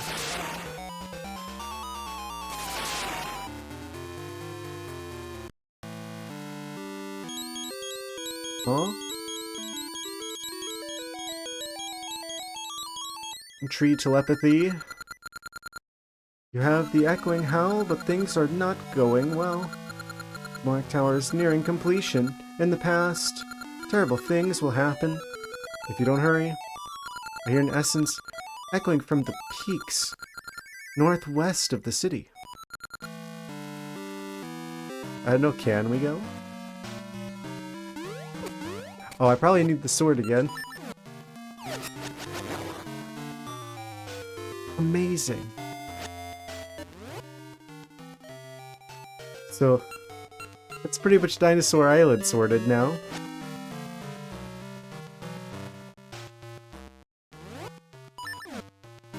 We're now armed with a projectile.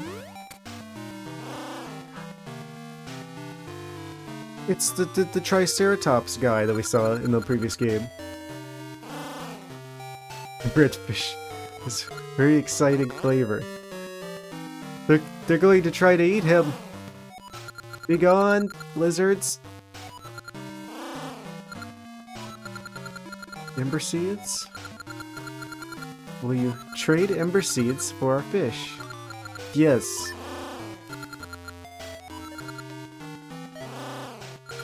There you go. You're not yourself when you're hungry. Oh, for some reason I thought, oh, it's just gonna be spicy for them, but it's not. They're gonna be immune to it. Nope.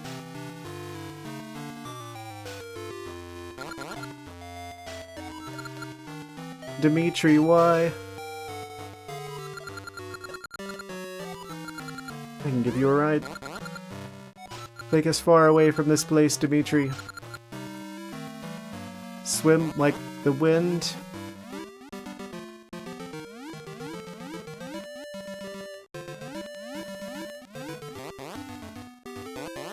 Like a snapping turtle.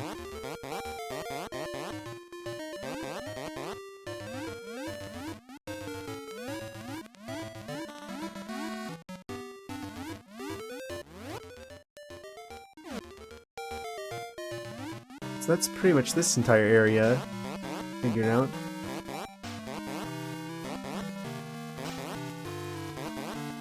Yes, eat the shrubs, Dimitri. Oh? Wait. That's here. That means we can get back here at some point. We might need the raft for that. Still. Plant a seed there, just for later. So that can be doing its thing. Growing and getting stronger as we continue our adventures. Okay, I guess we're not going through there just yet. Maybe the wrong time for that?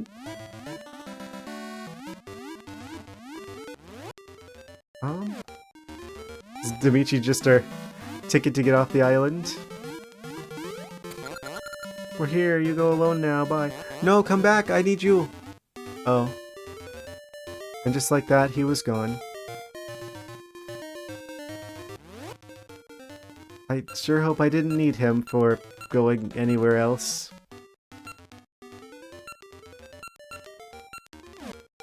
Well, I guess there's always the raft if we need to go back on the ocean. Maybe he appears over there and we can get him whenever we need to come back.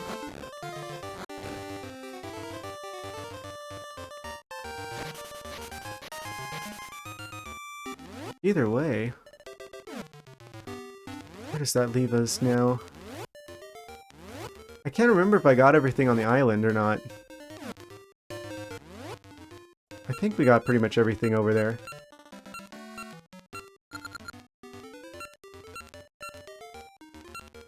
I think it's not too hard to get back if we need to. Just gotta go visit Raft Guy again. I guess now we gotta try and head towards the mountains.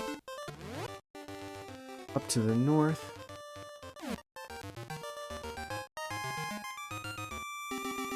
Presumably we need to have the seed shooter to get there.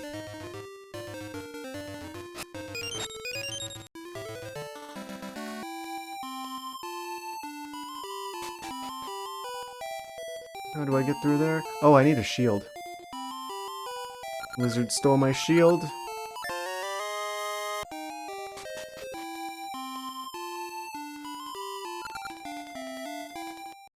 So I'm realizing we're getting close to time here, so I should probably be looking for a point to wrap things up.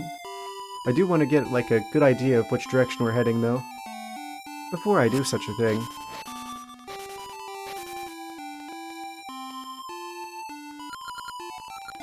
Their sense of time is all out of whack. That's normal for me. Why is the tree sad?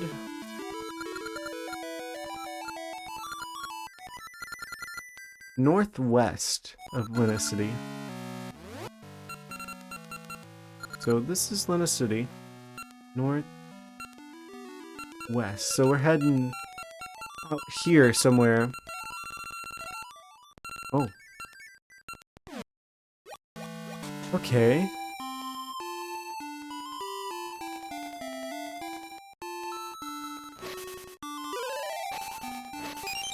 So far, I think I'm liking ages slightly more than I like seasons. They're both pretty good though. I don't know, it's hard to say. They're both really good.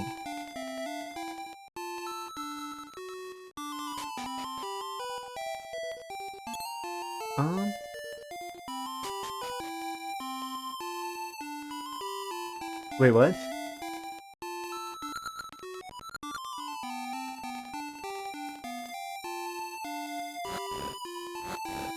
I just think the conveyance for it, especially Dungeon 3. Like, compare this Dungeon 3 to that Dungeon 3, I'm like... I have a bird. Near his house. Great timing, this bird just told me that Zelda is on her way to Lina Village. Came to meet her, but... oh, what a mess, a red monster appeared. Right before my eyes and carried Zelda off. Flew toward the tower. What am I to do? Blank. Zelda's a symbol of hope for the world. If anything happens to her, all hope will be lost.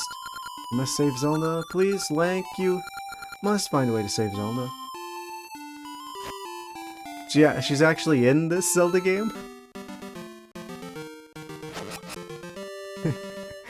Something satisfying about pushing an ArcticThwack into the water.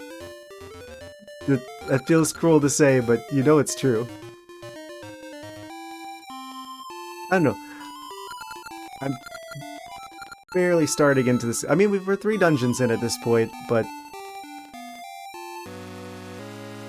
we'll see how things go along, which one's better. I mean, maybe Dungeon 4 throws something really crazy at us, and that might tip the scales.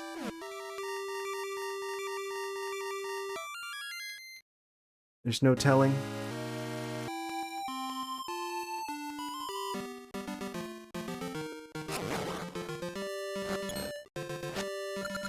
Symmetry City. But where are we going? Other than crazy? Oh, we can get across here now. Remotely shoot the flames at it. Normal Zelda. Link gets the fire rod. In this game, Link gets the flamethrower gun. She's back. She's back for vengeance. And please save Zelda. Wanders off. Free red potion. Don't mind if I do. Don't even think about it. Stop. Ha, I got it. Do what you must. I've already won.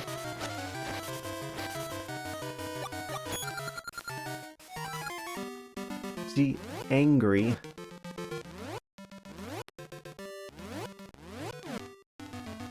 The best kind of red potion. The free kind. We got Zora's.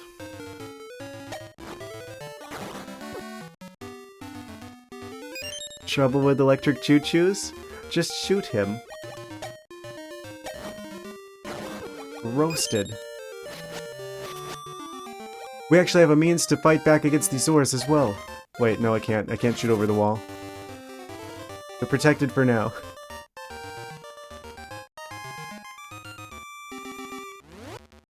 Oh man. This has got to be the path up north. What if I jump over here? That looks like a gap that we would need Moosh to fly over. Moosh, where did you go? We don't have the flute. Oh, we can just go around this way. Where, oh where could Moosh be? Where, oh where could he have gone? Don't even think about it. Stop it, flying enemies. Stop. Moving on. Oh! I think we actually need Ricky for this one. Unless we just gotta come through that way. Can't break this. Wait a second. That's like a moosh required type spot.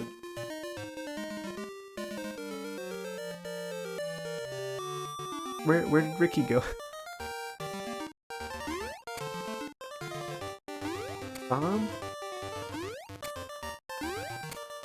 Has anyone seen a kangaroo with boxing gloves?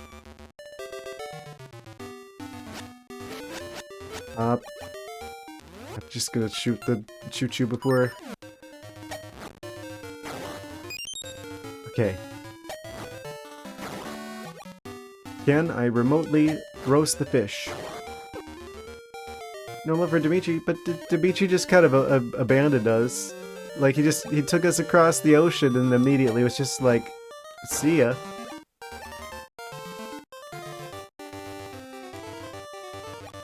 I want to love Dimitri, but he doesn't want to love me.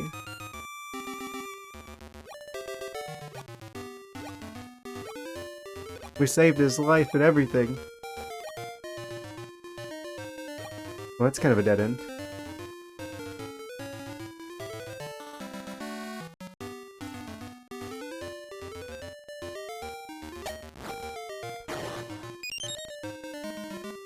Serves these choo-choos right.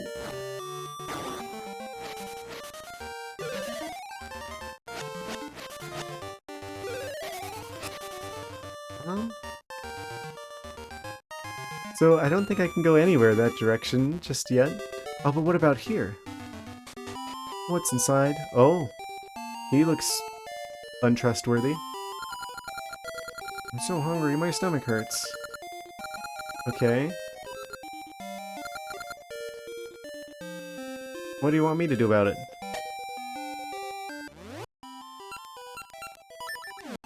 Eat this. I guess he's not that hungry. Okay, I guess we gotta bring something back to him. I think this is a good stopping point, actually. I see we've crossed the 5-hour mark. Clearly, our next adventure is up into the mountains. Now that we are armed and dangerous, we should be able to blast our way up the mountains to the next essence of nature. But I guess we will continue this particular leg of our adventure on, I think it's, yeah, Monday. So bad with time.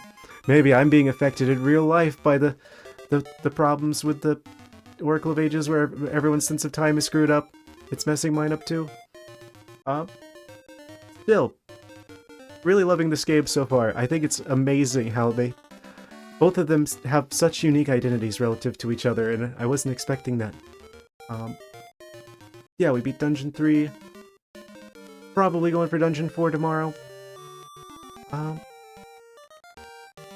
Yeah, I guess thank you guys so much for watching today. I appreciate you hanging out with me. I'll be back the same time, same place on Monday.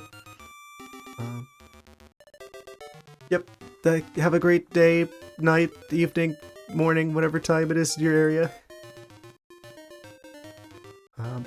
Yeah, thank you for watching. Take care, good night. Drive safely.